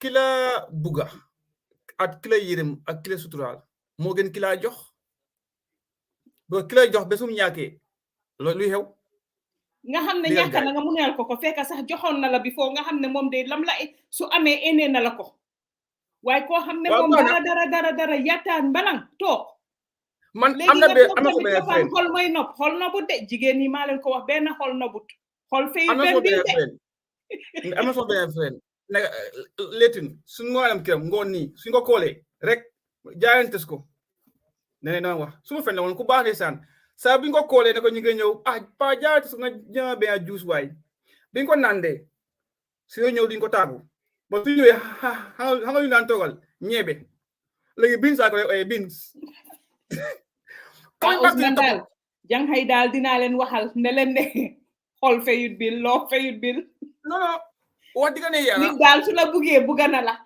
gis nga man bañu ma sax ma xam ne kii de wax dëgg to be very serious na xaaral ma serious su nekk nii su fekkee ne nit ki wax dëgg neex yàlla lu mu am mu bokk ko yow bés bu mu ñàkkee sax oo joxu la sax di nga xam ne kii amut moo tax joxuma waaye yow doo mun a ñëw nga fekk jigéen ji mu ngi am lu mu am oo lu ndaw lim am nga ñëw nga wéeru si kawam on top of that because yow nga ne ko waaw dama am intention di takala and poor woman ndeysaan mu ne jikar lay ut soo loo ko def rek o loo ko wéeru rek moom mu toog di la seetaan doo indi flower duñ la toogal ba nga ñëw ne dépense be ngi nii nga yokka si dépense bi nothing yow daal dangay ñëw rek di ciis si rek di gratuitement di beta moscom xam nga in honesty góor diga koo buga mu diga buga la soo amee defal ko o soo xamee ne li bon mooy mu xam ne am nga te mun nga ko mu laaj la nga beñ o defuloo ko sax ama jigéen ñoo xam ne duñ laajte dañ laa seet dañ laa seetlu man de duma la laaj dama laa seetlu waaw waaye tamit waaye tamit duma la laaj de waaye dama laa seetlu waaw xam nga dëkk bi léegi moo xam léegi bàyyi nga xel léegi single dafa bari léegi de single baa ngi bari boo xam parce que léegi dina bari di parce que jigéen ñi bëggatuñ liability ñoo ku bëgg liability mama single is part of a sickness called depression. Ma gis nañu single ñoo xam ne gaaw a mer rek nit lan single la tel gaay mer. Waaye coming back to your topic, mama, jàng ñi dem this Dubai. Faso namoon naa la waay. ñi dem Dubai. Can we use one of the administrators on the Linguère Post check leen seen lifin bi yéen a ngi use Linguère Post to comment. Namoon naa la, but like I said, you know, definitely I feel that, you know, we'll talk about this social issues for ñu indiwaat bi nii. Waaye dama feel ne definitely you know góor yi day ñëw tamit rek ne mbaraaj ci kaw jigéen because gis nga ne jigéen bee ngeen liggéey jigéen bee ngi munal boppam rek nga ñëw nekka moom tamit doo ko jàppale si dara doo ko lifin si dara is a problem. waaw loolu moom wax dëgg yàlla nga lu nekk tamit xel la nañ waxante digga rek xam nga dañ dee wax dañoo toog fi toppaan jigéen yi dañ naka lañ ko dee wax dañ buggee dañ lii non kenn buggee wut fii nii waaye tamit na mënuloo ñëw man lu ndaw ak fi réew mi toolu fi mu nekk nii lu ndaw li ma am nga ñëw tamit wéeru si ak man soo ñëwee ma toogal la Tiger shrimps yu baax te maa ngi ko dem jëli ay ñaata ma toogal la fu grill neexee ma grillal la fu ganaar neexee ma njoñal la ko nga toog rek nag yow booy dem yow drink sa doo ko indi flour doo ko indi doo joxe sa ne yokkal lii si dépense bi loolu tamit nag wax dëgg neex yàlla. Well, anyway, coming back to the topic, it used to be Fokna Turkey. Bintaba, wow, gori wengalu. Wengalu. So wow, the Tiger shrimps nga lefin grill ba mbaax Tiger shrimps yëpp nga teg ñu ñëw rek ne wenga. Waay ma xëy na ndeysaan ñu ñëw suñu topic ma ñëwaat back to this topic rek fan yi maa ngi koo gis daw na yaram ba pare bon na ba pare it raises a question of ndax jigéen xam na cër ba mu am ci society ak sa yàlla fii den dee toog every single day ñuy fight masculinity women's right empower women and bi nga ko waxee démba tey nga gis lii tey right now nga ne waaw ndax jar na ko right now why again there is always a reason behind why human beings behave the way they behave but human being is been the top group of being in the animal kingdom ladder. Now are we going back to what we used to do as animals or what? Now manama foog ne xëy na lii nii I hope ne one day a charity, an international charity will raise the alarm and try to ring the bell and then make sure this Dubai thing is being seen as something wrong and you try to address in big forums like UN, something like that. But Nifa them right now, they go at will. So it can't be seen as a crime. Moreover, these are adults who are going in their sound mind in exchange for something. It becomes a business, but what kind of business it is? A legal one and disgusting and inhuman. Now, Gambia sini mama amul nit lo muna am diki jambu te mu lo ko liggéey sa dikka nga am ko. Man tay suma salary, for example, £2,000, but suma salary £2,000 is equates to the amount of bill and spending power of me in the country I'm living in. If you live in the Gambia and in $2,000 is ngene doyut. Man tamé suma dikka £2,000 doyut because lima fay ko fay nek £500 bill 600 bill everyday bill at halay. So in the end you have £100 as a balance. Pa aussi yaa tax nag gaal si de lay fi xam nga suñ déggee 2000 ne 2000 per month xaaral man itam ma dem mbaraan pa aus nga jënd mees. No pour man am doom bu jigéen boo xam ne lu nekk la yaay buga. So unfortunately dama dee wax ne li ma jox jigéen am naa doom bu jigéen boo xam ne maa ko jox te doom suma doomu jigéen bi nii may gën a bugantel ko anyway waxoon naa ko benn time waaw ni ko may gën a bugante ñi indil la may gën a bugante te képp ko am Facebook account ak TikTok do ma ko wante yow waaw so bii moom na leer télé bi wax leen ko site bi code leen ko ngeen ko partager si WhatsApp bi Wow. Képp koo xam ne daal yaam am na Facebook xamee naa ko Facebook woon yow dama ko wante yow haram. So man dama foog ne am na jigéen ñi nga xam ne ñu ngi confess gis naa benn jigéen boo xam ne mu ngi ko Disha xaw ma mu ngi wax naa nañ bàyyi gars yi seen affaire la but mama this act is wrong. ñun fii tey right now jóg dem Dubai business bla bla Dakar sax mu ngi happen gamen si they go Dakar and that's what they do cakatu Morocco man gis naa Morocco dem naa Morocco fast gaa ngi ko fa def Sénégal yi ñu ngi fa waaye nag ndeysaan ñu ngi yaaxal di genuine people ñoo xam ne ñu ngi dem to really do business amuñ dara pour def ak lii xew nii because léegi ku tuddati Dubai rek you know ñu ngi la xoolee bët boo xam ne ndeysaan te xëj na yow bokkuloo si xamuloo sax fuñ koo defee sax musuloo gis sa façon yi nii waaye li ngay wax la you know it takes one pour mu yaaxal lu bari and it's sad Paos ne you know comme li ma ko waxee rek yàlla nattu na ñeena yi ba nga xam ne na daf leen nattu si bugga alali àdduna na daf leen nattu si poverty na daf leen nattu si lum leen mun a nattu bañ foog ne you know this is the ñoom pour ñoom this is the resort pour ñoom pour ñu def li pour mun a yeah harama play ko but it's very sad I mean yal nañu yàlla daal man daal loolu lay wax yal nañu yàlla musal daal si ñu toog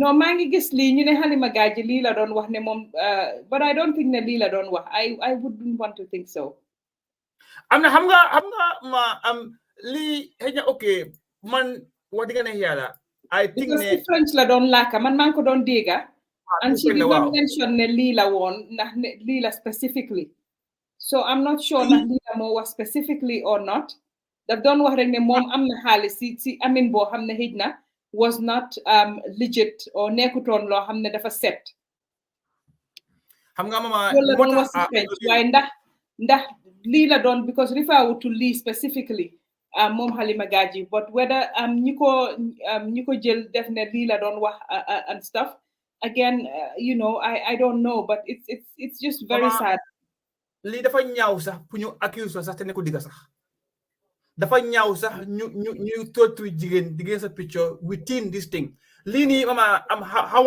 how it can be stopped because people get the visa and they go at will now upon arrival in Dubai how tight is the immigration what are you doing in the country how much money do you have to show that you are coming to do a business these are all things yi nga xam ne dañ ko def te lii is sadly happening in a Muslim country moo tax mee la diine amut xeet amut kola lii is happening in the heart of where we think ne foofu yëpp about juma la about jàng alxuraan la so diine is and li nga wax la you know a lot of these man bima demee Dubai I only went once and I was married at the time I went with my now ex-husband and ki ñu doon yóbbu on the Dubai safari he referred to this why understand ma woon lim doon wax parce que daf ma ne am na yenn africain jigéen yoo xam ne sax dañ leen dee rey sànni leen si désert bi foofu noonu ñoom suñ ñëwee di dawal nii di yóbbu tourist yi ñu gis body si ñu call authorities yi ñu ñëw pick leen so he was talking about mu ne and ñooñu most of the time because dañ fa dee ñëw pour prostitution and stuff so the authorities don't care dañ leen dee jël rek dem suuli leen or whatever or notify seen family si rek that's it ñu suul leen waaye du ñuy investigate kan moo leen rey and mu ne you know during these sexual acts sometimes ñu rey jigéen ñii nii sànni leen si désert bi and that's it well and it's happening in and it's sad it's really really sad lolu this was Dubai I think I went there 20 what was it 2014 or 2015 how much I was married at the time and that was the only time I ever went there with my now ex-husband but he told us about this why he did not get specific about poop ak yoy nonu but he told us ne there is a lot of janxa yi dey ñew fofu nonu di def prostitution and some of them the sexual acts go wrong you strangle them by mistake and they just throw them in the desert he told us that cakatu manama fone affaire sa wax ji dafa ñaaw cakatu wax digga ne manama fone jigéen adina ko yàlla bini at your capability you know there is something more you could do in your homeland than going to dëkk jàmbur nga fa def yi nga xam ne is an immoral act li nga xam ne yow da nga jur doom yow lii nii what is $10,000 so the $10,000 is not even enough to take you to Gambia yow as an escort. So lan moo ko fi jar tey ba di jigéen di dem right now? What is the boogie right now? Now, jaxa yëpp right now, this thing is not a topic. It's not new. And I'm even surprised why are we talking about it now? I'm sure they go to advertise the business and to get more customers on board. That's what I think. Because Lee has been happening. And it's Nigeria. It's happening between Gambia and Nigerians, they come. You have these lawyers who are Nigerians in the Gambia. Every day they use pull spiritual rituals. They Gambia, but or because of they go and get this business transaction with these Nigerians and they use them as sacrifices. The devil gives you money, you must do a business with the devil. And the devil will ask you what you want most. The devil will stop that line of success in you. Lan mo waral li nit ku nekk dañ ko xalaat ne bàmmeel dafa xat te ëllëg amul lépp lu waay def ba nga xamee du feeñ fii lépp lu waay def bala ngaa dee nag feeñ fii la yaa la xisaabee te nañ also understand ne ut alal am na lu ko gën mooy ut nit at yàlla fii nit mu ngi se at nit may la loo xam ne yow ba laa yow doo ko ñàkka. Now we always nañ reflect ne doomi aadama fii amul lu jeex jigéen loo nice tey fu ne mu nga jaay sa boppa na ami time boo xam ne dox sa doo ko mun right now di nga am doom dem dëkk jàngu tubaab naar yi amuñ diine amuñ dara li ñu am mooy xaalis la ngay am right now soo cagatu sax togo sa biir néeg nga cagatu sa kër nga sutura sa boppa li how many times did we mention about sutura how many times nañ toog fii wax ne li ci guddi du koy wax bëccëg li ci bëccëg du koy wax guddi jëf yu bon sax soo koy def ba mun la ko bàyyi nëbul waaye ëllëg right now tey jii Gambia healthcare bi baaxut Africa Gambia Sénégal ñu ci am right now yow you going out there maa ngi dégg ay xaj ay yow you know nit lan xaalis boo xam ne ana buri maka ba mu dee nu baama la mel dañ ko jël teg ko fa right now so li nga ut am na ki nga xam ne mu ngi koo daw always nañ yaan yàlla meñu njaboot gi nga xam ne dañ am iman because loolu yëpp mu ngi doy si ñàkk fit ku si am sa doom tey right now there is no excuse in the next 10 years sa doom mel nii because of ñun amul luñ gisut right now foofu ma ne next 10 years ma leen lu ginnaaw bon li xew right now na xewaat I don't think so waaye doomi adama foo ko fogew rek évidemment fa day ñëwee nañ yasun doomi si diine yasun doomi si ñin li ñu yaroo ak si culture bu ñu xam ba ëllëg ku leen jox sax ñu ne hey suma yaa mu ne du ma jël ko jox oo jël li nga xam ne leerut la yow foo ko jëlee mënuma koo jël right now te nañ always remember ne wax bi maa wax ñi nag am na ku toog fee naan pause bu mu ñu rey moo fi daxa cagatu na noo fi teg yes waxuma nga daf li maa daf de képp ci nekk li nga def su nekkee lu bon la sax waroo toog di wax naan def leen ko because maa ngi ko def lu bon la that's not how it works in this world we know ne lu bon la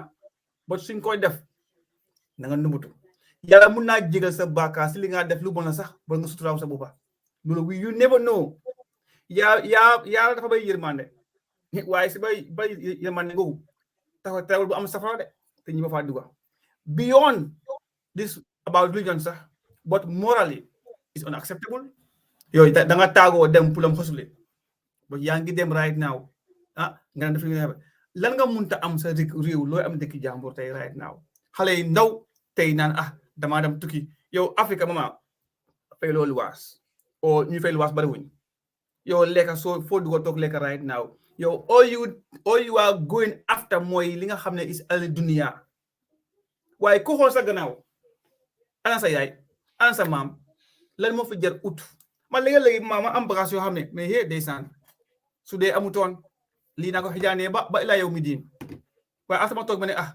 jaru ko because of lan loo am iPhone 13 lum nice su ma dee ëllëg right now bàyyi maa suul yep yes don't ma okay bye yes don't okay bye definitely ñu naan kii bañ ko bañ ba sax you are normal Paus you are new how look at that so doomi adam bi nii is the most respected creature li nga xam ne yaa bi na ko ni nga malaayka yi ñooy toog sax bés ñaan ne ak ñu ne suñu yëgoon nekk doomi adama ni doomi adama am na chance yi been elevated into the highest of ajana malaayka amul loolu parce que malaayka du julli du tooñ yàlla du jégal yàlla so ñoom liñ nekk right now so ñoom they wanted a higher reward so they wish ne ñu ne suñu nekkoon tey doomi adama bi nga xam ne moo tooñ jégalu o daf moo am moo fay waaye doomi adama amuloo noonu dara so leader I don't hope ne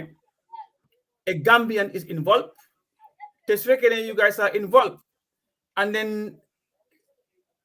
and you want to get out ma ne fii du ma fi defa benn GoFundMe bi nga xam ne you are in Dubai want to come home haram la yow mi anybody in Dubai bu ko ñëw Gambia na aw ma pass I'd rather give money pour 7 meter pour nga dee ñu indi la dan nga ñëw alhamdulillah ñi ko def nii they have money because dégg naa lii moom ay dollars ay thousands of dollars la ñuy wax de du ay dalasi but $1,000 boo xam ne nga fay xaar bi yëpp naka medical treatment ba ñuy la day na waar trop ay xaj la diga ak man li ma dégg camel ak xaj ak muus yeeg ubbi sa gémmiñ bi ñu ci puubak man fanaa dama OCD ba lii su ma ko repeat sax dama dee mel ni ku feebar it's disgraceful man li jaamu xam nga ko def yow ak ñi nga bokkal yal na bu ñu yàlla musa put si situation boo xam ne lii dinañ ko contemplate yàlla musal ñu ci ñun ñëpp musal ñu ci suñu njaboot tamit wax dëgg ne yàlla lii moom yal nañu si dégg doy parce que doy na waar trop te I don't see Paos what is the justification for lii ban lan si àdduna because ñun ñëpp tey ñu ngi toog ñàkk nañ suñ ay comme ni nga ko waxee suñ ay mbokk yoo xam ne tey ba léegi ñu ngi leen a jooy noppeeguñu suñ ay xarit yoo xam ne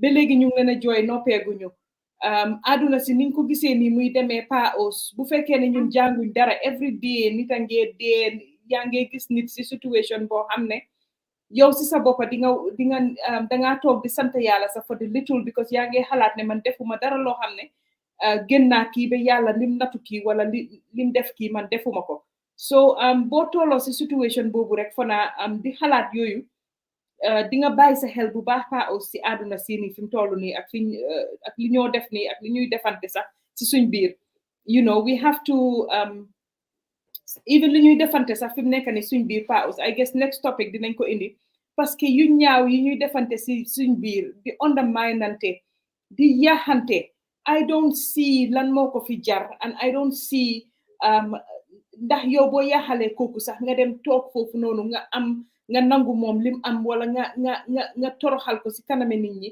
I don't see what the purpose of that is ak lan la dee indil yow as a person what kind of fulfillment or satisfaction nga ciy am doy na waar but we will get into that but like I said the Dubai issue mom definitely Paos duma dee bëgg a toog di judge anybody because I don't know what anybody's circumstance is for them to be in a situation boo xam ne dinañ feel ne loolu mooy their only way out mënuma ko imagine so te duma dee bëgg a like I said toog judge nit because of yooyu waaye definitely dañuy ñaan yàlla rek ñi ci nekk yàlla génnee leen ci parce que definitely jaru ko waaye itamit ñaan yàlla lii moom mu doon loo xam ne bu ñu si yàlla musa natu definitely waaw man comme rek wax dëgg duñ jooj ke te lii is too late nag was pour am fi joxee waaye yu mel ni bëggoon naa ñu jàngee si one thing nag ne buñ quickly make a judgment on people and fan yi maa ngi gis oustaz Fall oustaz yi ñu ngi ko attaque waaye loolu beneen time nañ si waxtaan because of julit li mu na moroomi julitam mooy su defee lu bon oo ko si suuf nga edda ko nga wax ko waaye doomi adama di nga dem di jaamu yàlla bàyyi bàkkaar keneen jaamu yàlla bi sa diggante ñun yoma xiyaama ñun at yàlla amul problème mun naa jégale wax na ko ba tàyyi mooy di yërmande mooy ay yërmande waaye sa diggante at mama suma yoon nekku ci yéen ñaar la waaye nag fan yi comme li nga wax rek su ma xamalee wax ko soo defee lu bon mu toog Facebook live waaw mama li nga dina wala ko def yow lii ba pare sax ku ànd sax ak ki nga àndal sax yow nga ne kooku waruta ànd ak yow comme ak kooku parce que àndut ak yow ki nga àndal, it's like it's a form of dictatorship boo xam ne war nañ cee wax, you know, and we will talk about it next show. Paos and di wax rek ne we're going to move the show to either Saturday or Sunday comme tey. Dama fogoon ne for the people by the people is on a Saturday, waaye foog naa ne is on a Sunday léegi waat. So I'll have to check ñoom seen schedule bi su ko defee we don't clash.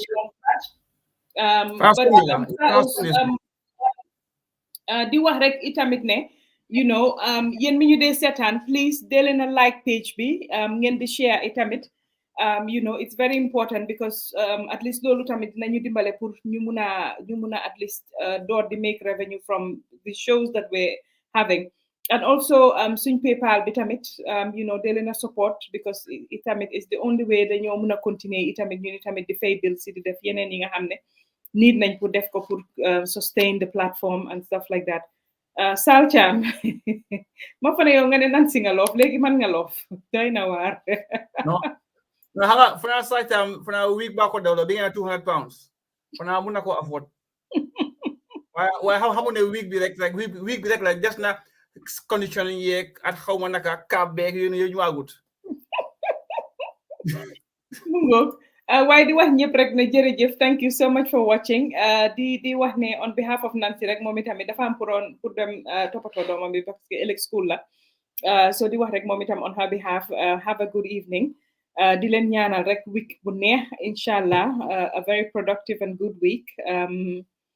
Di leen wax rek ne bu leen fàtte ngeen like page bi, share the page as well su ko defee ñu gën a mun a continuer di am shows yi. Soma di la wax thank you so much ñoom Fat Sow, Nubian gisuma ko tey ñoom moom itamit nama nañ ko ñu ngi ko wax thank you.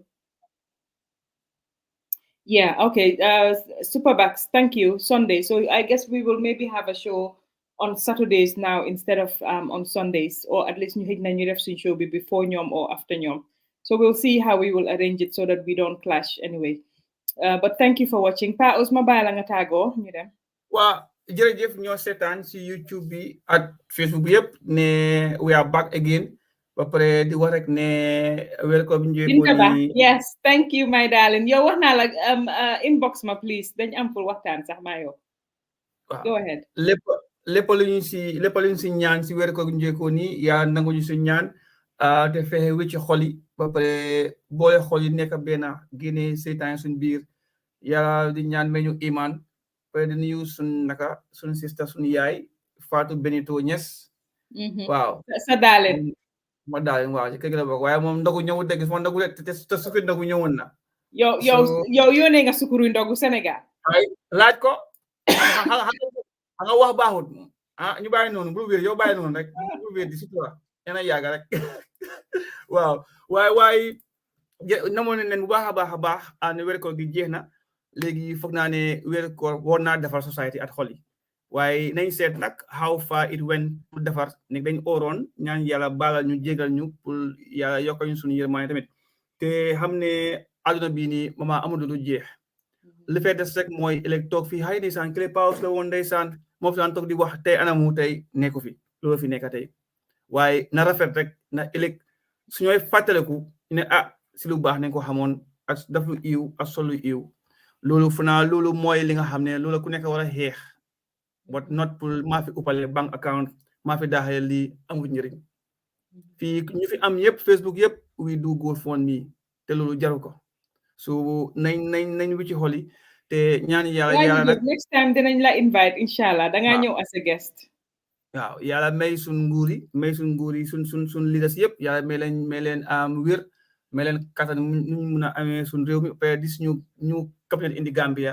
I wish them all the best of luck and we support them and they succeed te bàyyi yi nay baaxut waaw nañ rafetal jëmal si suñ boppa ak si ñeneen ñi ak si suñ buur on that note jërëjëf ma thank you and di wax Ala Diop yow dañ laa indi te moom itamit moom du koy bàyyee gaay Binta waa amin ñaan yi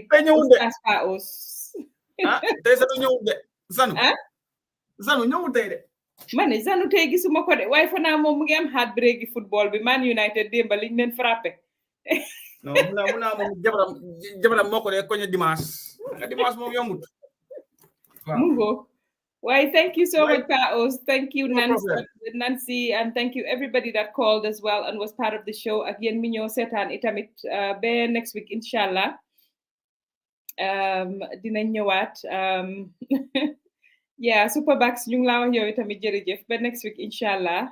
Dinañ communicate when we're coming, inshallah. Su ko defee ñëpp xam ko. Thank you so much. Have a good night.